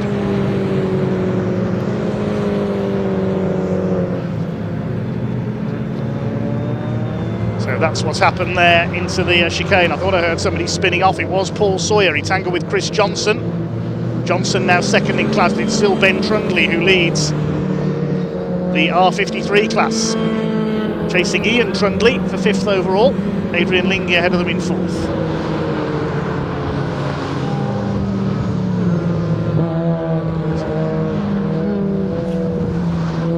Freddie Hewitt, meanwhile, has reduced the lead gap. He's just done the fastest lap of the race, 1:38.013. He's 1.5 seconds down now on Ollie Wilmot at the front of the field. Here are the leaders, not seen much of them in this race. And there's Andy Langley in third place in that intriguing looking monochrome liveried estates car. Hey, if Volvo can do it, why not Mini? And Honda as well. They had the Civic Tourer in the British Touring Car Championship one year. Ollie Wilmot's just responded to the pressure and done the fastest lap, 1:37.088. So they're starting to lap in the 1:37s now. Conditions are improving out there, I think.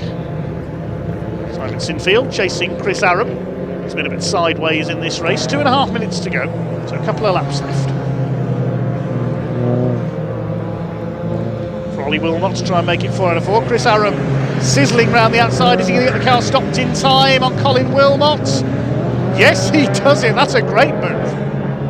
Well done, Chris Aram. That's put him up to 3rd in the Coupe class, behind Dan Butcher-Lord. Still led by Dan Truman, who's well out in front. He leads the class by 6.5 seconds, near enough.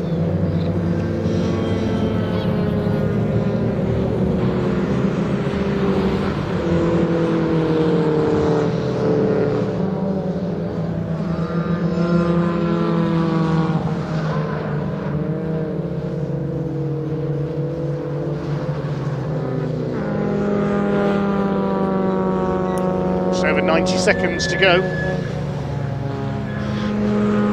Wilmot has increased his lead once again over Freddie Hewitt.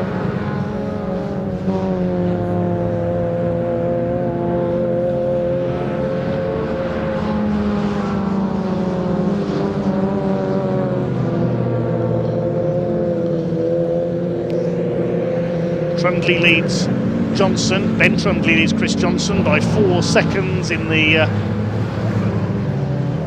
R53 category. Dan Truman looking safe at the front of the Coopers. There are the Trundleys racing together still. They've been together all race long. Black and white flag being shown there. Driving standards flag, that's for exceeding track limits. That's number 28, which is David Taylor in the Cooper class, the Scotsman. It's an early end to his season opener at Brands Hatch with his clutch blue. He'll just be glad to get some points on the board here.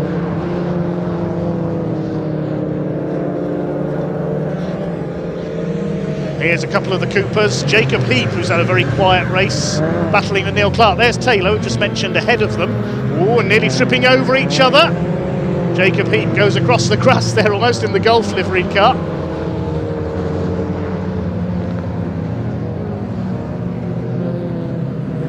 So the clock has counted down to 0. We're on our last lap. It looks as though Ollie Wilmot just over 2 seconds ahead. He's heading for victory. Here he comes into the chicane, sliding his way rallycross style through the chicane. Well, Freddie Hewitt tried his hardest. Couldn't catch Ollie Wilmot, who makes it 4 wins out of 4. Freddie Hewitt comes over in second, and they're well ahead of the rest. Andy Langley comes over to complete the podium. They're all R56 class runners. It should be Adrian Lingy in 4th place. And here's the battle between Chris Johnson and Ian Trundley. Now, Ian Trundley's lost a couple of places, and Ben Trundley could be about to lose the class win. Oh, how did he hang on to that? Chris Johnson will go for the inside, coming off the chicane. He's going to pinch the class win right on the line. Johnson wins class 53. Ben Trundley will be turning the air inside that Mini as blue as his car's livery. Goodness me, what a finish. How Ben Trundley did not spin around there, I don't know. Chris Johnson, an excellent 5th overall. Behind Adrian Lingy, then Ben Trundley, Ian Trundley, John Wyatt, Webb and Dudley round out the top 10. Paul Sawyer comes over in 11th, and Dan Truman comes in to take his first Cooper class win of the season.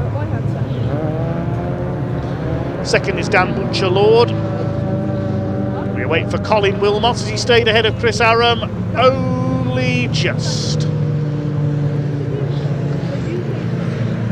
Should see Dave Taylor next home, get some meaningful points on the board. There's Lauren Fletcher. There's Taylor ahead of Jacob Heap, triple winner at Brands Hatch, but a subdued run this time, ahead of Neil Clark in the 53.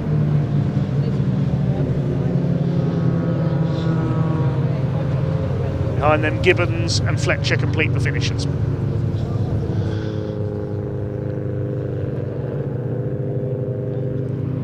Provisional results then. Ollie Wilmot takes the win by 1.8 seconds over Freddie Hewitt with Andy Langley in 3rd. They were well clear of the rest of the field with Adrian Lingy in 4th. Big sort out at the chicane for 5th on the final lap. Chris Johnson coming through to snatch the win in class R53 ahead of Ben Trundley. Then Ian Trundley behind them. John Wyatt, Steve Webb and James Dudley. Paul Sawyer 3rd in his class.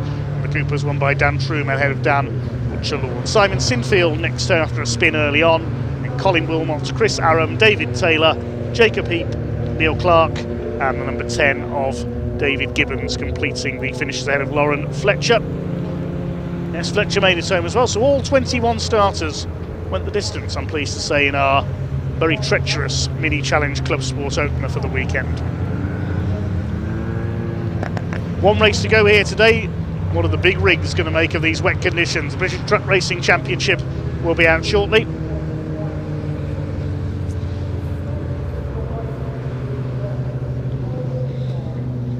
And we can head down to Ian in Parc Ferme.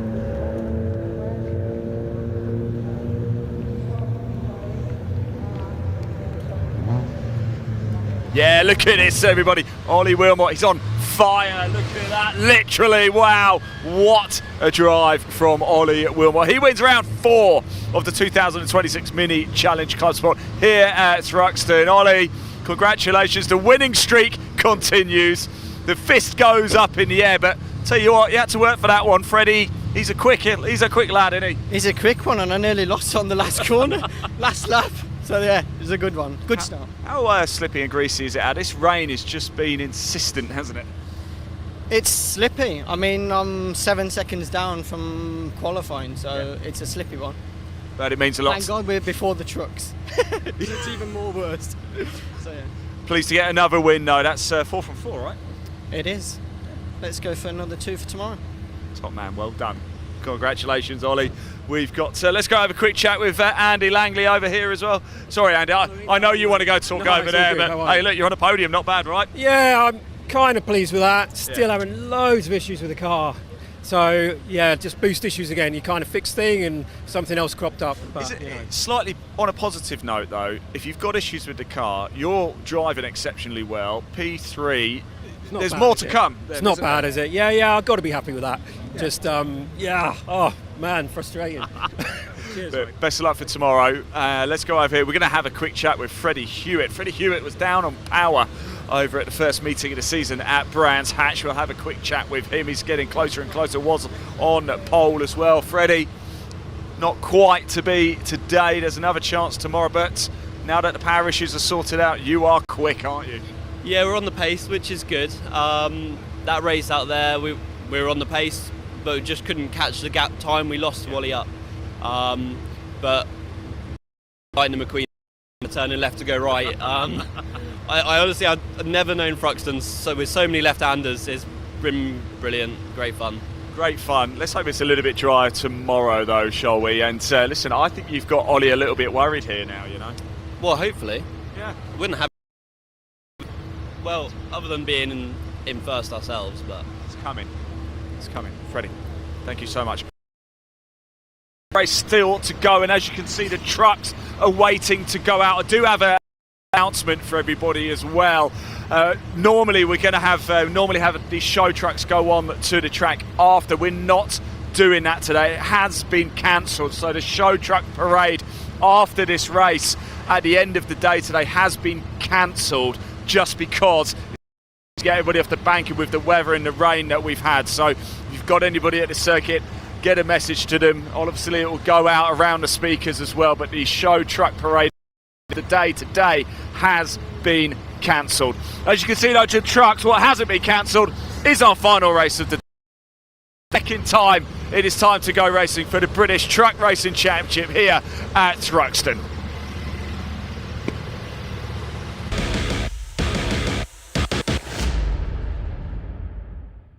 So here we are, it's pouring down with rain outside, which means everybody starts to gather in the hospitality tent.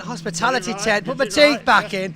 I'm actually joined by John Green, who is the managing director, owner, the top dog of Rydam Universal, and of course Solid X, which is one of our championship partners and sponsors. But it's not just why you're here this weekend, is it? No. Oh, sorry. What we do is obviously we've produced this trophy, which we produce in-house. We're all CNC equipment. Right. But we're making a lot of equipment for the race trucks, bumper bars, CNC bumper bars, everything else. And we also sponsor the Solid X wheels. Nice, yes. So those are the very shiny chrome-looking ones that we'd be using on the steerers, most likely on the front. Yes, that's correct. Yes, and then we've got some more in production. We've got some specialist ones coming through this year, so that'll be very interesting to see. Some new techniques, new technology, which will be very interesting. And where is all this stuff getting manufactured predominantly? We manufacture it in some of it in China, some of it in the UK, some of it in the Netherlands. Oh, nice, the Netherlands, Rand. That's cool. But where was this absolute monster of a trophy produced? This was made in Leeds from our guys in Leeds. There we go. That's what I'm. You should say "made in Leeds" on it. I think you should have that on the next one. Yeah. That's right. Yes. My uncle's from Leeds, and so now this. What is this trophy for? Because you came up with this idea. I think it's a fantastic idea. Well, the teams work relentlessly through the season, and sometimes they work through the night to get the truck races ready, and they never get really any recognition. So we thought best thing to do, there's 2 or 3 of us walk around the pits, we look to see who's doing what, see which is working hard, who's done what, and then we come to an agreement that we produce this and we give it to the team that we feel has worked the hardest through the season, or the race meeting. Weekend, yeah. Weekend, because there's a trophy for every meeting now. Wow. So they've already produced, they're sat on a shelf ready to go. They're sat in our store shelves ready to go. And a big thanks to Ben and Adam, my son, and our guys in the production department. They made them, they cut them out, they designed them. So, and he would be the dam in Rydam, right? That's correct, yeah. Well, there we go. So, well, first of all, thank you very much for sponsoring the championship. And what a lovely thing to do. Just goes to show that little bit of recognition. And you know what, actually, when we handed this out at the end of Brands Hatch last time we all met, it actually really was so well received. I think it was just such a fresh, interesting little thing to do. And you know, yeah, fair play for doing it. We've got some new ideas for later on this year, so watch out, Pointy. My goodness, my face will be on one of them. It's like, best Pointy of the weekend. Again, oh, it's Pointy. Wow, wow. Right, well, John Green, thank you very much. Thank you. All the best. For literally all sorts of things, whether it be embroidery, whether it be truck parts, whether it be wheels, just have a look over at Rydam Universal and all of their sister companies. John, thanks for joining us. Cheers, Pointy. Gotta go. Thanks, Alex.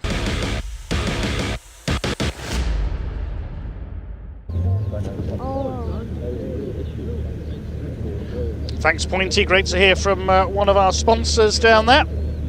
As the trucks get ready for the final race of day 1 here at Convoy Thruxton. Just to repeat that announcement we heard from Ian just before we went to Pointy there, the show truck parade that was scheduled for the end of today's programme is now not going to take place due to the weather, unfortunately. So no show truck parade at the end of today. Trucks making their way out then, this grid based on the second fastest time by each driver in the qualifying session this morning. It's once again an all Oliver front row. Stewart ahead of Michael. John Bowler back out, so unlucky in that first race. Contact going into the last lap, burst a tyre and he was out. Thanks again for all your comments coming in. Hi to Andy Fryers. Wishing Dan Truman a great race, he said, and weekend from sponsor Sawyer Models of Lee. Saw their name on his car. Sorry for not getting through to all your comments. They mentioned Mike Seaborn, also Lucas Daccini. He's watching, the former Hyundai Coupe Cup race winner. Right, ATS Videography, watching in Long Eaton in the North Midlands. Former home of a short oval raceway, of course. Adam Jones was watching, his dad Sean racing in the Coupe Cup today. Hello to Emily, who's watching in Canada as well. Right, to Pebble Beach Road Racers as well. Great to see the muscle cars out on track in the Bernie's V8s. Go Chris Richardson, says Pebble Beach Road Racers. Here's your grid then for truck race 2 of the weekend. It's an all Oliver front row. Stewart once again ahead of son Michael, looking for his second win of the weekend, Stewart Oliver, and his 4th of the season. Row 2, Ryan Smith, the reigning champion, alongside David Jenkins. 3rd row, John Bowler, alongside Craig Reed, the man from Stoke, in the number 68. 4th row, Stephen Powell, alongside Nathan Smith. Then we've got the first 2 Division 2 trucks. Jake Evans on row 5, the reigning Division 2 champion, alongside Bradley Harvey. Row 6 will be 26, Callum Eason, alongside 61, Sammy Oyanen. Row 7, Neil Yates in 33, and Ricky Collet, number 95. As he fixed his latest gremlins, he didn't get a second lap time in qualifying because his turbo blew. At the final row of the grid, John Powell will be starting from the back. Warren Harvey, as a novice, has to start from the back. It's only his second truck race meeting. And of course, sadly, we are missing Tom O'Rourke, engine failure in practice has put him out of the meeting. Great shame for the man behind MV Commercials, one of our sponsors. Big thanks to our other sponsors, GT Tyres, MB Energy, Sylvie Fleet Management, Freyhouse Trailers, Total Care Workshop Equipment, BWOC Fuel Solutions, Neil Yates Recovery, their boss racing in this one, Commercial Motor, Rydam Universal, we just heard from them, LTS Global Solutions, Fleet Safe and Milwaukee Tools.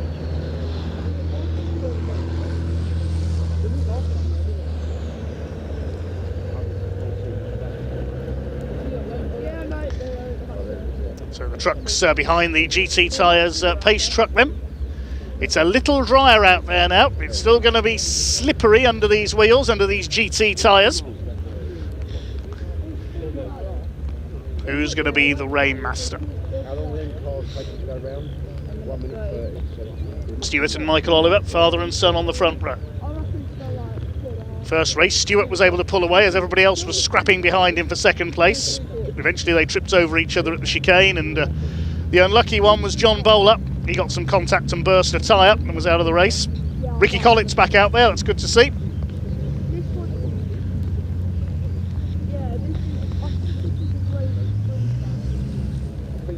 Went up in a huge cloud of smoke in practice in qualifying this morning when his turbo blew.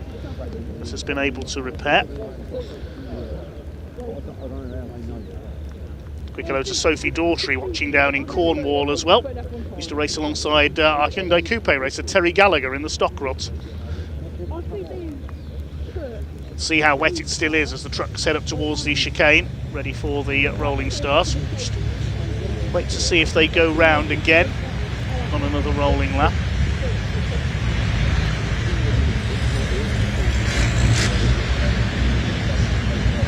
.12 and 13 litre turbocharged engines running on HVO environmentally friendly fuel.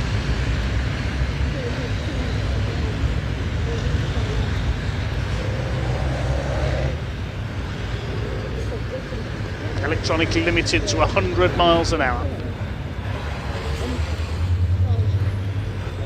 Judges will be keeping an eye on the speeds. If you overspeed, if you exceed 100, you can be penalised or disqualified. You can also be penalised or disqualified from emitting too much black smoke, although that is really a thing of the past with the new HVO fuel.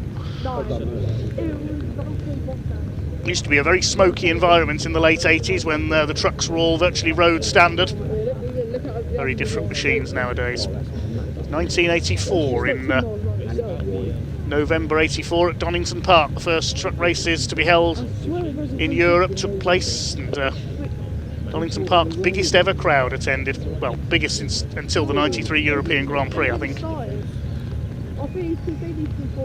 Giulio Gislotti of Italy was the first ever winner. He quite literally drove over from Italy, left his trailer in the paddock, won the race and then carried on his delivery.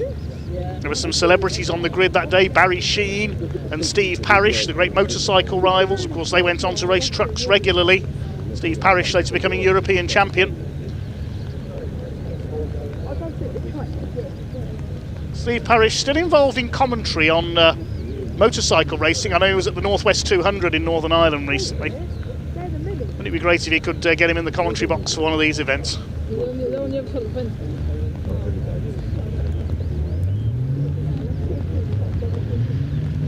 Other names to appear that day at Donington were Martin Brundle of F1 fame, the Grimer brothers of hot rod racing fame. Barry Lee, of course, became a truck racer. Well, name something he hasn't raced over the years.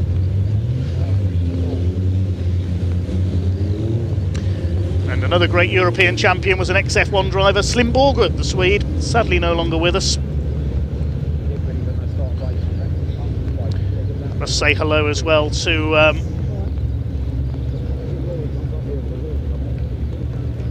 our regular fundraisers, Carl and Holly. We saw them doing their cycling laps of the UK's truck racing circuits a couple of years ago for the My Name's Doddy campaign in aid of motor neurone disease research. Carl, Holly and family are trackside at Thruxton today. Don't think they'll be doing any cycling in this weather though.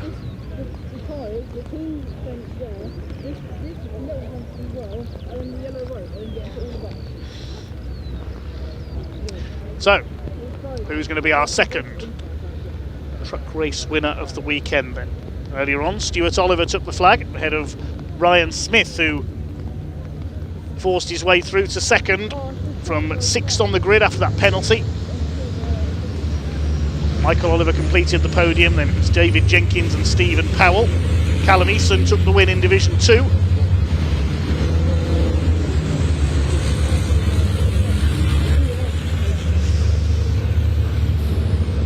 -15-minute race coming your way.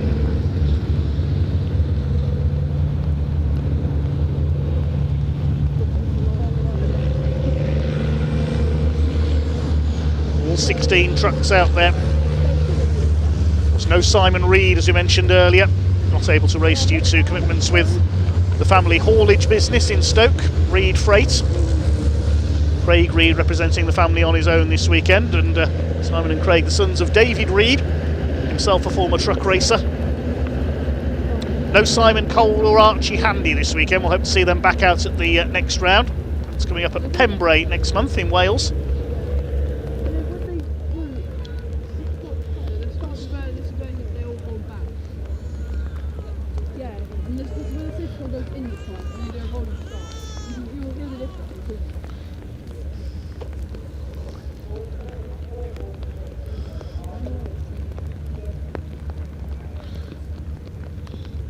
Sky going a bit dark again down at Church Corner. We're not in for more rain. It's coming down steadily at the moment, not too heavily. Sammy Oyenham missing his front bumper after hitting that tyre stack in race 1.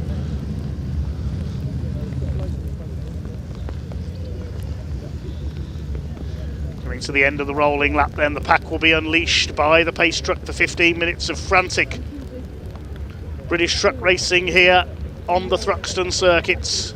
Race 2 of the weekend. Race 7 of the season for the British Truck Racing Championship. Stuart Oliver looking for win number 4 of the season. Michael Oliver looking for his first. Ryan Smith for his second. Stuart Oliver leads the championship, looking for his 11th title this year. Ryan Smith looking for his 11th in a row.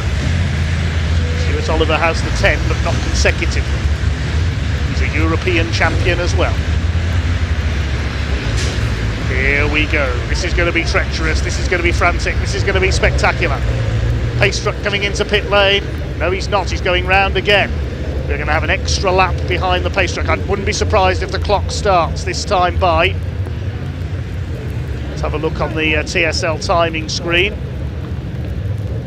No, the clock has not yet started. So we've given time for an extra sighting lap. I thought we were going to go green that time by. There's a green truck, the Greenhouse Group sponsored machine of John Powell. Good to see that back up and running. He entered it in Division 1 last season. I had endless teething troubles with it. Back in Division 2 this year, former Division 2 champion of 2 years ago.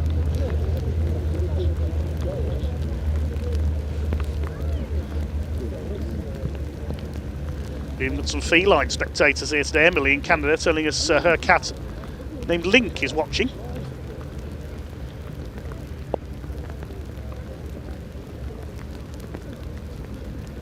There's another train over there, it's much bigger.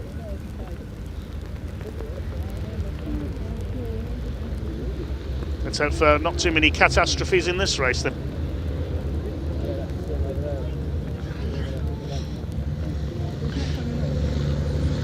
Thank you, Dan, our director, who treated that with the contempt it deserved.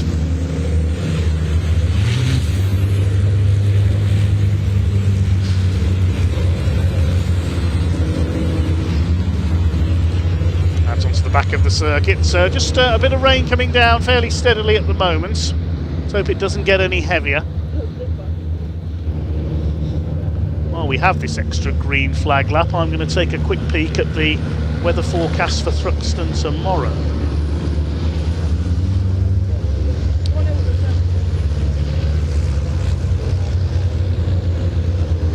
According to the Met Office, cloudy conditions with around 10% chance of rain at 10 AM, but increasing as the day goes on. Rain probably from about 3 o'clock tomorrow afternoon. according to the Met Office. So hopefully some improved conditions during the morning at least. We go racing from 10:15 tomorrow with the mini challenge, followed by our third truck race of the weekend. And it's racing all the way through the day with an hour's break for lunch. Hopefully a grid walk for the trucks as well. Pointy will be in attendance for that down on the grid.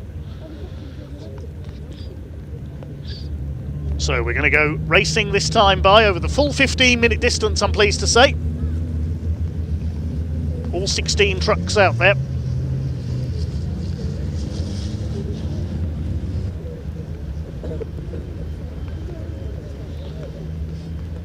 It's actually getting to the point where it's cold where you might breathe smoke. That's how you know it's weird. The Olivers on the front of the grid, father alongside son.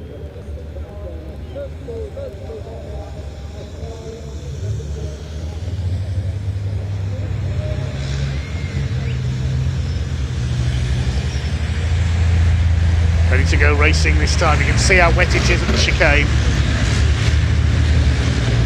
Tension mounting this time. Stephen Powell's dropped a little bit back in the order there from alongside Craig Reed. This time the pace truck. Will it pull into pit lane? Yes it does. The red lights are on. Here we go with our second truck race of the weekend. We're underway. And a decent start by Michael Oliver from the outside of the front row. Look at the spray. How can everyone further back see where they're going? They perhaps sensibly spread out fairly quickly there, further back in the order to give themselves some racing room. It is Stuart Oliver who's held his lead from pole position ahead of son Michael as they head up towards the right-hander at the complex. Who's going to be leading as they come through? It is Oliver in the Volvo ahead of Oliver Jr. in the MAN. Side by side for third, John Bowler trying to get ahead of Ryan Smith. Up the inside, John Bowler will be fired up after his non-finish earlier on. It's David Jenkins, Craig Reed. The battle for the lead in Division 2 between the two protagonists from last season in the two MANs, Evans and Eason. Sammy Oyanen, the Finnish driver, up there on the outside of Neil Yates. Neil quite far off the pace, it has to be said, this weekend. Ricky Collet goes by him. And in the pit lane is Nathan Smith. He pulled in at the end of the rolling lap. Problems for the number 11. Start to sort themselves out then out on the back of the circuit. The lead is with Stuart Oliver. Once again, he's led every lap so far this weekend. Michael Oliver under fire from Ryan Smith, the 10 times consecutive champion, has a look up the inside coming out of Village. I think he's got ahead there into P2. He has. Great move by Ryan Smith up in the second. Here comes David Jenkins charging past John Bowler on the run into Church. That's brave in the dry, never mind in conditions like this. Fastest scorer in the country, and Dave Jenkins has just taken P4. Everybody else round okay, with the exception of Nathan Smith, who's stuck in the pit lane with a few problems. So hope he can rejoin. Oliver, Smith, Oliver, Jenkins. Bowler in 5th position. Now into the chicane. This is the wettest part of the circuit, I would say, at the moment. Craig Reed in 6th, then Stephen Powell. Callum Eason running well up there in 8th position. First of the Division 2 trucks. He's got ahead of Jake Evans. Bradley Harvey 3rd in Division 2. So that's a good start by Callum Eason. He only started 3rd of the Division 2 trucks for this one, so he's got ahead of his title rivals again. Ricky Collet in there. There's Neil Yates. He's struggling this weekend. There's Oyanen. I love the light bar as headlamps on the number 6 of John Powell. Makes it look more like a train than a truck. Nathan Smith, has he joined in from the back? We'll try and catch a glimpse in the distance as Ricky Collet moves past Jake Evans. Now Jake Evans will be getting frustrated with Ricky Collet here. He wants to get after his Division 2 rival Callum Eason at the front of the field, but Ricky Collet, he'll feel like he's in his way at the moment. They're different classes, but they've got every right to race each other. Ricky Collet, the heavy haulage company boss from Halifax in Yorkshire. His company handles some of the biggest and heaviest loads seen on lorries on Britain's roads. Ryan Smith, meanwhile, look at the way Ryan Smith is going. He's charging after Stuart Oliver. The two bonneted trucks, he's got the inside lines exactly as he did for second place earlier on. He's got the lead. Ryan Smith, clean pass on Stuart Oliver for the lead race, and Jenkins is doing it again as well. Exactly as he did to John Bowler, he's done to Michael Oliver at Church Corner, up the inside into 3rd. David Jenkins has taken plenty of brave pills before this race, I think. 2 passes at the fastest corner in the country in weather like this. Ryan Smith leads the way. will now try and leave the rest of the field well and truly in his spray. Jenkins into third. He's going after Stuart Oliver. It's Michael Oliver, John Bowler, there's Craig Reed, Stephen Powell. Callum Eason still leads Division 2. The rest of his rivals are rather stuck behind Ricky Collet. Now here comes David Jenkins. He's revelling in these conditions. He charges past Stuart Oliver up into P2. Now he's going to get after Ryan Smith in the worldwide truck racing Daimler Freightliner out in front. David Jenkins, not surprisingly, has done the fastest lap of the race, 1:49.464.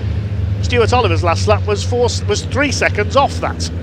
So old Stuart Oliver perhaps struggling a little in the wet. Are we going to see him drop down the order? Certainly got smaller headlights on the Volvo than all the other trucks you can see there on the grille.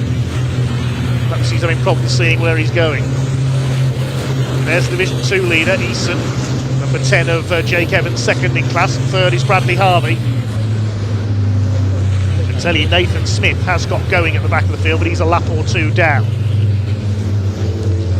This race sets the grid for race 4, the second race tomorrow, with the top 8 being reversed once again. So at the moment, once again, Callum Eason is in position to take pole. The grid for race 3 not published on the timing website at the moment, so we'll have to confirm that tomorrow.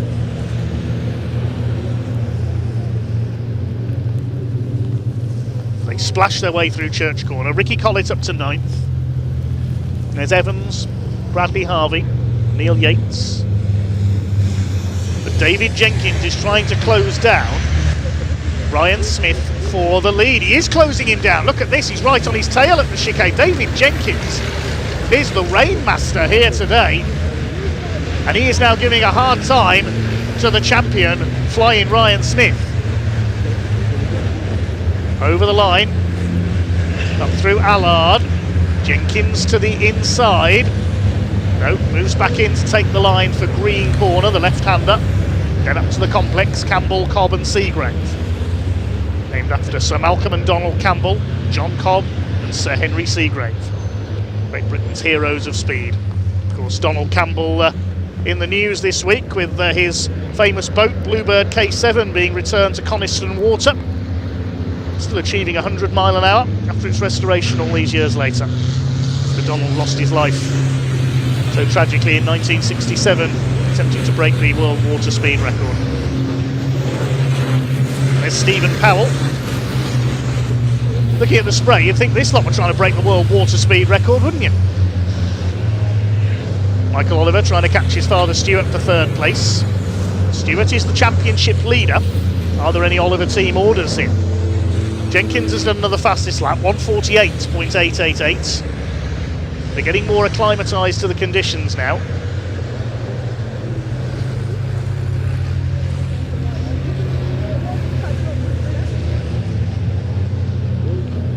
There's Stephen Powell ahead of John Bowler now. Craig Reed behind them. This is 5th, 6th and 7th. There's Callum Eason. Wheel arch flapping in the breeze, but he still leads Division 2.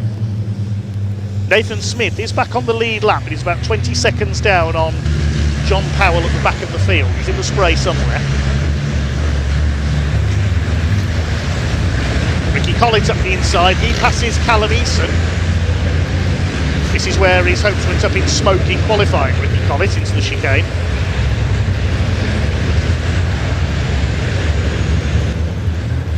See what Callum Eason's lead is in Division 2 as well. Bradley Harvey gets it a bit wrong there at chicane, has to go over the grass.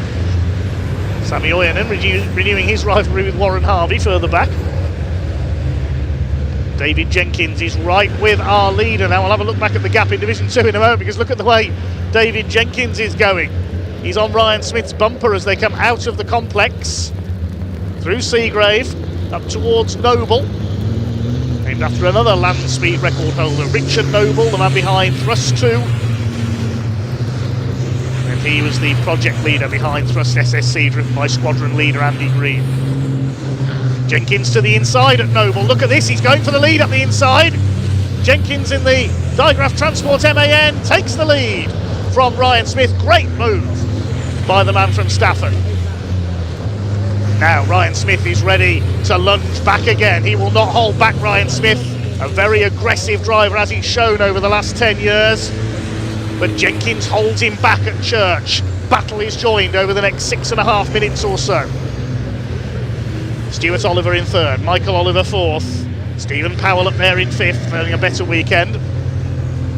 John Bowler just wants to get some points on the board after his non-finish earlier on. Ryan Smith's got some damage to the front end, maybe he's clipped the back of Jenkins there. Front bumper is damaged. No damage to Jenkins that we can see though. Through the chicane.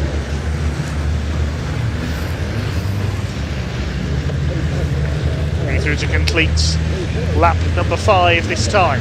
Across the line they go. Another fastest lap for Jenkins, 1:48.037. That last lap nearly a second quicker than Ryan Smith. Doesn't seem to have the top end pace, Ryan Smith, that he had earlier on. Jenkins pulls away slightly. It's a great drive by David Jenkins. Back at the chicane. These two still at it. We saw them tangle earlier on. Sammy Oyanen in the Sisu and Warren Harvey. This is towards the tail of the field. Warren Harvey at the inside takes the place. Now look at Sammy Oyanen's windscreen. It looks very misted up there, and his headlights aren't working either. He can't see where he's going. These two can though, I think. Saying that though, Ryan Smith's windscreen looks a bit misted up there.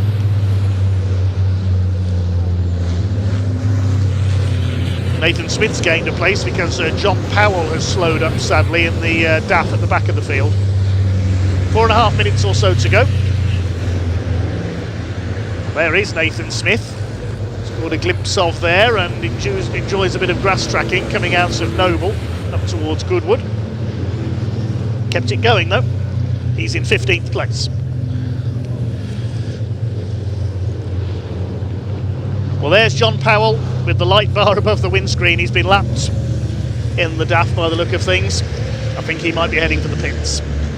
Yes, he's touring in. More gremlins with the DAF, unfortunately, and conditions are definitely getting worse out there. I don't know how these drivers can see where they're going. There's Craig Reed, a steady 7th. He's being caught, if anything, by the Division 2 leader. That's Callum Eason. In fact, Reed had lost a place there. He's 8th now. I missed that. So Ricky Collet had got ahead of him. I apologise. So Collett's up to 7th. He's overcome his problems from earlier on.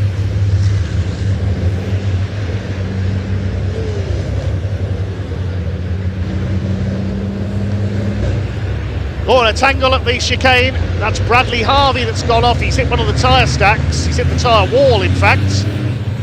He's got part of the tyre wall stuck to him there. He's trying to do a 3-point turn to get going again. Let's see what happened there. Just went straight on. He got a wheel onto the grass. No saving that, and wallop straight in. Shreds the barrier. I think that's Recticel barrier, in fact, rather than tyres he hit there, but it's cushioned the impact. Bradley Harvey will rejoin at the back of the field. There's his father, Warren Harvey. The struggling John Powell is at least trying to keep going to get some points. And Sammy Oyen and Sisu. Look at the windscreen. You can see how steamed up it is. No headlights either. No wonder Sammy can see where he's going. We have a full course yellow according to the timing screen. A full course yellow, so the leaders slow down. That'll be to remove that debris at the chicane from Bradley Harvey's off. So the trucks will slow down. There's the reason. You can see the tyres and bits of barrier on the track at the chicane. So the field slows. The equivalent of a safety car. No safety truck, of course.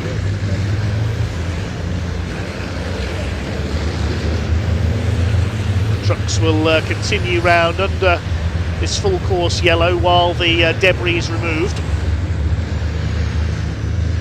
See it again here. Watch for Bradley Harvey, enter stage right, got a wheel onto the grass, no grip, into the Recticel barriers, which did their job. They cushioned the impact. No damage to the barrier, and not too much damage to Bradley's truck either. It's John Powell Daff, we see him in the background there. Off he goes into the barriers, and in fact the red flag is coming out. With 85 seconds left on the clock, the red flag has come out, the race is being stopped.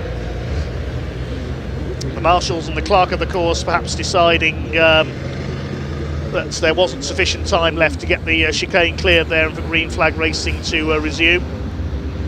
Senior clerk of the course today, Dorothy Uwota, and Bob Lentil, the clerk of the course for the British Truck Racing Championship. So the race ends with a red flag, that will be end of race, and it will be a win for David Jenkins in truck number 69. Ryan Smith second and Stuart Oliver third. Fastest lap incidentally goes to Nathan Smith on his recovery drive. He finished 14th and gets fastest lap.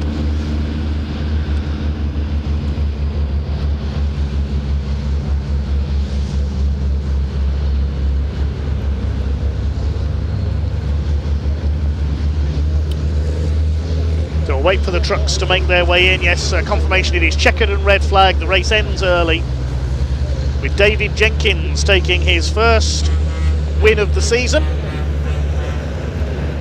That was a real Rainmaster drive there. 2 lunges down the inside into Church Corner, and then taking Ryan Smith for the win. The provisional result then, David Jenkins taking the win, 6 laps completed. Ryan Smith in second, then the Olivers third and fourth. Stephen Powell fifth ahead of John Bowler, Ricky Collet and Craig Reed. So provisionally Craig Reed will have pole for race 4, second race tomorrow. Callum Eason gets his second win in Division 2 this weekend ahead of Jake Evans, Neil Yates and Nathan Smith in among the Division 2 finishers. Warren Harvey gets third in class ahead of Sammy Oyanen. And I think unluckily there is the cause of the red flag. Bradley Harvey may not be classified as a finisher. We'll await confirmation of that. John Powell was still running as well at the back.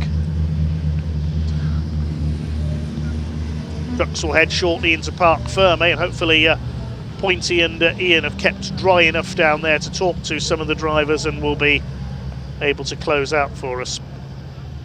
But full credit, I have to say, to all the truck racers there. That was a brilliant display put on by our truck racers, in particular David Jenkins, who will take the title of the Rainmaster for 2026 after that drive.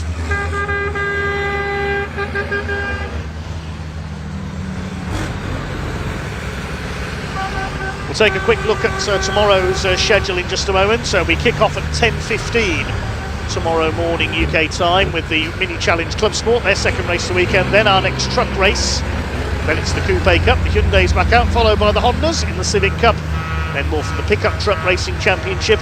Hopefully it will stay dry for our V8s tomorrow, Bernie's V8s and Historic Outlaws. Can't wait to see that grid at its full potential. Then it's the lunch break ahead of another truck race, second race for the Audi Cup, then the Pickup Truck Racing Championship. The Minis have their third race, then it's the Civics, the Audis again, and a final truck race to close out the programme, due off at 5:20 PM local time in our second day here at Convoy Thruxton 2026. Sadly, we won't see our convoy of show trucks to end today. That's been called off due to the weather, unfortunately. As the trucks sound their air horns as they head into the paddock. That's about all from me then for day one here at Convoy Thruxton. A big thank you, I must say, to all the marshals, the medical staff, recovery crews, race control staff, everybody else here at Thruxton today, all the teams and drivers. Special thanks to our camera crews as well, braving the conditions as well. We'll all be back tomorrow from 10:15. That's about all from myself, Dave Goddard. I'll hand you over to Ian and Pointy down in Parc Ferme to catch up with some of the drivers and to close out day one here at Convoy Thruxton.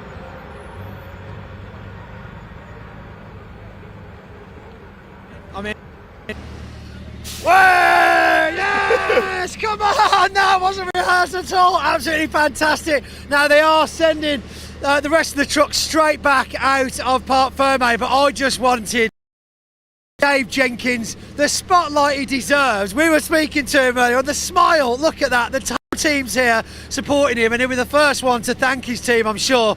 But Dave, what a result. Well deserved. I feel like you've been this for a little while now. Yeah, we had a steady start to the day once again.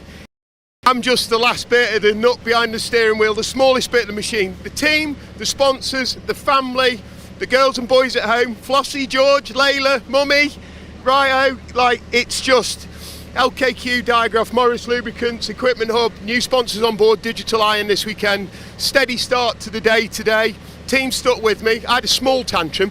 They then stuck with me. You've got to have tantrums, it's racing. They then stuck with me.